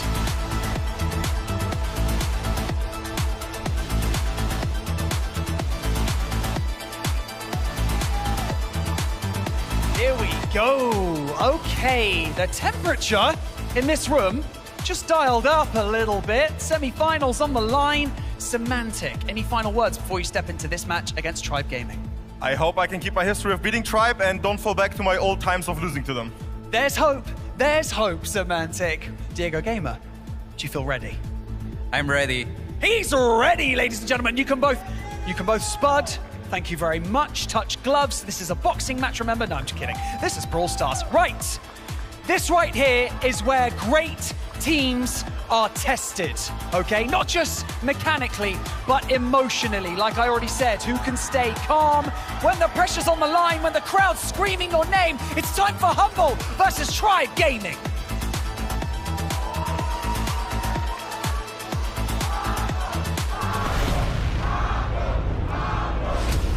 Boss.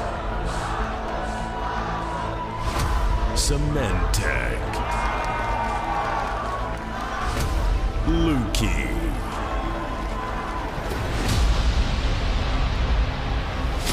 Diego Gamer. RBM. Luffy.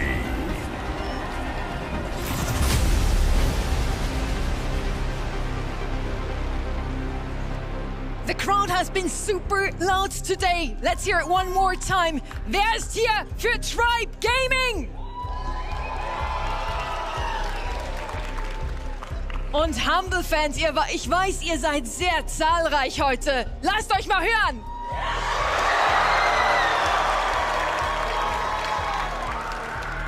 I think it is safe to say we are in EMEA currently here in Berlin. You can hear the Humble fans showed up.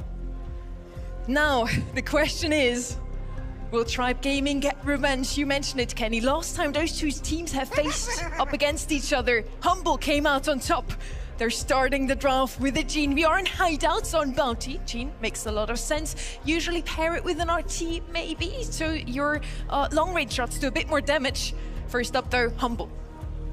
Starts in the draft. It was something I mentioned before, but I think it was the biggest thing lacking in Tribe Gaming showing against Humble in 2025. Brand new year, and Diego Gamer, man, you can't help but root for the guy. He's been special this weekend. Finally, after a long, patient journey, gets his opportunity to play on the LAN stage. Missed out on Dallas, but man, he will be a factor in Berlin.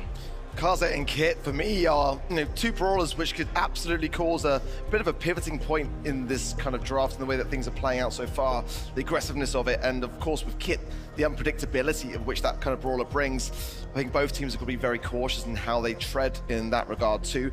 Nani is definitely a brawler which I think has a solid place on this map. A bit difficult now with the way that you are a bit susceptible on the ground when you are using those peeps, so you've got to have something else to back that up with when you do choose to use it. But Charlie sometimes comes out on this particular map too. Gus is a very safe pair of hands with potential to combine with this third and final brawler. Gene on the right-hand side already. As I already stated, RT, not a bad idea because your Gene is going to do a tad bit more damage. Feng is one brawler that Tribe likes to pair with the Gene. Get some heals from the guy. Let's see if that's actually going to come out of Tribe Gaming here. They, of course, don't have the last pick, so they have to be a bit careful with those throwers and assassins. They could still get countered by the last pick of Humble. Really and when I look over to the left-hand side here with Jae Young and Gus, they have two solid supporters that basically screams an assassin, a carry brawler as their last pick. I wonder if this is a bait from Humble to try and grab something like an Ollie here on this final pick, because there's not a lot of damage going down. A Pearl's definitely going to help out with that, but I could see Hypnosis being a huge feature into something like Kaze. And the Gus as well is like kind of baiting out the idea of, if you don't pick Kaze, we are absolutely having that for our third and final pick. So Tribe have had to kind of pick that particular brawler up, but you can absolutely bet your bottom dollar that Humble had a contingency plan if Tribe went that way. Last pick now for Humble. Is it going to be the aggressive brawler that we were calling for? Ollie was mentioned by Kenny. Or is it going to be something a bit safer? Maybe a sniper still. It is something completely different. Just to counter out the Kaze with the Charlie, they have something in their hands to make sure that Assassin doesn't go ham. Kaze, of course, will still get the blue star. Now, Ready and Uber, the current world champions just fell. They're already gone. Will the defending Brawl Cup champions fall as well? It's been a number of years since this matchup could be considered a battle of the Titans. Far from being part of El Clasicos over the years, Tribe are lucky to even be here. If Electros hadn't sort of choked in that last monthly final at NA, they wouldn't have made it. Still, they've given a good account of themselves, and they've got a draft here that involves getting the blue star and then playing defensively ready. They're going to be the receiving end of this all-out aggression from Humble early on, but Humble is coming equipped with some aggression, rather some defensive maneuvers of their own. Lukey on the Charlie, an extremely defensive brawler. They're looking to get in and get back to home base, where Tribe Gaming is going to have a miserable matchup on offense. I like the idea that Humble have this Charlie for, when they get that lead. Find that first pick and then back away. Tribe really planning to do no eliminations if they don't have to. Humble just need the one. Boss finds RBM, that'll do it. Cocoon connected. And there was no chance of reprisal. Luffy out of the fight. Now that actually could have been a takedown by the looks of things onto Luffy, but the timing was just slightly off by Humble. Still, they can find themselves on the defensive as they run away. Luffy ready to dash in, look for the solo kill on Semantic on the retreat. No, couldn't you get out in Semantic with a protective super to keep himself alive? Tribe Gaming, we knew that they were going to be pretty bad on offense. It's a hypercharge here from Luffy on the, or rather Lukey on the left side. They'll get one more on Diego Gamer, RBM, and Luffy. Try to hammer down Boss. They will escape with a kill. An unlikely outcome for them to get out of here with their lives. RBM dodges just long enough for Diego Gamer to come in for a screen. Semantic hoping there for a cookie popper catch on the Pearl, but didn't quite have the damage either way. This is Humble looking pretty terrifying, and now Tribe have to throw themselves at this EMEA squad. Fanstorm doesn't really bother Lukey, he just respects it, steps outside of it a little bit further. Now Spiderling's deployed. And there it is, Cocoon thrown down. RBM doesn't have too much help here. Once again, Diego is eliminated. Tried for a hook, but Boss shrugs it off. Every single opportunity completely doused by Humble, staying alive for just moments longer on scraps of HP. 5 seconds to make a miracle happen for Tribe Gaming. Not going to be able to get it. Semantic rebuffs the attempted a push in. And despite Tribe Gaming having them against the wall, they didn't have enough time. Got to hand it to Humble with this draft. It's basically put together for both scenarios in mind, both when they're behind, they're trailing, they need to get stars, and when they're ahead and they need to back away and play defensively. They've got Gust Shield, they've got Charlie Cocoon, so playing Kaze into the combination of these supers is honestly incredibly challenging. Yeah, it was an early pickup, and it's really just because, first of all, she's fantastic into some of these weaker brawlers that aren't so strong at close range. She gets a blue star and plays hyper defensive. This time, Luki's going to take a different stance. Diego Gamer's going to try and lock him in on the left side. On the right, Semantic and Boss losing interest in RBM. Just used him to get their supers up and now changed their focus over to Diego or Luffy. We're in Weekend Warrior territory. Luffy able to get the better of Boss there, though. Found a crit spot, and the damage was good enough. That takes the Jaeyong out of the game here, and that was a very important Cocoon to stop Luffy in his tracks. Nicely recovered also by Tribe Gaming. Didn't let him sit in the Cocoon too long. Humble have played aggro around the Cocoon, usually used to push away an aggressive push in. They've been able to coordinate as a team to get some kills. There have been some misconnections. RBM gets Semantic at long range with Pearl. Building up that heat. Obviously, that gadget is pretty huge in terms of fighting burst damage. Semantic had no help there. This now puts Tribe ahead 5-0. Humble are going to have to get their skates on now, but Tribe seems like they've started to get a bit of a feel for this pace of play from the EMEA team. Well, they can't get too comfortable. They're now getting backed up in their own spawn. Humble have the utility to do this. Semantic can power up anyone who wants to go for a push-in. They have to weaken RBM first. He's all heated up on tons of HP plus that shield gear. 30 seconds to go, still biding their time. Luki wants to eliminate someone from this defense with his super, still working for it. Probably just a couple of connections of the yo-yo away. Yeah, find a Cocoon connection. You can honestly go all in, 3 versus 2. And come out with potentially a wipe there. Numbers advantage means a heck of a lot in this game type. Luffy steps back, realizes he doesn't need to overextend. This is still Tribe Gaming with a relatively healthy lead. It's Semantic and Boss looking to try and make their way in. It's going to be a Weekend Warrior connection. And there's the hypercharge of Semantic. Diego next to fall. Still a blue star difference though, and Humble just pull up short. Great math for Tribe Gaming. They knew that a couple of them could fall, but they had to keep Luffy alive with that blue star. He's so evasive. It's just one of many things that makes Kaze an excellent pick on this map and such a high priority. It was willingly handed to them by Humble. They believed that they could press them against their own respawn like a hydraulic press. Look at the priority in getting Luffy now with the Weekend Warrior up. They'll drop him down to half HP, and with him lacking the pressure, they can press into this right side more confidently. Yeah, Boss still trying to punish that blue star. Takeman instead backed up against the wall. RBM consistently putting critical damage out across this set. The greed from Humble. After the exhaustion of fighting a war of attrition for the entirety of game number 2, they wanted to just go ahead and get it quick and easy off the beginning of the game, but Tribe Gaming is not going to be handing that to you. They already know the interaction off the beginning of the game. Luffy got a little too aggressive. Boss nearly took him down, would have taken one more attack to do so. Now Diego Gamer in with the support. Luffy trying to crunch around the right. There's the Cocoon. Luffy is in a tough spot. He has to recover his teammate, now go for the body block. No, not gonna happen. RBM around the right side, attempting to pitch in, but there's just no sight line. The most dangerous moment is just after you've gotten out the Cocoon and still haven't started moving yet. Easy for Humble to line their shots up against Diego and get themselves a couple stars. They still trail by the blue star, but Luffy's got himself tucked into this alcove. RBM will commit if Luffy gets pressured, and here's the Fan Storm forcing Semantic away. They don't want to disrupt the stronghold on the right side. Tribe Gaming have taken up so much room, more room than they deserve, really, after the beginning of the game, where they fell back to spawn really hard. It's east versus west, but Humble is attempting a sort of wraparound on the right side. Tribe Gaming refusing to fall too far out of position. The missed pull definitely hurts. Would have been an excellent one to secure those 3 stars from Boss. RBM and Diego Gamer facing a lot of scrutiny on the right side. And the shots fly, but there's no kill just yet. Where's the protection for the Cocoon? RBM attempts to get away, but Humble leads with the kill. The Spiderlings off the hypercharged Cocoon. That was too much for Diego to deal with. He couldn't burst them down quickly. Now Humble have that 2-star lead. Luffy on a bit of a solo mission here as he tries to pressure on the left-hand side. It's RBM stepping up. Dash in fist to the Brawl star, but Boss is still standing against the shield to stop the detonation off the mark. That will do it. Humble notch up the first set of the series. Correct math on the draft. They willingly handed over a couple of strongest brawlers on this map, Jean, Kaze, to Tribe Gaming. Tribe Gaming predictably went for those and went for the turtle comp. Didn't work at all. Humble kept their composure and pretty much just threw darts at the dartboard until something stuck. Went for interactions, one after the other, in this hyper-defended Tribe Gaming position. Eventually, one breaks through. Certainly did feel like the issue for Tribe is that when they had to go on the offense, they maybe lacked the tools in comparison to Humble. Obviously, we know Luffy is incredibly good at any sort of gap closing, any sort of close range, assassin-type brawler. Frustrating, though, I think, is they just couldn't quite find the damage they were looking for. These cocoons are devastating. Not only are they creating a temporary 3v2, but they're often a death sentence for the player caught inside of it.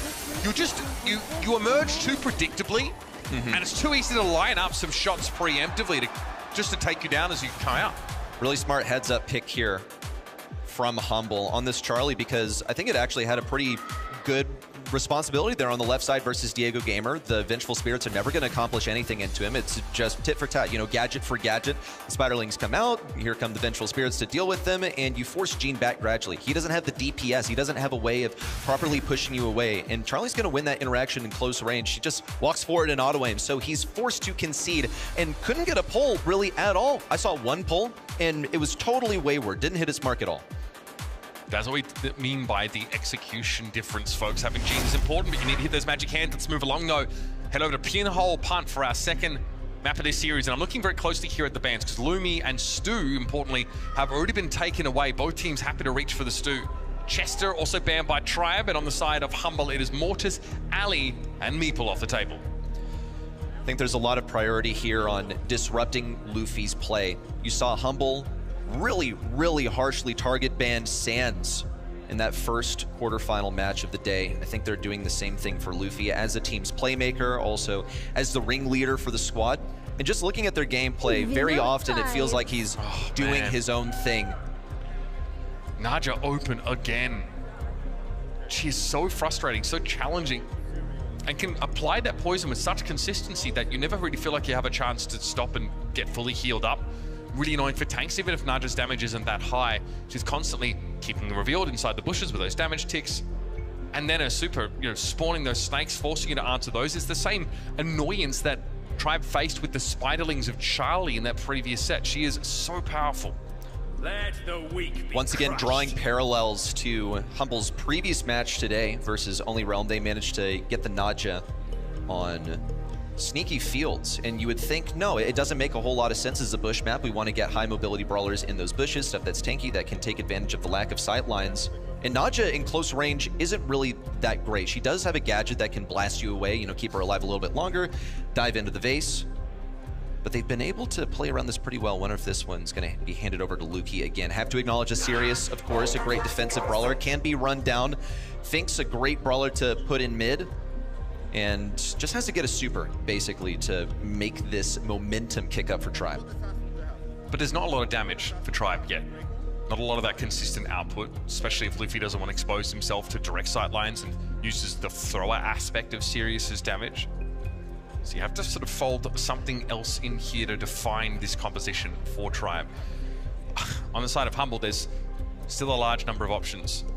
Remember, Ali, Mortis, and Meeple all banned. Ems is an interesting one, obviously extremely powerful now with actually like a crowd control element baked into a hypercharge super, and also her gadget can stun if you hit people against walls. And look, you've got Otis here who can certainly handle, you know, Finks can control that space pretty well. Fat Splatter's a little bit annoying for them to deal with. Can mute if there's an expected last pick tank here. Especially because, like, you know, Ruffs is globally banned in this series, and RBM has been playing some more supportive brawlers, but the Bull and the Nita are two picks that we see still from Tribe of the tank variety that they'll try on maps like these. Melody instead. Okay, I like Melody because, see, you can get close up to an Ems and she can push you away, and then you can dash back on her, and she can go, okay, well, I'm actually going to use my Hyper Super, and you can still get in close range versus her. Like, in the one-to-one interaction, I don't think it's so bad for Melody.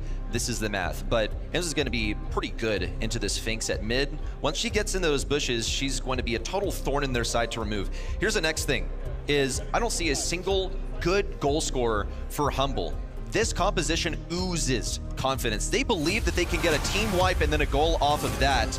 And Tribe Gaming need the aggression. They need the super from Luffy to put this one across the goal line. Humble have a lot of damage and pretty good control. In fairness, RBM has dropped low.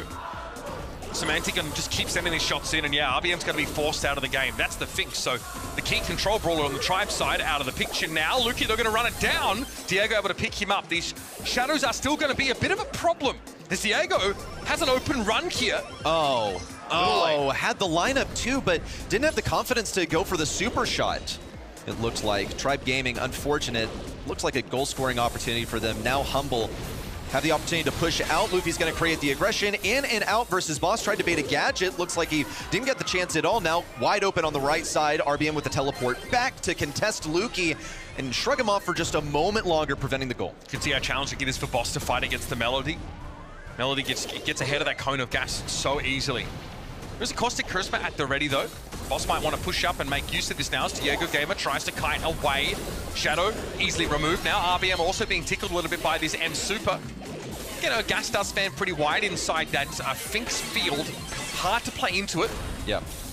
A lot of snakes on the field. RBM makes a TP play here. Those shadows will be cleared off, but Luffy's able to get into the map now as RBM finally gives up the ghost. The acid spray, you can see that Humble not really interested in playing in that interaction versus Melody where they feel compelled to push it away, gonna maximize their utility here. An easy walk in as they all converge on RBM, who doesn't have the DPS to push all of that away. It's the slow game here for Humble. It's a war of attrition that they seem pretty well geared to win. Luki just continuing to chunk poison damage down. Boss also now has a hypercharge at the ready. Not that there's any gap-closing brawlers here for Tribe Gaming, but it is going to be a very long, wide range of effect. And that's a Naja hypercharge. Yeah, that's what it does. It's pretty good.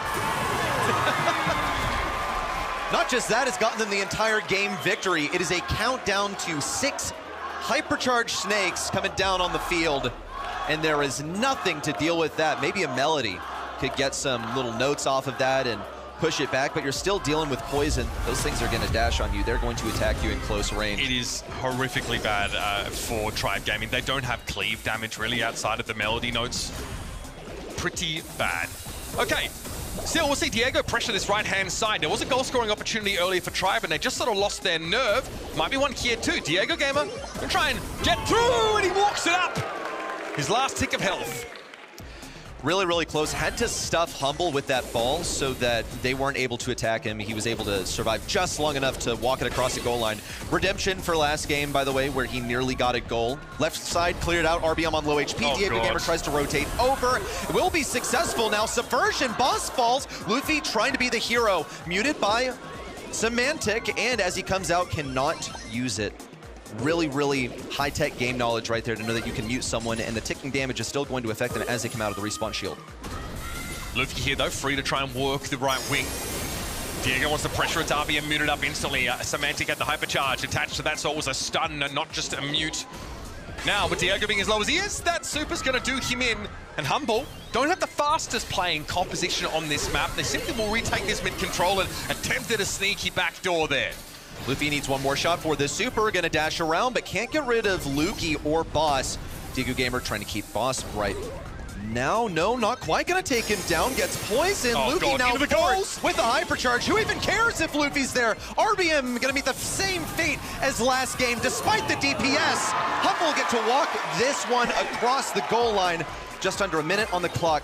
Tied ball game. Time to pay the piper. Tribe Gaming in this set is starting to slip from their fingertips as well. Boss with the hyper super, looking for a chance to drive it straight down the throat of Tribe Gaming, and he does. Diego on the outside, looking in, and that's just not going to be enough. Humble have seen that trick too many times before. A draft picked from pure confidence, bravado. But they take it into game and they steamroll the last hope of NA. Team play beats a series of 1v1s. It's what Humble are so familiar with. They have excellent comms, great synergy, and Tribe Gaming are playing largely as individuals.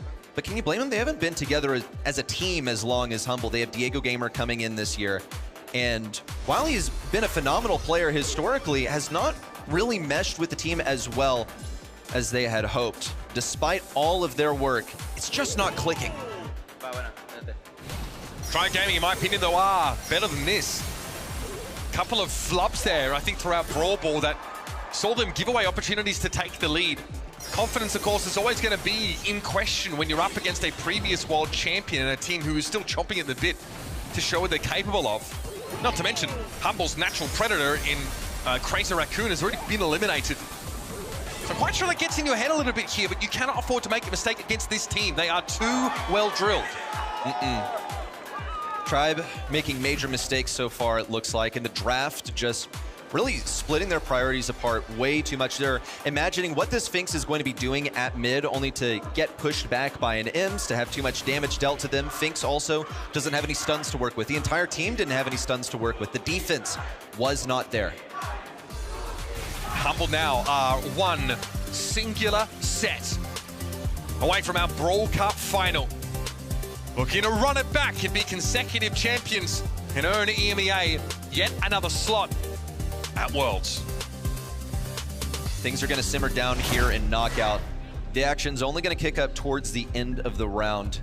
It's really the pace interrupter that Tribe Gaming needed after they've been run through these last couple of sets. Bans are in from both sides, typical stuff from Tribe Gaming. On the opposing side, Fang, total sleeper pick and comp lately, and one that they must have scouted out in Tribe Gaming scrims. It's a Luffy pick, yeah. Yeah. If they have the data, they will have seen that Luffy has not lost a Fang game on out in the open in the last couple of weeks of scrims. Granted, it is a small sample size, but it is an option when you don't have other assassin-type brawlers to go towards. Mina is like a backup. You know, I've seen actually the Fang picked up in lieu of Mina by Luffy. That is available here. Yeah, there it is. The first preference for Luffy. Great skill expression opportunity there. And of course, the premier sharpshooter in Brawl Stars has been added to the Tribe roster.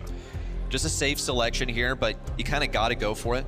The potential to be overwhelmed, by the way, if he doesn't hit his shots, you know, he's encroached by a Jae Young that has a whole lot of speed to work with. He doesn't hit his shots, then he can't get his ammo back. He has really, really terrible base reload speed. So I can definitely see him being crunched into the back, Mina having to retreat alongside him. I anticipate Luffy will be on this Mina, as he often is the aggressor for the team, the one trying to open up the gates for his teammates to succeed. But I just have not seen the team synergy from Tribe Gaming today. I mean, are we just going to let Humble pick one of their like busted comps? They've got two of their best brawlers on this map already. Yeah. At least Angelo was banned. That would have been absolutely disastrous. Nani picked up here as a nod and a direct answer to the Pierce. See how it combos with the other brawlers. Of course, I expect this to be a 1v1 for Nani versus Pierce, most likely on the right side. Pierce is going to have to rotate over there. So how does he get through easily? Well, Pearl is a way of addressing that. And now things have sort of flipped. Could be the Pearl versus Nani if they're able to enforce it. And then Pierce wrapping around on the left side. Tribe Gaming stand the threat of being 3-0'd, just like their North American predecessors in the early stage of the bracket. Nani being matched up into Pearl would be pretty rough for Nani, as that return to center gadget basically is rendered useless. And the crowd want blood. No other way about it. They want to see Tribe Gaming brutally dispatched. It's time to jump into out in the open now. Our third set in this series, and potentially Tribe's last hurrah. Instant mid control for Humble as they have Jae Young forward. RBM trying to push through on the right side. Looks like almost successful, but he's getting kind of shy. They want to get some damage on Lukey so that he has to fall back as well. RBM now sneaks through onto the right side. Humble, guess what? They're cool with that. They expected him to be in this position, put up as much resistance as they could. Now thinking about how they're going to pinch him there. Boss also looking to farm Hypercharge off of it. Semantic with Diego Gamer backed up by Lukey can start sniping away at RBM. So what's the end game here? Well, lane swap.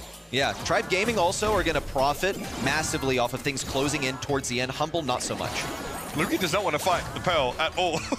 He would very much like to continue harassing down this Mina. RBM, though, has his shield blown up, and Diego Gamer gets a little low. The homing element of Lukey's projectile makes an arc towards Luffy instead of his intended target, but it doesn't seem to matter. Boss has brought the Pearl down. That's the late game win condition here for Tribe Gaming, and too easy as Diego Gamer is knocked aside by the Peep. An easy target for Luffy. So good from Semantic to kill two birds with one stone. Get an elimination at the same time as breaking open that barrel.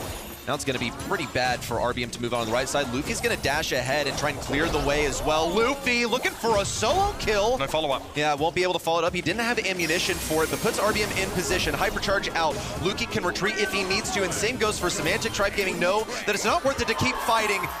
That's the Weekend Warrior. Boss, though, finds himself defeated. 300 HP apiece for Diego and Luffy. They hang on just barely. Luki gets one. It's a 1v1 between Diego and Luki. Diego, though, Luki knows exactly where he's hiding. That section of bush has been knocked out, so Diego has to reveal himself as he crosses. Luki knows what he's up against. Diego has the edge in terms of burst damage. Luki won't hit as hard, but has a bit of help with the auto-aim of his shots. Even hiding behind a wall, trying to abuse that super, Luki won't have an easy time against Diego, who can still target him behind that structure. Now, Luki's not interested. Diego Gamer going to have to recover his ammunition. It was played really, really carefully. He's going to get it just at the end. Diego knows that he can win this on damage alone. Misses the first one, gets the second, trying to cycle this forward. Into the poison! You're kidding! Just a little bit too much damage. That one tick of poison taken by Diego. It didn't need to happen. And again, Meeple really good at that range because his shots do arc towards the target. It's hard to miss. But still, what went on there? They do a lot of damage, and pretty much Diego Gamer knew that he wasn't going to survive 3 shots from Meeple, so he's going to have to dodge 1, went into the poison as a reaction. It was a forward movement from Luffy. They figured out how to get RBM into position early on, so now they just got to figure out the rest of it, basically. RBM on high health can encroach on Boss's territory. They found where he is. They know where Semantic and Luki are, but they still have to retreat. They just don't have anything advantageous at the moment. Trying to stay on high HP, RBM now rotates positions with Luffy, who's actually had quite a bit of success aggressing Boss and being sort of the entry fragger for the team. Semantic's giving his team a way out of mid if they need it. If they've got to back away from a Pearl that pops Gadget, they can. Look at Luki, he can get out now. Essentially scot-free. A missed peep. This is looking better for Tribe Gaming by the second. What a rejection from Semantic. This round could be a wash unless Luffy and RBM do the unthinkable. Humble only thinking about how much value they can get. Get rid of the barrel. Who needs a peep anyway? Luffy and RBM rejected by the gadget from Luki, but RBM finds one on the right side. No HP to work with here for Tribe. That's one. And a second. RBM falls. 1 round between Humble and a grand finals. Tribe Gaming, all the hard work they put in and all the trials and tribulations they faced in NA might only amount to this. A sweep by Humble in a semi-final. Not sure if they had that on their bingo card, but so far they have looked to be bested in almost every element of the game. Here's a hypercharge, peep coming through, wind wall well apportioned to answer that threat. Yeah, good reaction there from Luffy, but it's going to have to be reserved for later, having to wait for it on cooldown before he can push in once again. Tribe Gaming all in position. They're able to retreat much more easily. Really, I'm looking at Diego Gamer. Need to be hitting more of these shots. Semantic all over the place and with some successful hits. Force Tribe Gaming back. Someone should tell Semantic that Return to Center doesn't work well if you can't be hit. Yeah. And that bro is absolutely dodging up a storm, breaking the ankles of Tribe Gaming and has let them get back into the map. Luffy wants to surge forward now, but uses a very precious wind wall gadget in order to maintain that bush control. Humble looked to wrest it away from him pretty soon after. Poison closing in now. Tribe Gaming going to max HP. Here comes the value on the Boss. Ooh, it's not going to be much. Here's a hypercharge from Boss as well. Now out for blood. Weekend Warrior pumped. Damage gear on. Luffy falls. RBM the last one remaining. But here comes the Peep of Destiny. Boss to finish it off. You can give it your all. But Humble have a date with Destiny in the finals. And these 3 Humble guys simply decided to single-handedly delete North America, the entire continent, from the Brawl Cup. One challenger after another. They'll have their crack at a back-to-back title at the Brawl Cup. Let's head down to the stage as Barney is going to check in with our first grand finalists of the day. Humble, you've single-handedly deleted, removed, absolutely squashed North America from the Brawl Cup. That's got to feel good, bro. With my words of 5 years ago, NA bro, NA. There you go. I tell you what, though, from the outsider's perspective, looking in on this tournament, it looks like it's been pretty plain sailing for you guys. It's been a smooth ride. How has it been from, like, inside the camp of Team Humble? It's definitely not smooth sailing. We're giving out all these teams are literally the top of the top. without literally all of my teammates giving 110%, I don't think we will be looking like that strong here, honestly. Well, the crowd, as you can hear them, they came here to watch their home team make it to the final. You delivered on that. Can Humble go the whole way? 2 Deutsche im Finale, wir hoffen, wir gewinnen das. Wir geben unser Bestes. There we go. Ladies and gentlemen, make some noise for Humble.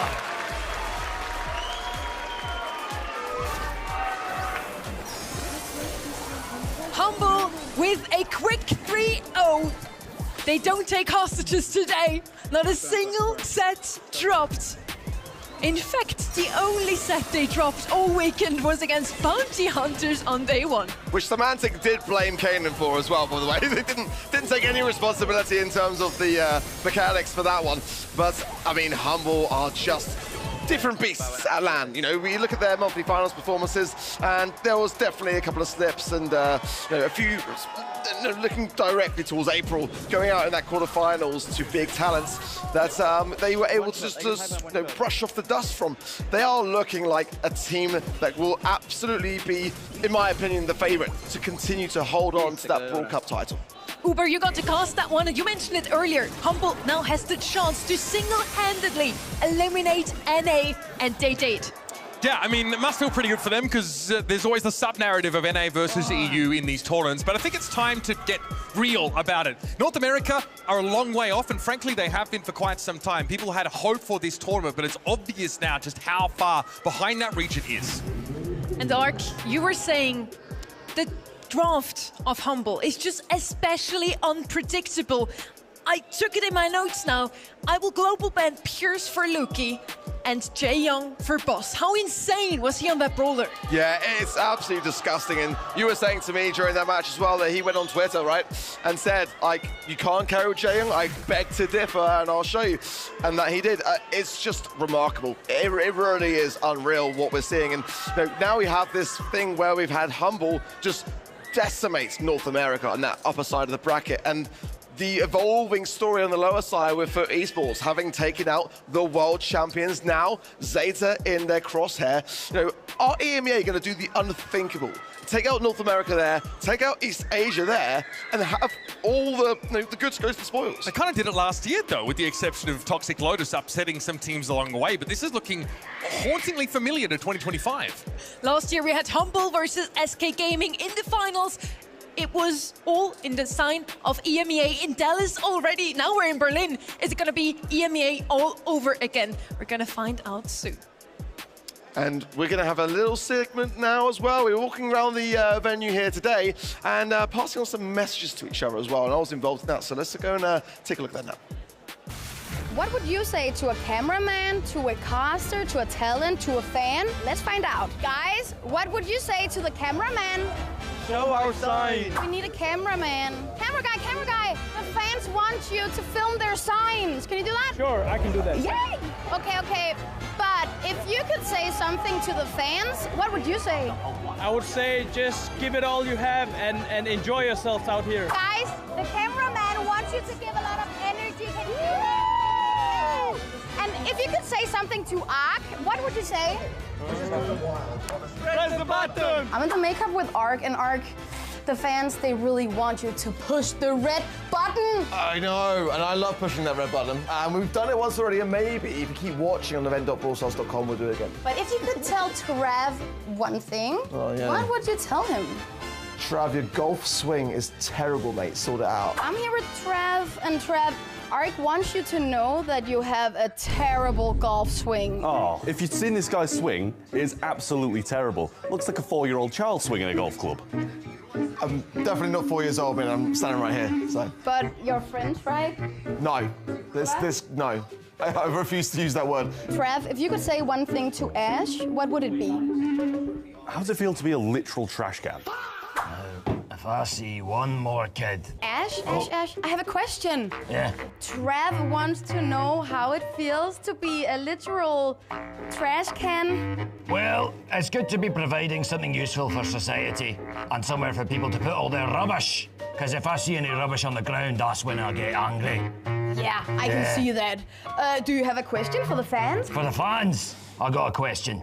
Are yous ready for some more Brawl Stars? Hey, you've only got to tell me once. You asked me to press the button. I'm pressing the button. There you go, boys and girls. There you go. Dude, I was hoping that Ash was actually giving it back to Trav, being like, at least I provide something to society, unlike you, bro. That would have been fire. I'm going to actually assume that was how it went down. That was funny. As Arct has pressed the red button, everyone is getting 100 points over at eventofbrawlstars.com right now. You better tune in. You have a couple of seconds left to claim it. And now, we have the quarterfinals out of the way. Semi-final 1 out of the way. This is time for semi-final number 2. It's Zeta Division versus Foot Esports. It's giving Grim Reaper meme, knocking at the doors. First Crazy Raccoon and now Zeta Division. This is the team that does not come in, I think, as the favorites, right? They're not the current world champions. It's been a while since they've dominated their region. They were the best East Asian team at Brawl Cup last year, kind of the main one. They still fell short. These guys, though, their drafts are back. That was the main form of criticism we had for Zeta Division. We said, the mechanics are great, but the drafts, not so much. They completely outdid Oniron when they played against them. This team, I think, really has what it takes. Their drafts are now fixed, let's say. Humble has just knocked out all of NA. Foot Esports now has the same opportunity with East Asia. Already knocked out Crazy Raccoon, now off to Zeta Division. Already talked about the draft here, Arc. You're the specialist for that this weekend. Yeah, that's already rightly said. You know, Zeta Division have really upped their paces when it comes to their draft. And very similar to Humble, actually, when you can see just how varied a lot of the brawlers are in that regard. But, you know, for me, like you said as well, Luba, it's been a while since Tambo has been a world champion. You know, it's the second place runner-up thing that's kind of like been an issue for him, 2022, 2024. So to really cement his legacy, I think we do need to see them have that kind of like level up and make the grand finals here. I think that Foot Esports may have maybe run out of gas, let's see, but they, having said that, looked bigger and better than ever in those quarterfinals. So I'm still rooting for them. I'm still rooting for that EMEA grand finals where they guarantee themselves those slots. Zeta Division certainly needs a good draft against Foot Esports. They have the opportunity to shut down East Asia completely. Already took down seed number 1, now off to seed number 2. Zeta Division, they really looked good this weekend, but will Memeshi offer enough draft knowledge against... Is Angel Boy drafting now? Gasty isn't even here. I don't know, honestly, who is sort of behind that, but the thing is they're just picking good brawlers for their players. Pierce and Mina are getting picked up quite frequently, and they are being used to the greatest. We know Angel Boy's Mina is incredible, but I've also got to say Lenas Mortis, the guy's an incredible assassin/tank player. Keep an eye out for him, and it's great to see him looking animated out there. He's a low-energy person normally, but he's fired up, and I love to see it. But the interesting thing there as well to mention as well with that Mina double pick is the fact that the crowd cheered pretty loud when Angel Boy picked it for the second time. He didn't play it. No. They none did. And he was still equally as good on that particular brawler, allowing Angel Boy to pick up the kit. And we saw him dominate with 10 kills. Like, this squad are able to fill the gaps in each other. It's remarkable to see. And Angel Boy was actually on the Mortis later. So they're just swapping roles. Yeah. Roles all around, and it seems to work out. Lena seems to be just the piece they were missing. Edgar and Naja banned out from the side of Zeta Division. So pretty regular bans, not really targeted at all. We still see the Mina left open. And then Lumi and Mortis banned out from the side of Foot Esports. Why are they banning out Mortis themselves?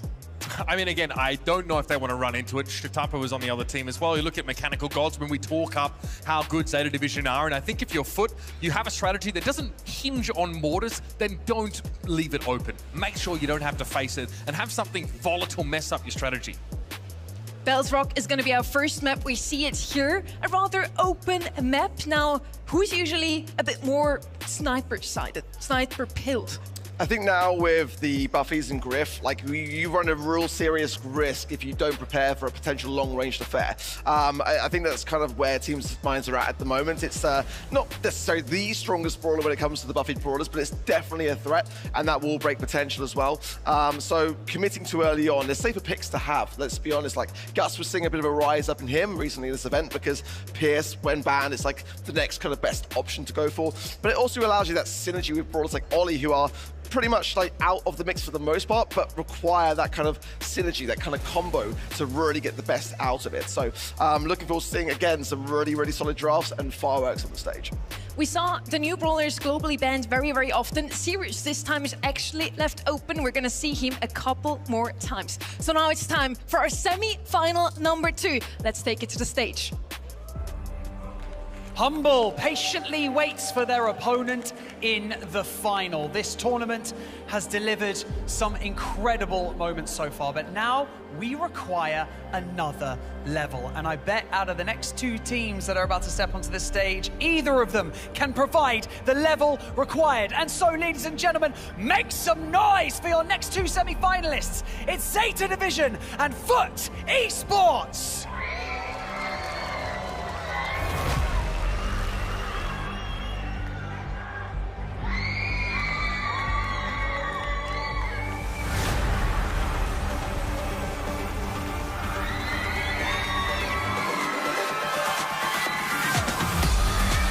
Forget the cheap tricks. For their next act, East Asia's greatest showmen are unleashing a masterclass in mechanical dominance, drowning the competition in a devastating display of unmatched power.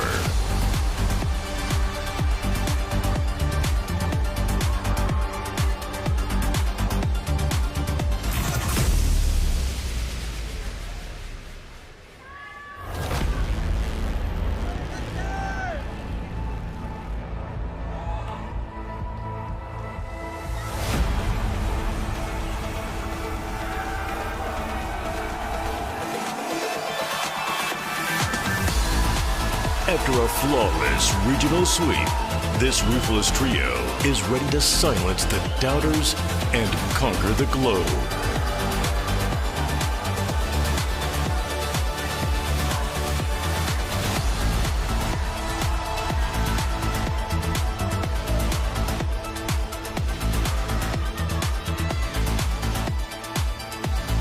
Oh, we've got Lenan and we've got Batman. I'm loving this energy right now. There's a calmness about the main stage at this moment. We have the final team from East Asia standing and EMEA seeking out to dominate the Brawl Cup. Batman, are you ready? Yeah! Yeah, he's ready. I like that. I love his energy, man. Lenan, keeping our head cool. How you feeling, man?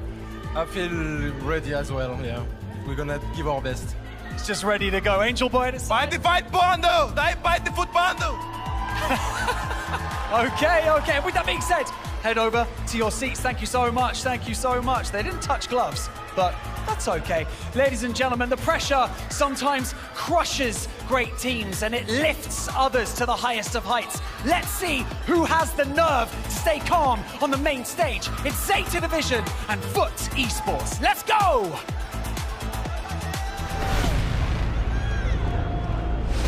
City Tampo,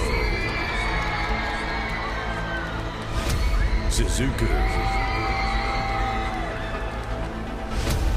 Batman,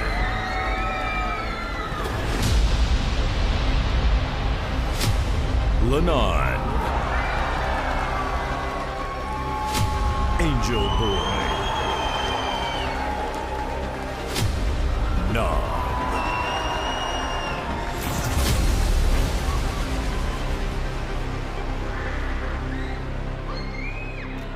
I feel like Foot and Humble probably have the most fans here, but Zeta Division definitely some of the loudest ones. That was insane, Berlin. Thank you so much.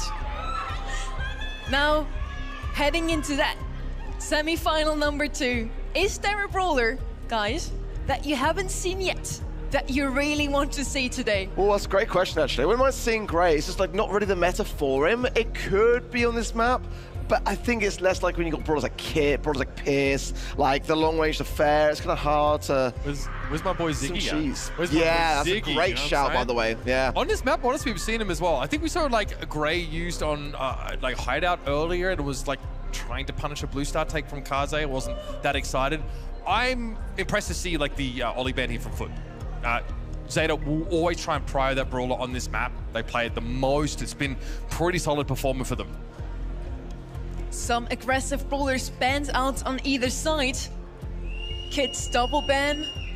Leon out of the way. Oh, here we go. The Angel Boy special showing up once more here.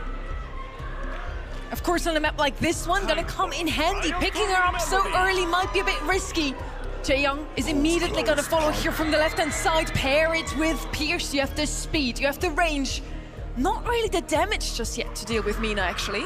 Could be Jaeyoung compared with that as well. I mean, that's taken away from the Mina, but Byron would absolutely allow the Mina to be able to force her way down that line, and it's a scary prospect. We'll be lacking the speed, but the heals be like double in that regard. So again, Gus wouldn't be the worst of shouts to be able to allow Mina that shielding to go on those aggressive runs. That windmill gadget, of course, will be able to deter so much of the fire aimed in her general direction. Angelo, do you know what? It might then be Lena on the Mina, because Angel Boy is a disgusting, an absolute disgusting Angelo player. There's a world where something like this can tempt teams into like a Nani pick. If you remember back the previous series for Zeta Division, they played triple sharpshooter and they brought a Nani in because the Pierce was on the other side of things. I think Zeta might want a decent control brawler to try and give Pierce that room. You need something to stop this Mina just walking up on you constantly. How are you going to keep her honest? You need to find like a strong source of damage. The Leon, though, is sort of banned away. It's also banned out.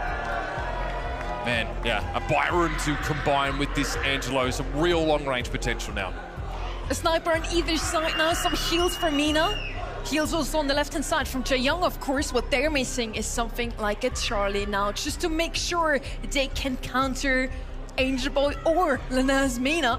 Once we find out who's going to play it, certainly the casters are going to pick up on it later as well. Charlie, anything else? Ark, any ideas? I really like your Charlie shout. It's not really the kind of brawler you'd expect to have to pick up here. Meeple, yeah, sure, can work as well with the Manchester Meeple to maybe deflect or that kind of thing. I do prefer, I've got to say, the foot comp. And once more for you on the mic for semi-final number 2, Trev and Kenny. 1,638. That's the number of days since Chitampo peaked with a world championship.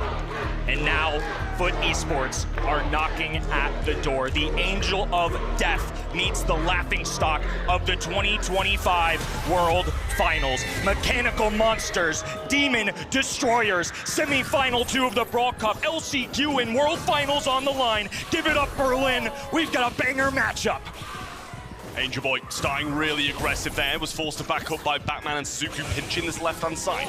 Not the best positioning so far from Foot, all 3 of them in the back lines straight off the bat, but a great tap from Lenane. He'll find the early frag on Suzuki. The substitute player making his mark early in the match. Batman, the Cape Crusader now, under heavy fire from Angel Boy. Chitampo trying to operate with the long range. Byron keeping up though. Batman low HP. Lena looking for a shot, applying pressure, making sure that he can't heal, just knocking arrow after arrow to keep Zeta on their toes. No need to overextend for Foot Esports now. They get this 3v2 advantage and the superior close-range brawler in Mina. There's the splash. Chitampo very low and gets tapped once more. Nob brings him down, and Batman, the only one left alive for Zeta, heads straight for the gas. To make sure he gets tagged up less and less, but unfortunately for him, Nob did charge up a super. You can see it on the right side of your screen. There he goes. Lena still holding one of his own too. The only thing missing is Angel Boy. Certainly an advantage for Foot Esports. The only thing they have to hold on Zeta Division side is this super from Jaeyoung, which is by far the easiest to get. Oh, Chitampo, 2 really good taps on Nob there. He's got to retreat. Super on the left-hand side from Lena. Focus forces Suzuki back as well, but Angel Boy still walking forwards, dashing back, walking forwards, dashing back. It's the same over and over until someone oversteps. The rhythm of Angel Boy with this brawler is unmatched. It's been a huge feature of their run this week, and now Byron lobbing of a shot. A complete miss though as Angel Boy looks to go down the right-hand side. Zeta clustered together in this bottom left-hand side corner.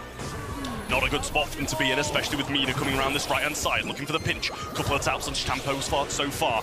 And a super from Lena finds the burning shot onto Batman. There's a little windmill forced out by Angel Boy, all pinned in his bottom left-hand side corner. Shots coming through now, though, as Chitampo starts to find his rhythm. Down goes Batman, and 2 remain. A barrage of bullets, and Zeta Division are only left with 2 members. Lena flanking around this wall. Good gadget coming out of Suzuki, doing everything he can. They have to fight for their lives out here as the fishing barrel comes out. Not a lot of contact. Now some shots raining in as well. Hypercharge going down for Chitampo. Oh, he's an escape artist! Look at the wizard work! Incredible from Chitampo, managing to win that matchup. Hypercharge available from Lenane right now on the left-hand side. Super cycled out by Chitampo in the dying seconds of that round. Angel Boy getting pitched in. Batman shot to the face with a little gadget from Lena. But it's so far Foot who are a bit further backed off. Peak mechanical skills in our 2026 Brawl Cup.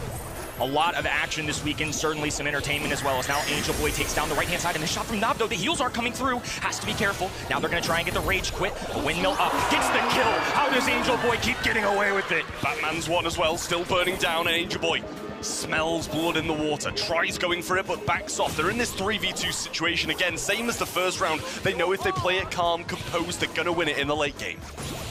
Zeta left to 2 again as Batman dwindles away. Now a super goes down as well, so Suku doesn't stand a chance. The support brawler needs more help than this. A tight set, but now it's a 1-game lead for Foot Esports. Well, a couple of really good games in there, and a couple of, well, actually one pretty questionable one. But for them, the ones they won, so dominant. But that was such a close ending there as Tampo managed to get that one on the board. Still quite a lot left to be desired, I feel, from Zeta Division here in this opening game. Foot Esports kind of running away with it so far, and actually, Nob on this right-hand side has been dealing with Shitampo so well throughout. Angel Boy dipping off to the right-hand side, playing alongside Nob, who has been playing more of a long-range feature, I would say, not necessarily a healer. They just like this brawler in general. It's a good flex option. It's one of the reasons that Byron will always be a mainstay of our professional scene. Well, slipstream there, and Angel Boy takes a few shots, has to back off. Nob just providing some heals here and there, but wants to remain aggressive. Try and find those connecting shots. Angel Boy super low now, but trying to get around the flank of Zeta Division. Same up top for Suzuku, though.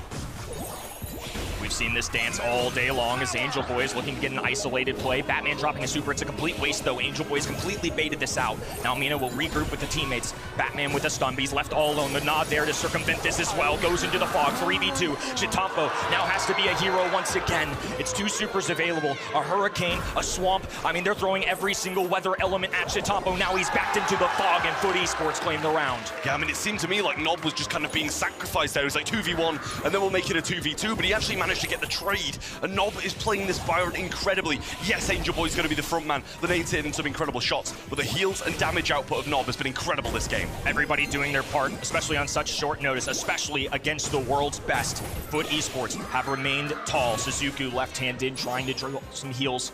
Working with the speed right now is Angel Boy. Just going at them. Something consistent all day, up in the faces of every enemy. The confidence still remains. Well, a super from Angel Boy. Oh, sorry, a super from the name on the Angelo. And Shitampo going to go for a super, but he should be able to heal up pretty easily just by backing up. Nob has been out this game for a while now, up the top right-hand side. Just Batman occasionally finding a few shots when he switches focus over to that right-hand side. Batman has to rely on the heals here. Suzuku there to play his Robin as Angel Boy now flanking this left-hand side wall. Lana has a super in the back pocket. Nob with a hypercharged super as well. This is looking bad for Zeta Division. They're going to have to really climb their way up this map and deal with the zone as well. Here comes the purple button. Lobbed up to the right-hand side. Heals not enough. Dwindles down to the poison. A stun not enough as well. Angel Boy has an answer for everything, but Shitampo there once again. It does make contact, but he has the windmill. A perfectly timed gadget. And Angel Boy gets his squad a set.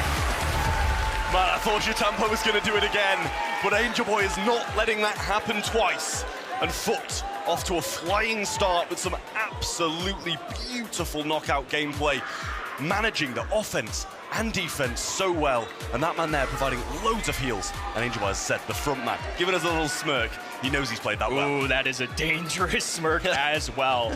What a difference 24 hours make. Would you believe it, folks? This is only the 4th match this team has played together. Lana joining in just a few days ago. 72 hours of just pure chaos. Some scrims just doing their best. Not nearly as convincing in the stat category as well, I might add, on those practices with Guesty, but to be expected. Lana's an excellent player, but how can you ask a man brand new to the team to come in and deliver? And look at these Angelo plays. Angel Boy up in the faces of the enemy. And as you mentioned, Nob doing a great job in his hybrid role. It is just all go for this team. I'm so thoroughly impressed. And honestly, Shitampo nearly made a hero's effort once again. I mean, this guy still clearly got the mechanics. Yeah, I mean, he just dodged the super and then popped up that shield for the following shots, and just incredible. Man, I'm scared of that look.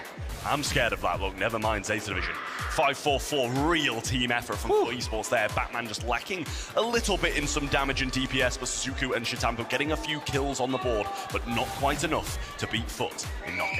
A fairly even split, I might add, for Foot Esports too. This isn't just the Angel Boy show. This is everybody contributing. The biggest question mark, I think, for this team is this is going to be another showing for Angel Boy where he's got to put the team on his back. Absolutely not. Has he been a mainstay? For sure. Is he crucial to the equation for them to get to this grand finals? You best bet. But he's not doing it alone. And that's the difference for me. That is going to be why, if Foot Esports go the distance, that they persevere. Well, you'd assume this would be a long-range affair, but looking at the bans, I'm thinking maybe that's not going to be the case. Byron, Bell, and Colette banned out on the left-hand side. Over the right for Foot Esports, the Piers, the Angelo, and the Byron. Gene is going to be the first brawler picked up, and pretty much one of the only remaining decent sharpshooters. Little debate going on for the Zeta Division roster, who have been criticized over the years for their draft. In month number 1, they had a strong showing, of course, bounced back from the 2025 World Finals and really made their mark. It's the reason why they're standing here today. They did falter towards the later stages of our spring split, though.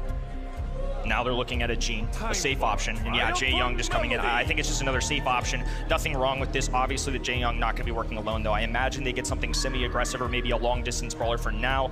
I could see something like a Gus coming out here. We see Bell, Colette, Byron, Pierce, Angelo all removed. No, they just go for the aggression now. I think the Invisi heal slash the lollipop drop, of course, going to be something they covet. Yeah, I like those couple of picks, and Jae Young has been one of the brawlers on Knockout and Bounty that has been thriving so much in this meta.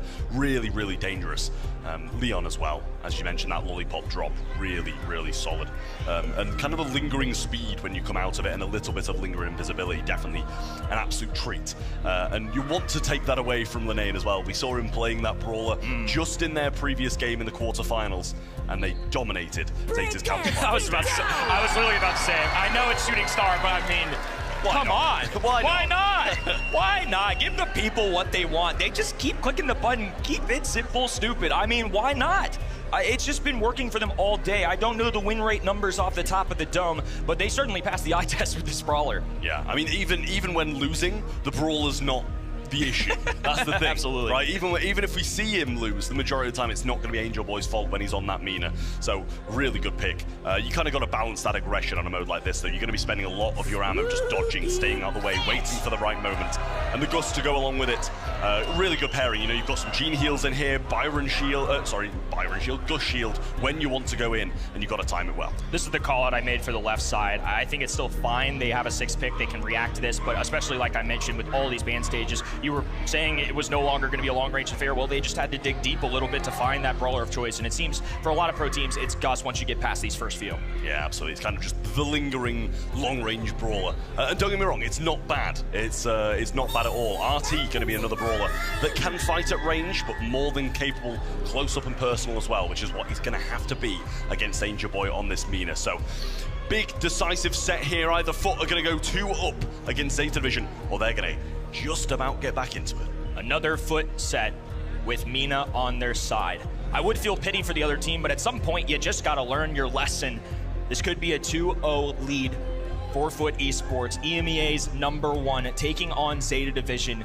They had a rough go at it in recent memory. Chitampo's legacy has certainly been tarnished over the years. He's watched teammates lap him, and now he's looking to take back at the top. Angel Boy diving in up the middle of the map. Windmill going down, protection for him as Angel Boy works alongside the Vortex, claims that blue star, but has to be careful. The good news is Mina does have the capability, having a little bit of longer range. Doesn't necessarily have to be up in the faces of the enemies to make it count. Yeah, no surprise Linane's getting thrown on this Gene. You know, as you're not really an integrated part of the roster, it's probably the easiest brawl to play.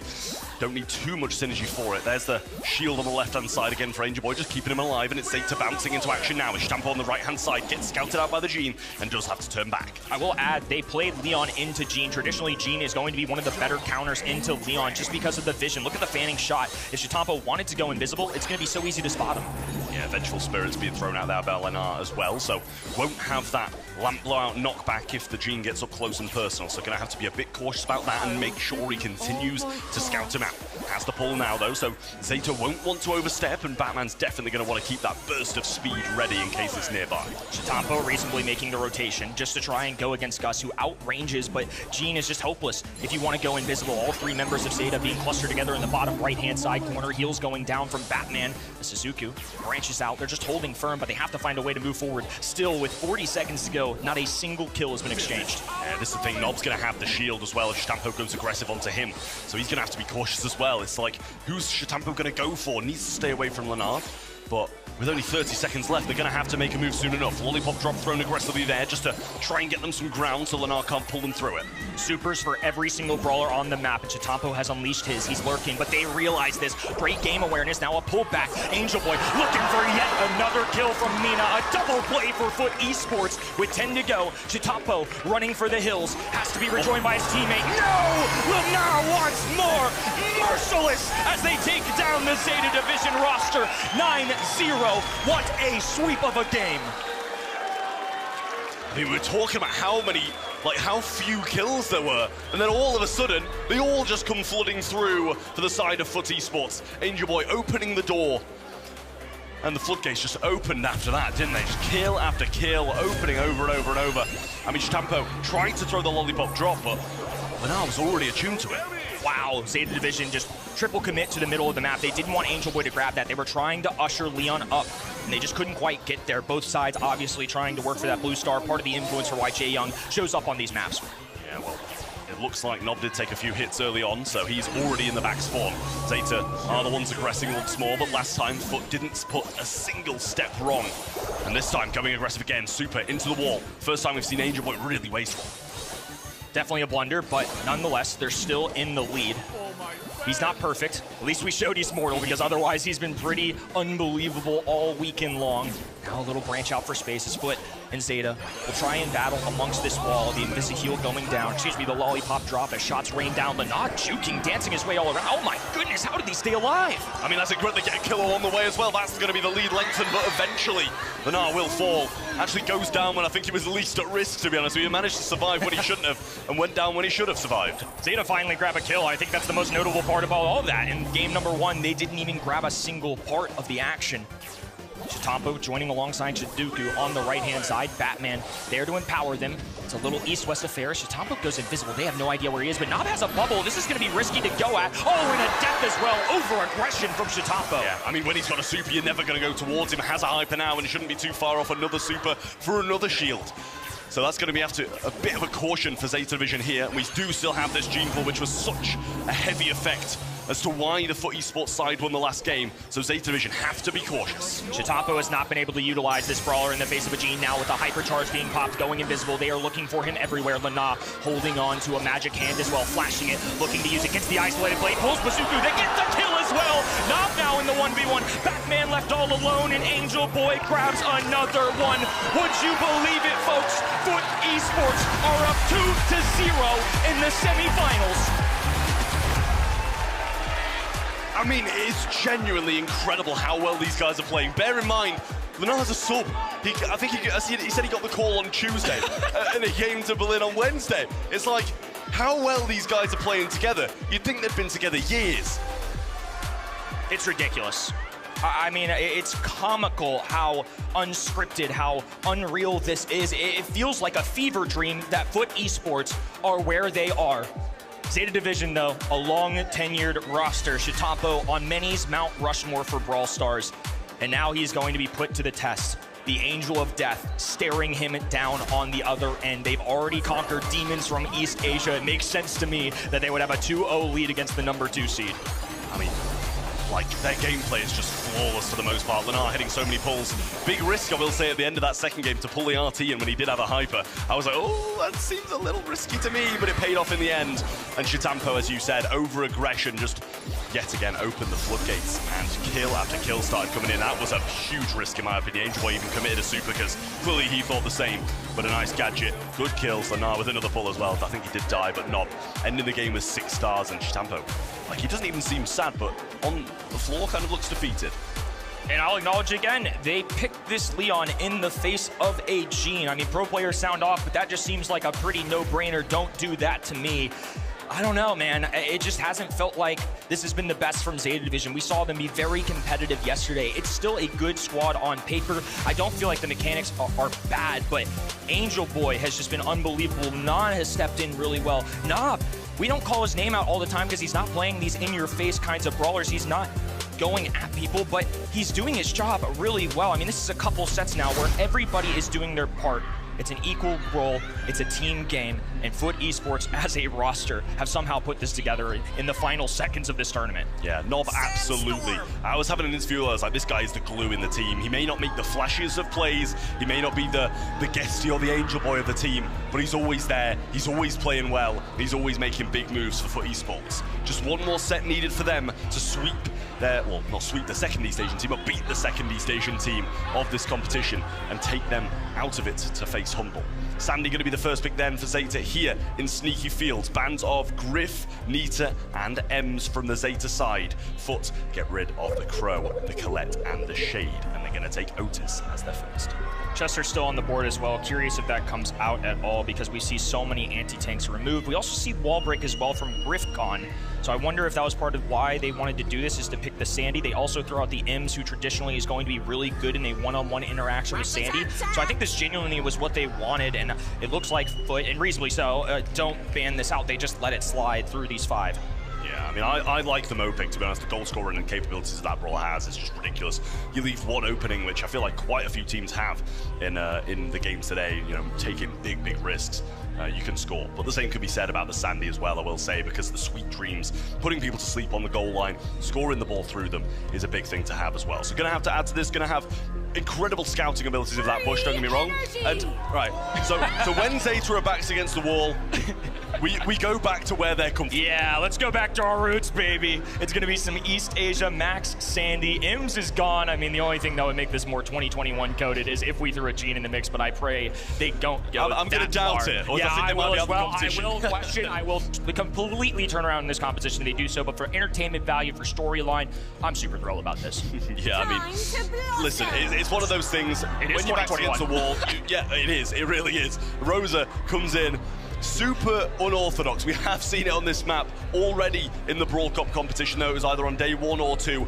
The unfriendly bushes can do really well, and especially when you pair that with a bit of speed, a Sandy super, you're going to make big ground in that bush.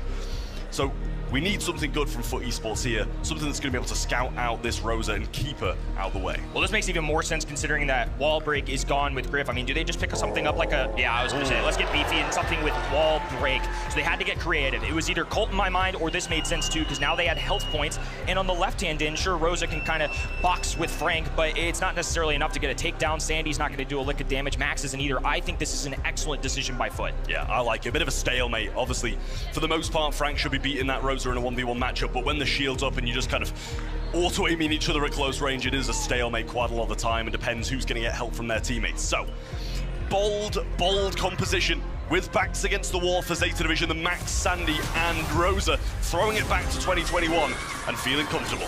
Playbook out the window from Coach, just going with all reliable as Nob dies in. The new meta certainly paving its way on the left-hand side as Lenob triple left-hand in. Suzuki left all alone, but not a chance in the world. Foot Esports in less than 15 seconds just got a bucket. I think they should have left this in 2021, Kenny. Warbreak coming down on the right-hand side for Angel Boy. Super there for Suzuki, but Angel Boy eating that and moving up. Oh, he gets a double pull! Shitampo's low, he's going to fall. Just Suzuki. It's a race for the ball. Nob will get there, and he gets the stun away, but it still rolls in.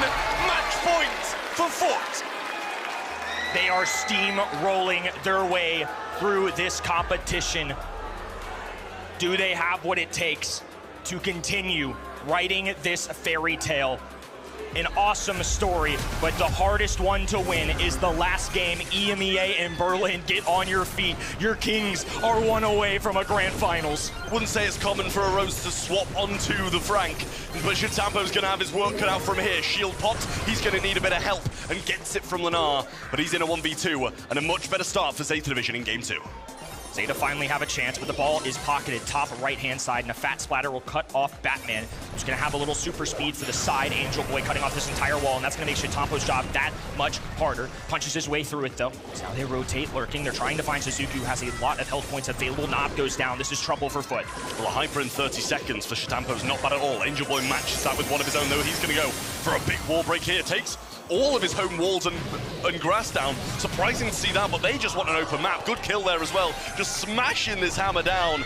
Gets one, but Batman will get the refrag. Worthwhile phase shift from Batman to secure that kill, as now Shitampo clings to what little grasp that he has on that left-hand side. Hypercharge available, but Angel Boy is flashing that super. Shatapa trying to catch him off guard, but doesn't. The Hypercharge is going to be wasted. Now a mute as well. They double down on this side. Suzuku marching forward. Oh, Mo dove the other end, though. That was a risky play. Has the gadget, but Lana secured the kill. Batman in a one-on-one, just trying to maintain position, but the defense stalwart holds through.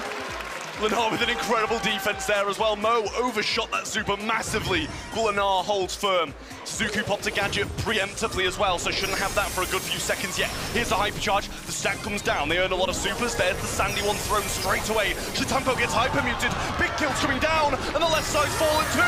There's Nob and Foot get goal one. 45 seconds.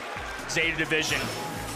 All that East Asia has left. Otherwise, it's going to be another year. And Nob on the right-hand side has grabbed a kill. Batman, the only one left. And a sad pin even coming out of Angel Boy. Welcome to the Circus Zeta Division. Foot Esports declared for dead among a rival. 1 foot in the dirt, 1 foot in the grave. And with wind under his wings, the Angel of Death has claimed East Asia's souls.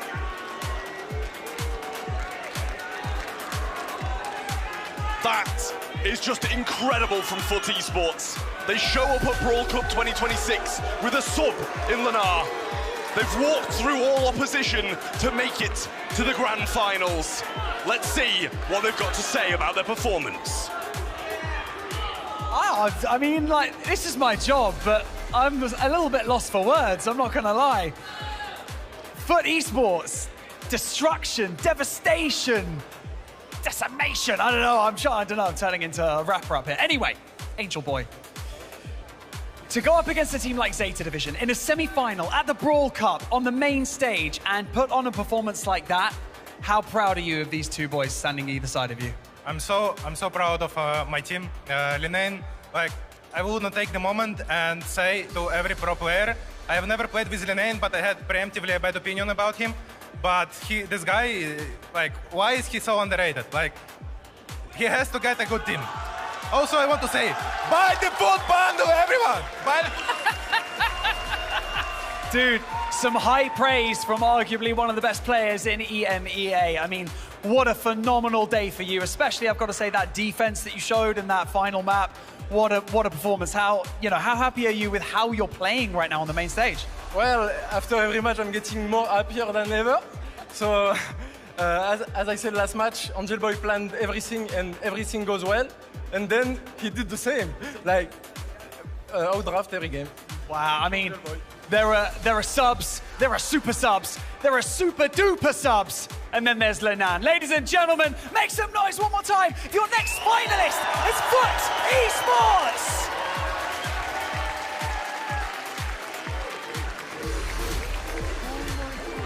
Angel Boy, Nob and Lana are standing in the finals, joining Humble. And Foot is playing with a sub. That is insane. I have to say that again. They're playing with the sub. Guesty is not here in this rendition of Foot Esports, still bested not only 1 but 2 teams of East Asia. EMEA embarrassed North America. They've now decimated East Asia. And with that, EMEA, we're going to call it, they're guaranteed world slot and LCQ slot. They have just blown everyone out of the water. I mean, this is the thing. EU going back-to-back top 2s. I don't think people can really complain anymore that EU keep on getting all these spots for the postseason because they're earning it. They come every single time. Well, the 2 times we've had a Brawl Cup, we've had 1 and 2 now in the EU region. So it's just incredible gameplay. What a time to be alive. And you see Angel Boy absolutely standing there, just spinning. Lenar smiling as well. And what a year he's had. I mean, you go from being on a team that you get dropped from, and then all of a sudden you're in the finals of Brawl Cup. The entire region is celebrating. EMEA gets 2 more extra LAN finals or LAN slots for LCQ and for the World Finals. On the other side, honestly, tough pill to swallow for Zeta Division. Another top 4 finish for them after last year, Brawl Cup Dallas. They got 3rd. They at least brought home an LCQ slot this year. Nothing for them except a huge sum of money still and honor and glory. But another top 4 finish is not what they came here to do. Yeah, they didn't come to this event with the idea of just, inviting more competition to their home region for the World Finals. That would have been such a moment of pride for them to be able to have, maximize the chances of teams in that region getting to those World Finals. This was not the plan. I think so many of us here on the desk expected to see Crazy Raccoon in that Grand Finals, expected to see Zeta Division in that Grand Finals. And we're back-to-back with EMEA. Now it's about the bragging rights. Which of these 2 EMEA teams is going to say, well, actually, you got to World Finals because of me, or you got to LCQ because we did that? And Lena said it already. Their draft was impeccable. We heard it. Angel Boy is their drafter. They didn't even drop a single game. They didn't even drop a sweat. And now, let's hear what they had to say to each other, also during the gameplay. Wasted. I pinch. I push straight. Yeah, run. We can score for sure. Yeah. No stun. We score. Nice, he doesn't have to bury it. I'm close to fight here. I'm gonna open them up. Yeah, okay. Anything you take away from that for your own gameplay, Ark? Wasn't a lot there, was there? No, but it's got to be said that just very calm. Very calm, not frantic, not getting ahead of themselves, not getting overly excited, but just ensuring that it all goes to plan. Because mistakes can happen. They really can. Even the most micro play can be the start of a potential reverse sweep. So credit to them. And as well, when it comes to their drafts, the way that Lena and Angel Boy are able to just kind of take brawlers for each other, they would both be able to play. Normally Angel Boy is on that Angelo pick. Lena picks it up and allows Angel Boy to thrive with the Mina, which also we've seen Lena on. They are just the same person. And what an amazing achievement for Lena. I mean, this is going to be all over socials. They really fit well together. I believe that should have happened earlier. Angel Boy and Lena on a team, it really just works out. I sat down with Lena before we even came into the show and I asked him, so who on the team do you think is going to rage quit first? Who's going to be mad? And he was like, no one. We're just chilling. We're having fun on stage. We're just 3 gummy bears, he said. I don't know exactly what that meant, but yes, they are just having fun on stage. And that just might be what is needed to win today. Not just confidence, but also have fun on stage. And I think Humble and Foot Esports have both of that. Jetzt haben wir für alle zu Hause noch ein kleines Präsent, oder nicht zu Hause, für alle hier on ja, ich kann kein Deutsch mehr heute. Für alle, die hier sind, wir kriegen noch ein T-Shirt von uns, ihr kriegt noch ein bisschen Merch. Barney, you have something for them on stage. Ladies and gentlemen, this is one of those times when we're live on stage. We're trying to make you guys at home that are watching in the comfort of your own living rooms just that little bit jealous, because let's face it, you can't beat coming to a live event and experiencing all the incredible things that are on offer. And so one of those things is, of course, free merchandise. And so, ladies and gentlemen, we're gonna have a little bit of a t-shirt cannon one more time coming at you. 3, 2, 1, there's one over there. Boom. I got 3 more over here. Who wants one? Who wants one? Careful standing on, don't stand on chairs, guys, come on. And there's another one. I got 2 more, I've got 2 more. There's one over there. And the last but not least, for those of you at home,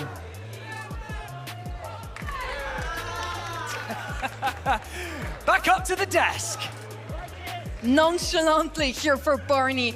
Now everybody here in Berlin got something. We got something for you as well. If you're tuned into the event website right now, something might happen. Who wants to take it? Guys, I haven't had a go. Let me do the honors. It feels good. It feels good. That was the weakest push I've ever seen you do, mate. Come on. Mate, see, you just tried to do it, and it was stalled. Yeah, but then you got to finalise it off, you know? There you go. There you go. All right, was that good enough for you? That was better. I love that he laughs at me, and then he does the same thing until he starts slamming it more. How often can we press this thing? Yeah, well, I'm going to be too far behind now, so predictions. I just had to stop.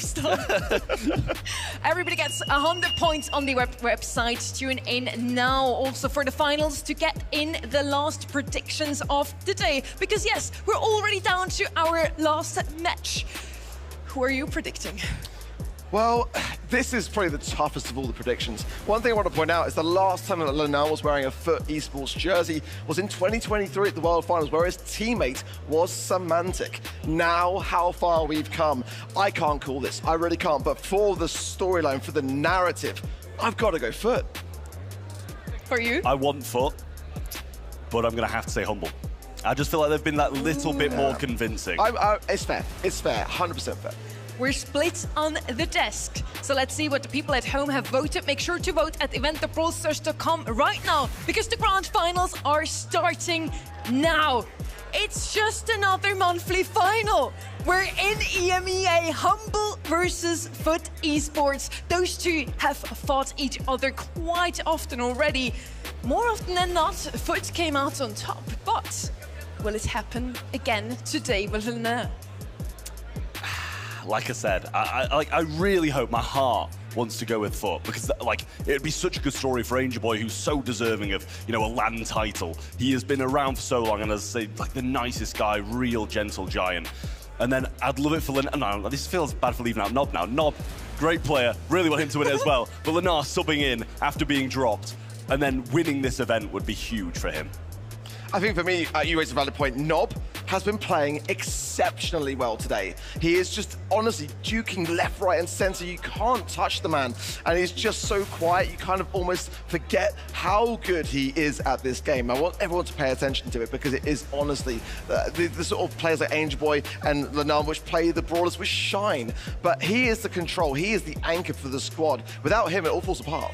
We're now turning our attention to Humble's draft from the semi-finals. We saw a loss of Jae Young, and Boss was absolutely popping off on this brawler.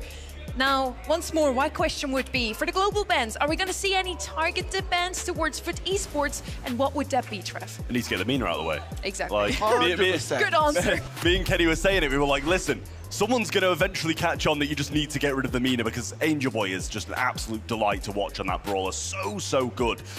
So I think if you're going to target ban, do the Mina and then do one of the stronger brawlers in the game as well, because you kind of got to balance it out. I feel like at this stage in the competition, especially when you've played against this team so much, you don't want to take too many risks. You've beaten them a couple of times already. Just try to do it again. Yeah, I feel like you do have to get to the stage now to cotton on to, you know, how FUT Esports want to play. I feel like Humble are that squad above all others in this competition that know this team intimately. Just, you know, even with Lenan coming in as that substitution, this is the matchup that we've seen twice in monthly finals. Yeah, I know. I said it when I was casting. I was like, oh, that's scaring me. Never mind the opponents. But still, like you said, like it's just all love from Angel Boy. Someone who, like I said, in terms of the way that he treats others in the community, he's a cracking example of how to do it. They haven't dropped a single set either, so we only see the draft of those three here. We have Mina twice and otherwise, once again, a very unpredictable draft. So the key might be so far, be confident, have fun on stage, and be unpredictable with your drafts, except maybe a couple of outliers there, like the Mina we already mentioned. Like I said, it's just another day in EMEA. It's just another monthly final. We have FUT versus Humble against each other. This has happened twice already in both February and March. One time, FUT came out on top. The other time, it was Humble. Now, this is really a 50-50. Global bans, Trev, what do we think? They listened, Sonny. They listened.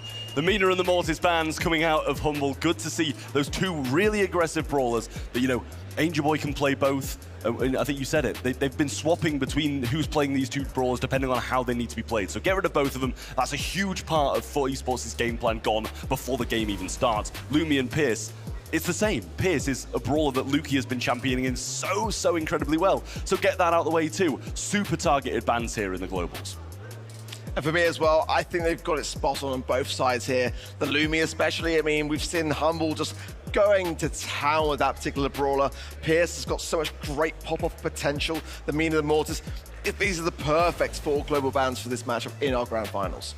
It was really just a walkthrough, a walk in the park for both of those teams so far. Humble hasn't dropped a single set today coming into the finals. FUT Esports only drops 1 as well. These are the maps for the finals. We get to see a different brawl pool or different map pool once more. By the way, I was seeing Humble sitting outside. They were frantically preparing those maps because I don't think they were prepared for Foot to make it this far. If I'm honest, I think they were prepared for Crazy Raccoon. I wouldn't be surprised at all. I think many people would probably share that same sentiment. I mean, it is an incredible achievement. Like, no matter what happens next, for Foot Esports to be in this grand final in the fashion in which they come into this competition is like a first. It's a real first for Brawl Esports history. You know, regardless, they have done the unthinkable, and if they go all the way, I mean, we're never going to stop talking about it, or at least I know that I'm never going to stop talking about it. This now has the potential to be the closest poll of the day. We really had some very one-sided polls. It's going to be another one of those. Foot takes 80% of the votes, so they go with Ark here. Trev, you said Humble's going to win. The crowd is with Humble, remember. Listen, I know. This is the thing. I don't know how it's gone this, like, awry. It should be bang down the middle, 50-50. I think so. I don't get how it's this heavy. I mean, yes, you know, these guys have got a huge, huge fan base. To be fair, I'd have said for both teams, Humble in here more so. But Foot, you know, with all the you know, Angel Boys Ukrainian fans and that kind of Eastern European portion of the world, just seems to be all behind them, and I'm sure they're just spam voting for a Foot Esports at this point. Let's test the crowd a little bit. We are in EMEA, so most of these fans have been rooting for the two EMEA teams all day long, but who really has more people here? So, Foot Esports fans, lasst euch mal hören. Okay, not too bad. The Foot Esports fans are showing up. Jetzt an die Humble Fans, wo seid ihr?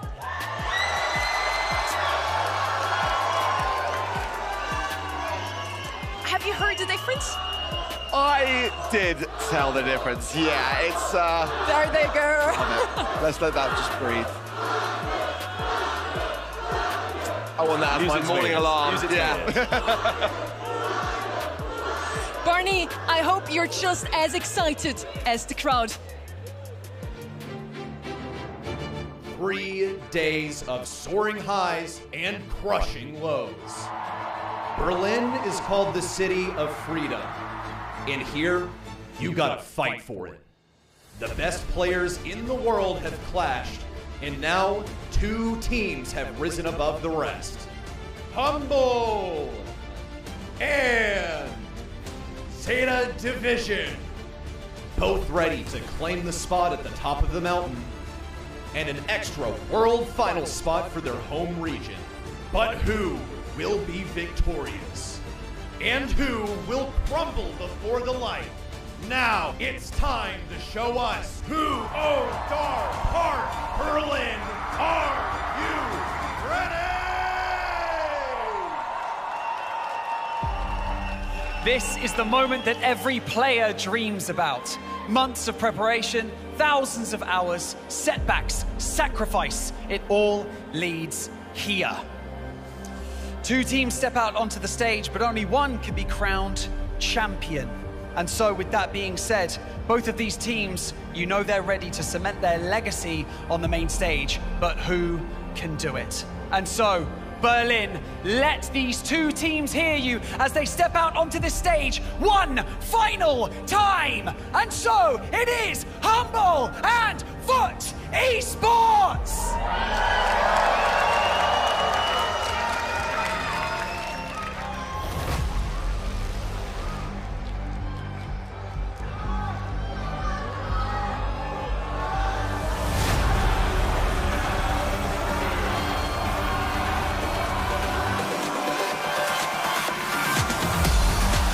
Dethroned at Worlds, but never broken. The dominant 2024 World Champions are back on land. Hungry to prove last year's silver medal was just a minor setback.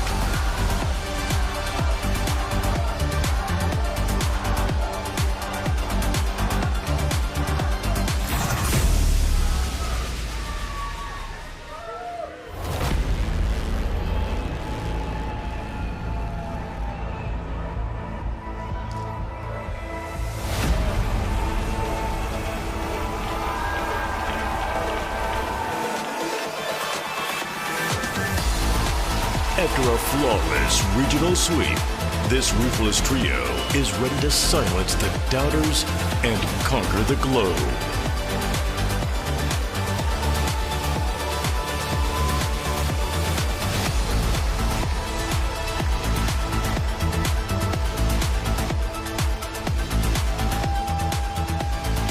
go, gentlemen. Here we go.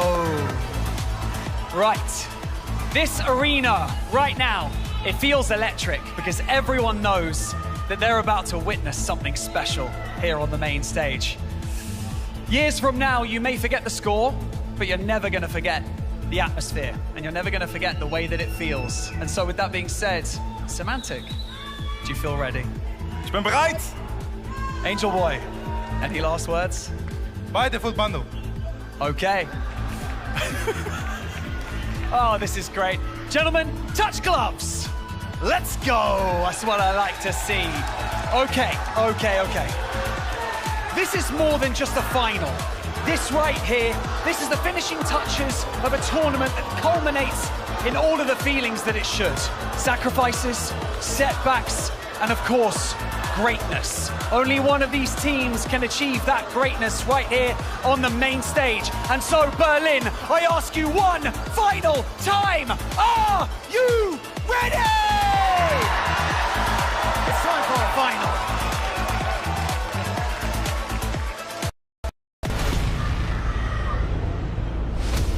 Boss. Semantic. Lukey.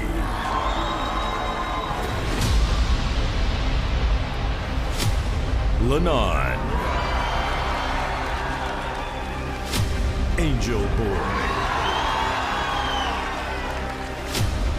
Knob.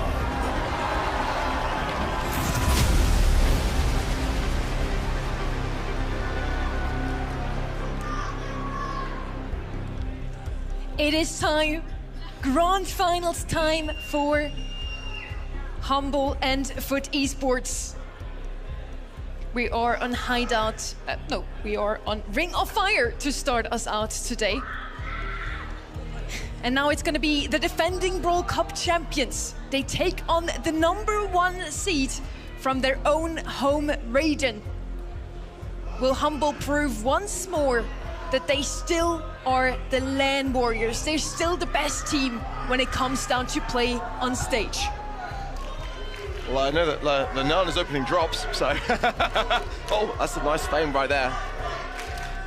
One thing to mention, Sonny, as you said, coming into this match and how Humble are preparing, it must be said that Ring of Fire is not a map that they've played in this competition. Going back to when we saw Toxic Lotus versus Foot Esports, they played Ring of Fire. They managed to land themselves a winning comp of Crow, Penny, and Chester. So with that in mind, they have been warmed up slightly. They have had this map in their preparation. And depending upon how Humble thought their chances were coming into today, we'll see how they come prepared this first draft. It's an open map, for sure.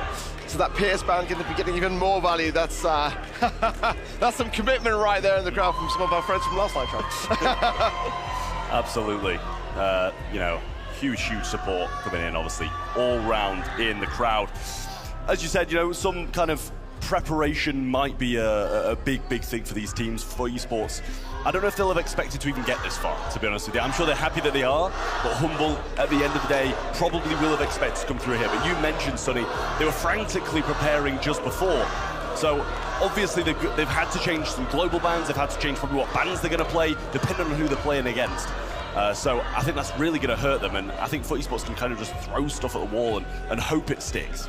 If you want to become the Brawl Cup champion, a lot of things have to go right. Now, if this was only a matchup of raw mechanical skill, guys, who do you think who would take it? It's so hard to call, it really is. I feel like Angel Boy, though, might have that edge this year. I've never seen him play this good. I've never seen Nob playing this good. It just feels like the same way that I looked at that very squad on the left in 2024. You know, Boss was always that quiet player that no one saw coming. That is not. You know, that really is that mirror image.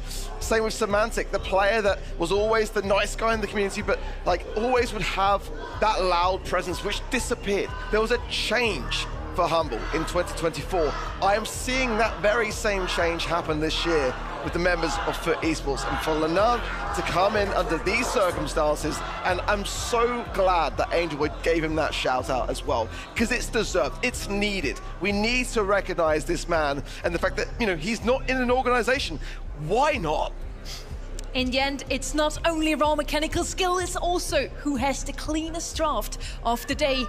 We have some really great global bans. We already discussed them. Mina as a targeted ban towards FUT, and then Pierce against Humble. Finks is going to be the first pick here for FUT Esports on Ring of Fire. Makes a lot of sense. Finks, one of the best brawlers on Hot Zone. Finally, he's actually picked up on Hot Zone. We saw him so many times also on maps like Bridge to Far, where, my opinion, not the best. Worked out, okay. Chester and Leon now coming from the left-hand side. Once again, Chester must be the most picked brawler at this point. Yeah, I think it makes sense for it to be as well. It's just super, super well-rounded. On Finks, I think, as you said, Sonny, it's coming in on maps we wouldn't have expected to do, so... And it's worked, so on a map that it's expected to be good on, surely it's going to absolutely cook.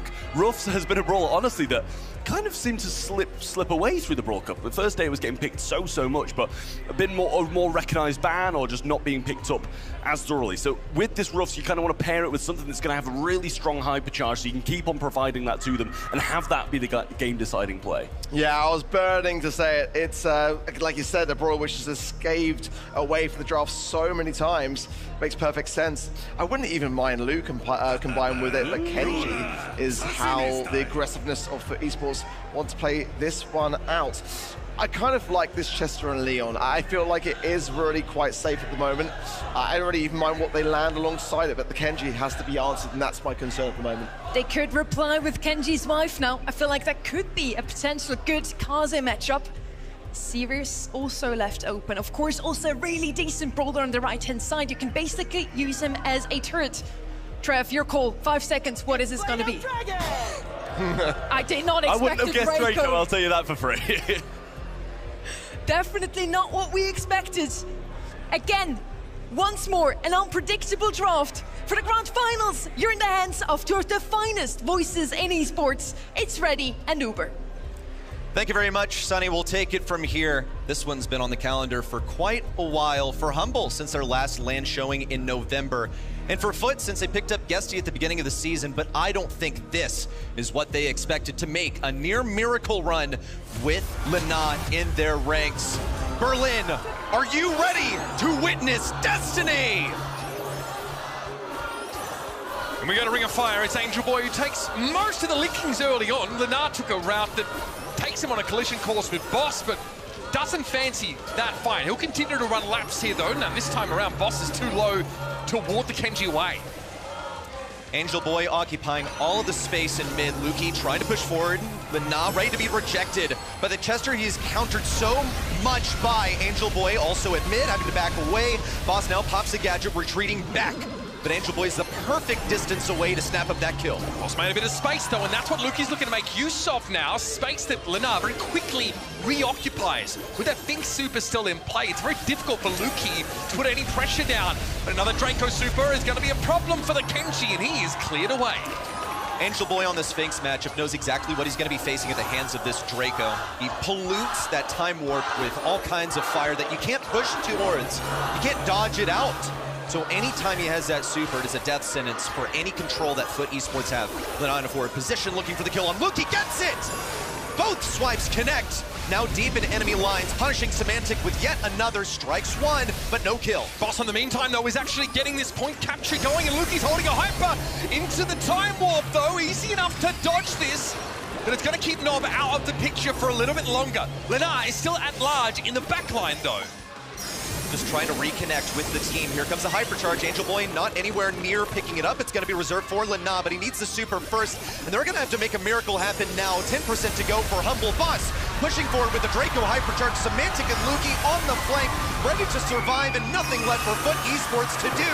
Game one away for Humble. As potent as the Kenji is, and you see at the moment that Luki, doesn't path in the right direction, is caught out by the Kenji super, that's when he's able to push very, very deep into the backline. But the Draco is very hard to shift here. With Last Dare, with a super that basically overrides Finks' time warp, FUT Esports need to find a way to clear Draco away properly. Well, they need Angel Boy to connect the shots is pretty much it, but the thing is, Draco has this gadget that's going to keep him alive. Angel Boy with the teleportation and ammo restoration. Should get the kill on Boss with the assistance from Nob.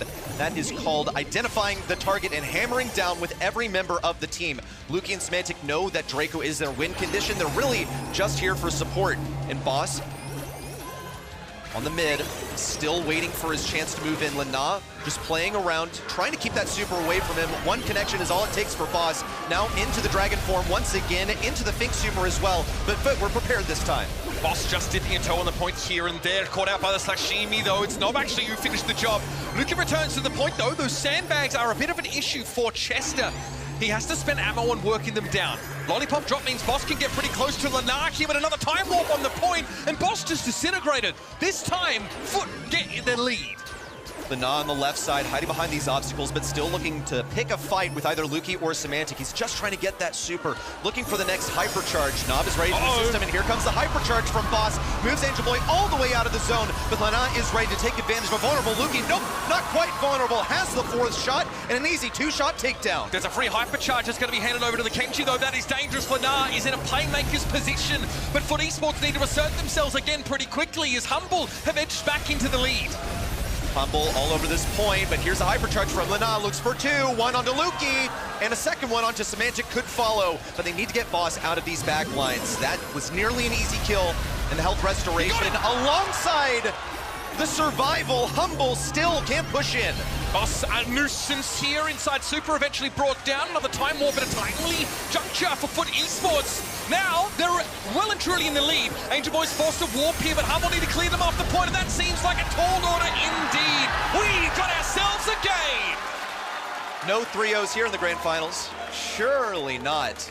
Not between the top two in EMEA the last time they faced. It was a 3-2 series with Humble taking the win. But Humble was noticeably absent from the April monthly finals. They got taken down in the quarters. Big talents, baby. That's right. And it's going to take a huge amount of skill from either of these teams to rectify the issues of the past monthly finals. 70 championship points on the line for this game, by the way, which is pretty good if you get kicked out of monthly finals early. That's what puts Humble in second place. And it put them on the same half of the bracket as Foot, but Foot getting bested in the group stage is what led them to the bottom half of the bracket today. It's what ultimately leads to them facing in the grand finals our second EMEA versus EMEA Brawl Cup in history. Good start here for Humble. Lenar's not been able to be much of a factor. Some of the maps starting to get cleared up. That's much to Lenar's chagrin. He now can't hide behind his barrels as he approaches, and Luki can poke down in the direction of the Kenji. Hard now to deal with that damage. Symantec's more than happy to fight here on the point. Lollipop drop for an extra second or so of capture progress. And now it's up to Luki again. Not ready for the hypercharge. Who's it going to? Back to Nob. Okay, he's got a power-up, so that helps, but he's not going to be able to do anything with that hypercharge buff on the right side. Lana looking for Blood. Won't be able to draw anything. Instead, just feeds a hyper from Boss. Cycling forward, but he's on 1 HP. The teleportation from Angel Boy. What a heads-up play. And here come Foot Esports now in a position to get back into the lead. Luki's going to come forward now with a hypercharge super, and yes, Nob just simply ceases to exist. Humble get back in the lead. Boss is sitting on a super now as well, and Symantec will be able to go invisible, dive that back line. We need to see a playmate from Foot here, but Lana, is he the one to make it? Boss seems to be handling the Kenji quite admirably. Pozumaki healing pretty crucial there for the Kenji to keep him alive, and a big Slashimi now to get himself the elimination. Symantec and Boss are about to fall in a screaming heap as Foot have to make their run back here. Angel Boy only narrowly survives to keep Foot on this point. It's a 2v1 at mid. Lana gonna use the solo hyper, goes for the kill on Luki, gets it now right on top of Boss, cycles the super once more. Boss equipped with his hypercharge super. This one should get them control, but Lana's doing his best to keep him on low HP. Here it is, Foot Esports just now pulling ahead. One more push for Humble. Hyper here for Nob just for the raw stats, and that might be enough. It's Lana returning back to the point. 93 plays 88, but Luki's unharmed so far. Big damage off that super. And Boss has a gadget to get Humble even. 98 to 97. Humble and Symantec, the last one standing. What a set to start this series. It doesn't get much closer than that. An incredible precedent for the sets to follow. I just can't believe it. Lana now also put on a comfort brawler. It's a trend that we have seen throughout his addition to the roster. Somehow, some way, Foot finds a way to get him on the brawlers he is comfortable with. One thing that has held him back in the past has been a limited brawler pool. It's one of the things that made Guesty such an amazing addition to this Foot Esports squad, is that he has a deep brawler pool. He's able to play so many different things. And now with their drafter, their caller, and of course, their biggest playmaker removed, Foot Esports still stay in it, but only fall behind by a hair. One of the biggest components of SK Gaming's run in that 2024 Worlds out in Helsinki was Linar's Kenji, though. Being very potent on those tanks. Ash and Kenji both very popular at the time. Got them within striking distance of Championship, but that's got to be a vindicating set to win. Semantic had his head in the books in between his semi and this game, not quite knowing who he had to prepare for.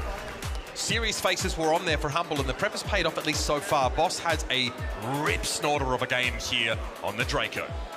You can see the preparation in the quality of their drafts, but it's like they snap right out of that analytical state. They march onto stage, you see the head-to-head between Angel Boy and Semantic, and they're both really happy to be here. Oh, they're amped up to be on stage. Set 1 put away in favor of Humble. We're headed to Bridge Too Far. Get ready for this map where both teams want to try and snap up that Kaze early, so you might see the second pick team just choosing to ban it and not having to deal with it. The lovers of Colt can expect to see him make his way back into this draft, and this is where 8-Bit starts to be reached for. Yeah, 8-Bit, of course, is available. Primary counter to 8-Bit, just in generally speaking, is going to be Bell. You see Colette has been taken out of the mix as well, just one that you can't afford to let your enemy have as a first pick, but also one of the primary counters to 8-Bit. It's going to be taken immediately. Pretty safe pick to bring in here. If you can set Lin with that damage boost, start to put that tower pressure down, you are going to be in very good shape. I wonder if we think about the Ali here. Of course, Ali can traverse these waterways pretty effectively in between lanes, but with her banned out, you have to start thinking if there are other assassin-esque options. I've seen Edgar on this map before. I don't think it's astonishingly good, but it has been a pick of Foot Esports in the past. Has good mobility, really solid damage, and of course, you can dive bomb repeatedly. It's worth it to get your hypercharge. It depends on the brawler matchups that you're up against. Whoa, hold up, whoa. A peek of the brawlers they're selecting. Crow also pretty viable option here as well. Yeah, you can get lots of damage on the safe that way. Use a hypercharge, and also plays a tank counter. That's the Edgar, and it's starting to get spicy. Yeah, obviously this is a bit of a tipping of the hand by Foot Esports, right? Kind of tells Humble, should get the alarm bells going for the Humble side anyway. Okay, they might want to just dive on us here, really pressure us down. 8-Bit has a lot of health, but low mobility. It's someone who's always going to get caught in the trap if the Edgar comes to call. And hypercharge means he can cycle that super pretty effectively. So now you ask yourself, okay, what is going to give us the level of stopping power we need? I don't think this is a terrible idea at all. The Chester is just... Isn't it interesting that the brawler that's based around randomness and the idea of chance is actually the most consistent damage-dealing brawler in the game? It's actually something that I mentioned to Adrian earlier, and he goes, well, you know, the supers are of equal strength, or, you know, they may be situational, but still strong. I don't think Pop Rocks are going to be helping you here, but having a Jawbreaker at your disposal is going to be a huge one. Also, they just need, like, a strong defender that can consistently fare versus Edgar in close range. You would think 8-Bit is capable of pumping out a lot of damage, but his reload speed isn't too great, and he can get juked out by Edgar. Has a whole lot of HP that Edgar can siphon away with his lifesteal. Now Melody coming in as the last one. This was the high mobility that we needed to see. It is the primary damage dealer on the safe for Humble. Not to say that 8-Bit isn't capable of it himself. It's just going to take a while to get started. I was sad that Humble actually banned out the Ali here because they actually had a Ali Melody game in scrims at one point, which they won. I was really hoping they'd try and run back that composition. That's maybe a little too hyper-aggressive. And here we go. Obviously, the natural predator to 8-Bit in Bell is picked up. A very serviceable sharpshooter with a gadget that can also snare up those, you know, those potential divers. If Melody walks into a nest egg, she's probably cooked. Yeah, she could dash around maybe, but it would be a complete waste of a super. It's difficult to get that super farmed back up, especially when you're outranged. That Bell addresses a couple of things here, but the biggest one is 8-Bit. The only issue is this isn't a last selection that Foot were planning for necessarily. This is just a reaction to what Humble are going for. Humble are writing their own story, and Foot are just trying their best to hang in there. We need to find out who the main character is. Let's guess why we're here, I guess. Luki here trying to at least already pinch onto mid because there's been an early lane switch, getting Edgar out of the Melody lane. Lenard doing his best also to avoid the shots from Luki, getting a few on the save, so he has the nodes. A dip on the left side, they double stacked it. Angel Boy already cracking away the first 25%. Whereas Luki's being held at bay at the top of the map here by Lenard. There's a huge damage differential starting to emerge. Luki still trying to sneak around the right side. Will be able to avoid the shots from Lenard. Wants Angel Boy to just jump over him, basically. Now, gonna take advantage of that gap of pressure. Whoa, expecting the second jump. Angel Boy throwing hands with the scarf. Angel was having a fantastic game so far. Semantic is one of the brawlers that can deal with him, but what is the super of choice here for Semantic? Oh. He didn't matter anyway, I guess. He's just here to play defense, Edgar. Luki can't even get a super quick he's to dash away. Edgar has 3 different mobility abilities, so it's so difficult to escape his clutches. It's going to be a missed mark for Lenard that isn't so helpful on a Semantic deletes Angel Boy in one blow. That's the lane rotation that Humble needed. Yeah, Semantic now has a chance to go up and test this safe a little bit more. Gotta watch out though, Angel Boy's gonna pop super. They trade each other out. Semantic finds the explosive super, but here's Luke King now. An opportunity to tap the safe, but Humble are not even in the same postcode as FUT Esports in terms of progress. Pop the gadget, but it's just none the wiser. Really can't do anything about that on the right side. Nob gonna have supreme damage immunity as he marches forward. Now with the teleport onto the safe, gets a couple of taps down to the last shield. Looks for the kill on Nob. It's an appropriate defense from Luki, but Angel Boy is all up on it. One more attack will do it! And FUT are still in this match. I feel like I cursed them. Mentioned the Edgar in draft. To be fair, we also saw it on the camera being thumbed briefly. It doesn't seem like the Chester is a consistent enough option to answer this Edgar. A player like Angel Boy always seems to be able to find his edges here, and straight away Semantic says, okay, I got this, bro. Hold up, let me cook.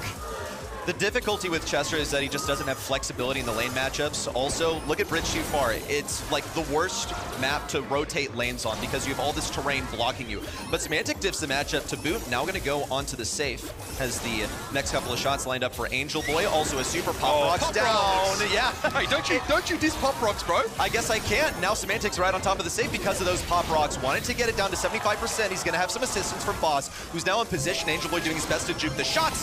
It's a kill for Boss, and yet more damage on the safe. We might be racing it. Look at Humble's safe. It's getting absolutely clapped down. Lenard under a lot of pressure here. Triple pinch impending. And now, yep, Angel Boy's going to go after Boss. It's unwinnable for Boss, and he knows it. He simply concedes. And once again, FUT have found themselves a nice lead. Semantic trying to play defensive, but Edgar is just impossible to deal with. Sky is out of control. Down to 25%. The last notch in the belt remaining for FUT Esports take the set. Well, Nob and Angel Boy still have to play some defense. Here it comes. Angel Boy using one as a grappling hook forward, but cannot sustain Boss. Hangs on by just a shred of HP. It's 25. Wait a minute. But FUT Esports' is safe is disintegrating. Luki has all 3 nodes, and he has the dashes. Meanwhile, Nob is right on top of the safe, doing his best. 8% left for FUT Esports. Now defending this next push. A hypercharge popped for Semantic.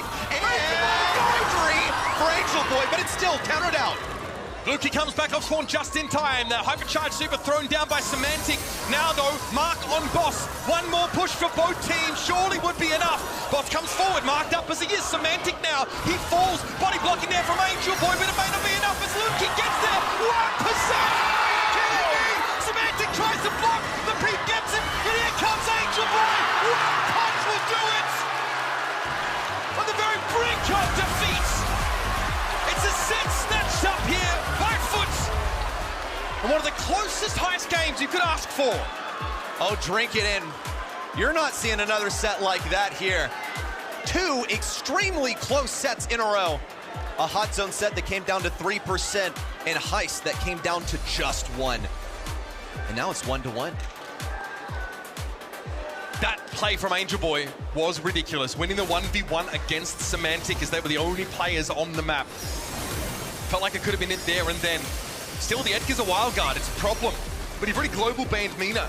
You already tried to target Angel Boy's hero pool, brawler pool, and then he just develops another problem for you. This guy can't be banned out. And apparently even the chest is not enough to answer him. Not at all. Well, and it comes down to the geography of this map. Look at this final moment here. Foot Esports got it down to 8%. It dropped to 1 with another double-pronged push from Humble. And even he can't believe it. That's a truly ridiculous situation. It's all instinct from our players on stage at that point. And Angel Boys is just that little bit sharper. And hey, I'm not complaining. We've tied up the series now. Let's have a look at our stats after the game. 393 DPS and 13 eliminations from Angel Boy. Nob, though, sneakily, again, quietly, just dominating. Pretty much just on the sidelines, winning the individual lanes, making things a nightmare for Chester. All kinds of things can go awry in the draft. Another geography-dependent map coming up. It's Super Beach here on Brawl Ball. It's all about that mid. And can you win? The flanks are important. It's where all the plays are made. That is where you reconnect and wrap around with your mid to get a ball across the line. This map from Humble has been pretty absurd. Their scrims on this, they've lost like 1 set in the last week on Super Beach. It's crazy. However, there's a lot of overlap between these two teams' preferred styles. Let's have a look at the bans here. I think they're quite telling. Willow's going to be first picked here. First picked. Crow, Naja, Colette banned out. Shade, Griff, and Stu on that foot side. All smart. All things that can completely undo what you want as a last pick. Also, just all very Willow bans, basically. They wanted this Willow first. Willow hasn't been a first pick on Brawl Ball in a hot minute, like I would say several months, so I can see why it flew under the radar, why it wasn't a top priority. Also, just look at what Humble are going for. Notches wide open. You can't let Colette through. Crow's going to dominate the mid, so you don't want to face that the entire time. Now it's about anti-tanks, but you have to address the elephant in the draft. This Willow cannot go ignored. How do you pressure that position down? Willow not the longest range thrower, not the highest damage thrower either. Better thrower. Yeah, but a super that threatens to just take the game away. Ruffs is also open, so that's someone who can break over the map a little bit. We can go back to Edgar Land. Chester here. Okay, so we're going to see Humble not want to try and tip their hand too much, but there's actually a ton of different options. You're right, though. They need to find something that can pressure this Willow. With Shade taken away and also Stu, something else needs to close the gap for you. Now, Mortis has been banned, as has Mina. Lumi's been a go-to for Humble on this map. I think they're all good on control brawlers for the time being. Yeah, they have exactly what they need. They can really just have Otis play mid here. They're saving that last pick for their aggro. Maybe something that can break walls. So they know that Willow's going to have pretty much the strongest CC in the game. You have the mind control. Another brawler that has strong CC, so Foot are opening up for possibly something aggressive in the last one, or maybe they just decide to take the same approach as Humble and counter every possible tank and win on skill alone. Pick Edgar, you won't. Do it again. Into the Otis, into a mute, and into a possible stun from Chester. Chester wasn't quite enough on that previous map, but you know, Kenji's also available. Like, they are trying to play anti-tank here by bringing the Charlie in. What's it gonna be? Okay. Oh, a BB! Triple T would be proud. Swings that bat around, and she's got a whole lot of healing as well. But do you really trust in her ability to walk in a straight line into these anti-tanks? I feel like there is stuff that could deal with the BB. You could go Bull here. Very much so. It would be a pretty classic reaction to the BB. Remember when BB was meta earlier this year? Yep. Bull getting buffed up was enough to take her down a notch. Yes, here we go. Heals for heals. BB is just made of a whole lot of HP. Doesn't matter that she heals up with her gadget because Edgar has really, really fast reload speed. He should be able to win that war of attrition. But Brawl Stars is a team game. If anyone knows how to play it, it's Humble. Foot Esports have found some commonality. They found good comms, found some synergy over the past several days. It hasn't even been a week since they joined forces with Lina. I mean, it's kind of insane. I think it speaks volumes about EMEA that a free agent of the caliber of Lina just happens to be floating around conveniently within reach to fold into the roster. Let's see how this plays out. The displacement of the BB is going to be important. Look how much space Angel Boy's already made. Semantic, though, knows what his job is. Go after the Willow early and often. Lina now getting pressured by Semantic. I guess Edgar's just different. Semantic wants to walk this through, but Angel Boy has the knock. But not soon enough. Semantic slots it right on through. devastating. It's such a simple game plan here for Humble. Find out where Willow is and go in that direction. Gotta respect the displacement here of Angel Boy, but Luke, he has that anti-tank potential. Nope, Super was popped there, but it doesn't really seem to have gotten much effect. Yeah, Cocoon on the edge, yep, fine. But mid-control is definitely in the hands of Humble. The Cocoon is clearly not enough to deal with the Edgar. He was a difference maker in the last set. It's shaping up to be the one this set too. Angel Boy marches forward on the right side. Muted, but only temporarily. Can still fend off Semantic, but he's in a 1v2. Can't even get a single swing off.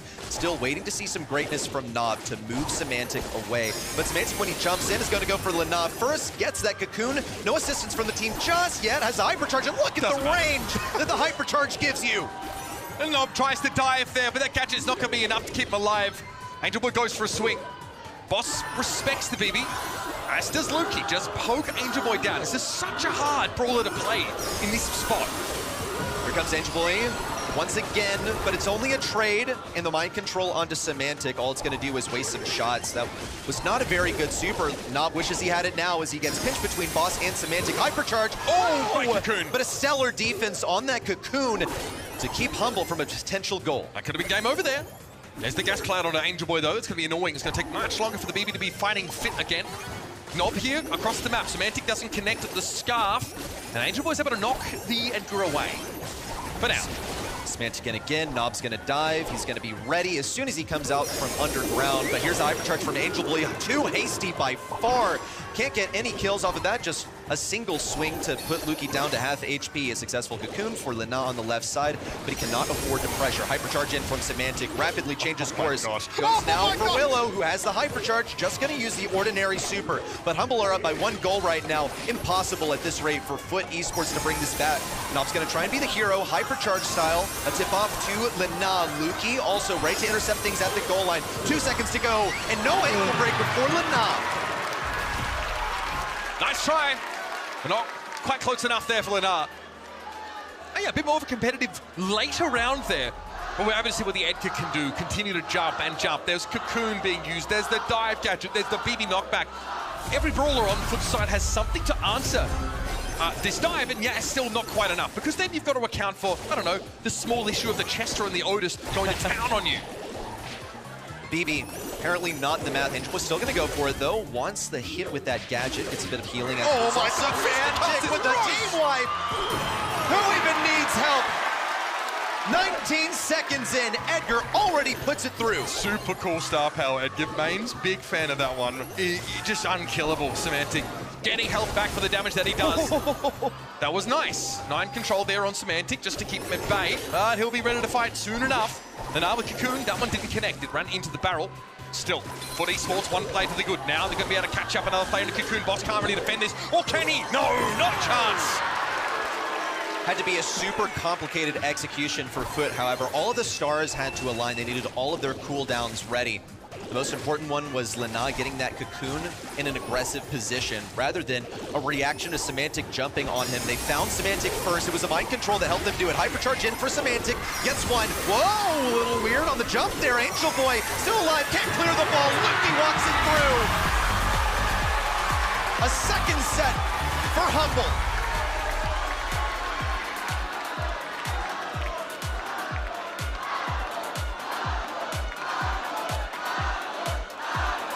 So at this point, I think it's pretty clear that it's not possible to ban all the problematic brawlers right now. No. Whether it's Semantic or Angel Boy, there's a player that's going to be threatening to take over the game. You just have to be that much more impactful. This is gross. The first pick, Willow, is just, it represents Foot begging Humble to do something about it. And they have an answer, cooked to perfection and ready to serve.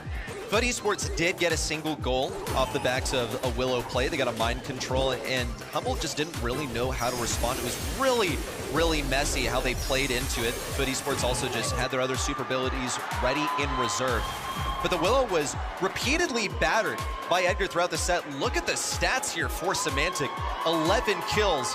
That's a lot on Nob, a bunch on Angel Boy as well, who only has 1 knockback to work with. Takes a wind-up as well. That leaves room for Semantic to anticipate it and use one of his movement abilities to jump to the sky temporarily.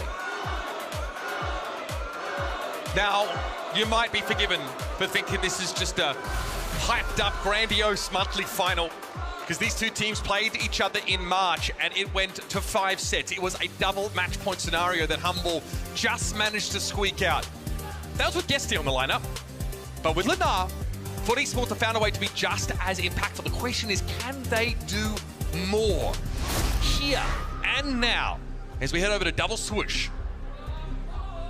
Coming back to what you said earlier, where it's just impossible to get rid of all the problematic brawlers, I think this really plays to Linar's strengths, where he has a limited brawler pool. That's fine, as long as he can play the top few brawlers in, that's good enough. It's what everything revolves around at the moment. They have a last pick in reserve to hand off to the tank and aggro specialist. Humble already gearing up, and M's first pick here on double swoosh, I think speaks volumes about what they anticipate. Mortis, you know, brawlers that close in close range that would normally deal way too much damage to Ems and just be an issue up close, have been locked away. They've also banned Sandy, not so much of an issue for an Ems, but Ems is going to be great at pressuring these bushes with the speed gear. Boss in the past, a notorious Mo player. This is pretty wide open for Lily. See how impactful that she can be, and yep, it's going to be snapped up straight away by FUT. It's pretty much a game of find the enemy gem carrier and then isolate it with Lily. You know, run Lily into the enemy side, get her supercharged. You can die a few times. Just, you know, don't die too much. Otherwise, your opponent, rather your team is going to be pressured out of those bushes. Then there's no entry back in. Do you hope that Ruffs is left up in the draft? Just to try and feed that hypercharge to your Lily to basically guarantee your ability to get that dive? Yeah, she's a total hypercharge brawler. With the hypercharge, Lily's super is going to become practically undodgeable, so you just have to have good enough aim help. You can auto-aim it if you want. So we'll see if that's the approach that they take. Ruff's wide open. The kid is diabolical here. I love this. Yeah. Combo with the M's, also with hype, can become unkillable. So the M's kit tried by Humble and Scrims this week. Actually lost that set. Okay, this is interesting. Spawner picked up. This is pretty oppressive control that you can exert now. Obviously, M's very good at scouting out those bushes, getting info, having a spawner here as well just to bully some of these single shot brawlers off the map. One of Nita's strengths is her ability to wall peek. With Lily reliably hiding behind the indestructible walls, Nita should be able to help pinch there and profit the most. It takes her only 5 shots to get a bear. It's going to force Lily all the way back. It's going to force Mo all the way back. Nothing so far that's particularly great at dealing with the bear. Janet's not going to be much better, but they need Janet. They need something that can react to a kit jumping in. I like this. Very safe mid. Pretty reasonable to leave it until last. You have a safe mid and a way to make your opponent's mid feel particularly unsafe. Being able to dive away, I think, from the kit jump is going to be very, very important. I like this FUT draft a lot. And you know what? It's just as well, because they are on the precipice of giving up this Brawl Cup final to Humble. 2-1 is the series score, and Humble are hungry for more glory, hungry for another Brawl Cup, and hungry for another brick in their wall, a campaign for another World Championship in 26. Here come the lanes. Whoa, they didn't think Angel Boy was going to run right up mid, because who does that at this level of play? He's in hot pursuit of Lukey, running all the way to the back lines, but couldn't get the second shot off in time. And that's why M's mid is kind of playable here. You get dove, you can use that indestructible wall to get the guaranteed stun off your buffied gadget. And Angel Boy has the super as a result of his efforts, boss, with an immediate reaction of the Nita Bear, and a couple more shots of supercharge his way. Exactly in position where he wants to be. Knob on the right side, getting pressured slowly by Semantic. He's just keeping a visual on this brawler, threatening to dive a gem carrier. It's an non-existent gem carrier either. Angel Boy forced into the Shadow Realm. He's not going to be exposed as he goes backwards. Luki with a push away and all the support to stay alive. Knob wants to use the super to get over. Just gonna have to pull the trigger and go for it. Boss also pressured. Death from above in the hands of Lina. And FUT Esports, despite having all the gems in their hands, can't really confidently push back into this bush. Semantic's going after Knob here. A couple hits and that super's going to be developed. He gets the gems dropped and now combines with Lukey. But Lukey's taken into the Shadow Realm. Semantic now has to fend for himself, and Angel Boy gets the horde of gems spilt.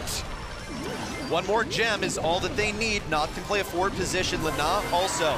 But they're going to give number 10 to Angel Boy. Humble's got to do this in only a few seconds, otherwise Angel Boy's gonna vanish into the Shadow Realm. 10 seconds to go. Nob with a hypercharge, looks for one or two, but can't get either. Semantic with the jump, and Angel Boy wasn't ready. Should be getting the interruption, but no! What? They can't kill him in time, and Funny Sports hang on. Just like Heist, that was a matter of mere seconds. But the gadget's up for Angel Boy to duck into the Shadow Realm and make sure that countdown is completed. That's a frustrating result there for Humble. But it's pretty clear to see that it's tricky for the comp to play into this. Different rollout for Angel Boy this time. He knows that the same old trick isn't going to work a second time, and Boss was ready for the vanish into mid. To reposition Boss Semantic with a sneaky push over towards the top side. Fit Esports also created space so as to not feed him his super instantly. Angel Boy is going to go for the push in. Can't get one on Semantic, looks for another onto Boss. 2 more shots will do it, and there's a super. Yeah, was hesitant about whether he would go for it. Also going to go for the gems, but with Semantic respawning with a super that I don't think they anticipated, he will exchange. Semantic at least able to keep the gems on the side of Humble, but Foot Esports have been able to double their total so far. Lenar has been extremely solid as a mid in this game, always being ready to use that gadget to escape. But Angel Boy's unsuccessful on the dive. Semantic won't have any follow-up here though, so tough to go after the Janet, especially if she has super in hand. She's gonna come crashing back down to earth this time without a super on the right side. Boss narrowly wins the interaction. Has to retreat into this bush. Angel Boy has that hypercharge, and now he's been discovered. All of Humble knows he's here. Semantic gets a dip on the right side, stays alive. But Esports could get possession of the bushes if they want it. Nob, likewise, on the left side, pushing it. It's a hypercharge for Boss on the right side. But it's not going to do all that much. Angel Boy still has other plans. He just wants to find an enemy to sit inside of their radius, grab his super, then hypercharge and a theft of all the gems. Boss is just taking over the game here. Look at him forcing Lenar back into his spawn. And this puts Humble up to 9 gems. Here's the 10th. Semantics ready to run interference now as Angel Boy shows himself. Couple of slashes, warded off. 10 seconds left. Nob in from the right side has no super. Lenar's just going to go for it as much damage as he can. Angel Boy also has the hypercharge. So where's the connection? Lukey so far away. Angel Boy into the realm and no one to interrupt. As soon as it looked like Foot were in control, Humble advance on to match point. It's kind of insane, the snowball effect that Nita can give you. Cycle a couple of supers and you're playing with 4 brawlers for a decent portion of the round. Lenar was forced all the way back to the top of the map. He had to use his super to dodge a kit dive or to dodge being taken down by the aftermath. And that left Foot with very little to work with. Angel Boy's going to go for the gadget up mid this time. Boss was ready. Lukey also with a gadget away. Semantic with a victory on the right side also. Utter decimation of Foot Esports in the early game. Humble with full control. They just don't really have abilities to show for it. Boss would like to be further along onto his super. Also, note the lane swap. With Angel Boy on the right side, it's an instant success. Worth spending the super on taking the pesty kit out of the equation. Now, though, Angel Boy can be a menace from behind this wall and build yet another super. Here's the dive into the Shadow Realm. He goes. Semantic there doesn't need to be attached to Lukey as Angel Boy is revealed, but Lukey's going to be on his own in a few seconds. Foot Esports content, though, to keep this map control and not press the issue. Just keep that fight as forward as they can. Allow the gems to spawn behind them. Lenar doesn't seem to believe in how much they can sustain, but Nob rings true on the left side, Angel Boy on the right, and Lukey continues to be pressured back into spawn. 5 plays 4, the gem total. Big long dive by Semantic goes after Nob, but no one's gonna help him really. Angel Boy emerges, but Lukey has that super. And Boss is able to handle the Lily. This should get Humble back into the map, at least enough that Lukey can get to 5 gems. Yeah, Boss can even just pop that hypercharge as is. Wants a visual on the enemy first. Semantic gonna get the initial interaction on the Nob, but it's no kill. Kind of weird, he was completely isolated. Now the hypercharge out, but it's only an exchange. Brusabear's gonna push Lenar backwards. He was thinking about getting gem number 7, but this one heads to Lukey. Honest word from Lukey, just picking up these gems as his teammates frankly int to make the space for him. Humble on the precipice here of victory in this set. Foot very close to taking us to a 5th and final. Angel Boy drops into the Shadow Realm now and is going to be looking for Lukey. Can Semantic intercept him? Yes! The hypercharge comes through, it's not going to be enough. Nob here putting pressure down. Humble, 8 gems and counting. Foot Esports have the map control though. This was a go-ahead for Foot Esports to go for the enemy gem carrier, but everyone was in the perfect position. They expended all of their abilities, and there was nothing to do. Foot Esports now moving backwards. Semantic going to be the first one to pressure up on the right side, and here comes Bruce from Boss. Pushing alongside it into the corner. Lena forced to take to the sky, goes for the kill, and should retreat to safety. 5 seconds to go, but Lukey ties up the countdown. Okay, it is going to be 10 apiece. Humble make their way back into the map, but Angel Boy has a hypercharge ready to roll. This would get Foot through to a set number 5 and a chance to threaten the throne. Boss will pressure the Lily down. Angel Boy has to use a gadget. That is that one gem that he's taken with him. Semantic big dive on the left. The gems are spilt! Angel Boy is the last hope of this hypercharge. It's 2 versus 3 and 10 seconds to go. Lukey retreating onto the right side. They need a savior from above. Lena is going to do everything he can, but the pins are in the air. Can you hear it? The voices calling your name. They're singing the praises of Brawl's true gods.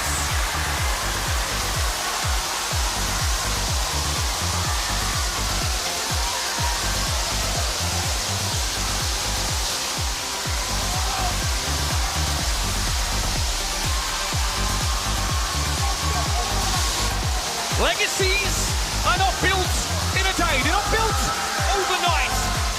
It's weeks, months, years of consistent excellence, commitment to victory. And we are witnessing that exact legacy being built right before our eyes. In front of a home crowd, the adoring EMEA fans, Humble will ascend to take their second consecutive Brawl Cup title. This team are here to do it all. And this year might once again be their year. We're going to head down to the stage, get some words from the champions alongside Barney Banks. It's back-to-back for EMEA, and it is back-to-back for Team Humble! Wow, oh wow.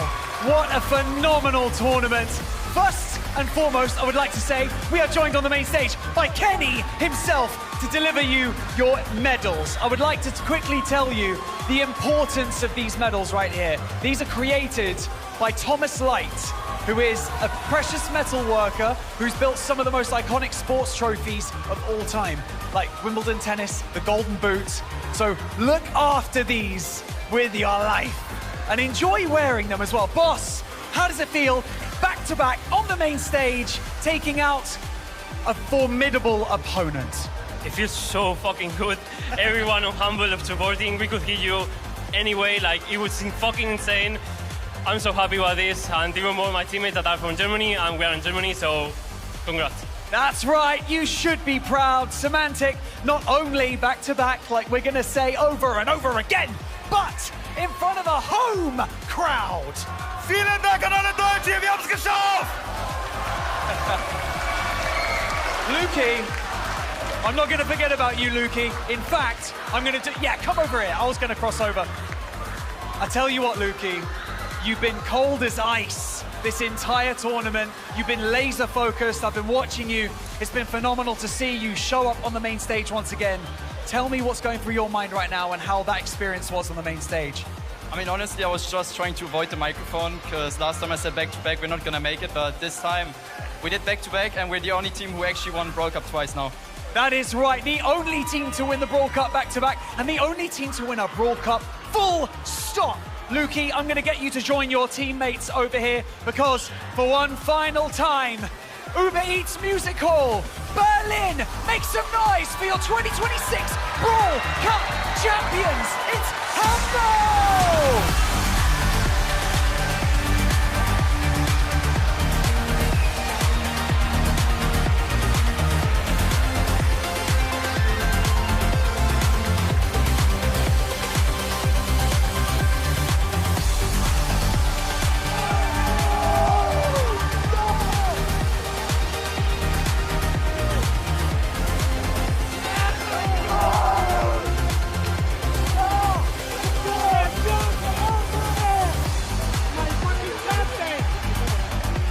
Ladies and gentlemen, what an event this has been. Thank you so much to all the players for competing so fiercely. Thank you to the production for putting on such a phenomenal event for both all of the fans at home and right here in the Uber Eats Music Hall in Berlin. Thank you to the talent for carrying this show and being so immensely hard working. But most of all, thank you so much to all of the fans for being the backbone of Brawl Stars esports. At the end of 2026, our World Finals will be taking place in Japan. And I tell you what, it's going to be an absolutely incredible showdown. You can better believe it. But for now, I will leave you in the capable hands of Team Humble right here on the main stage, having an elation moment, having an incredible time. Once again, thank you so much, and good night!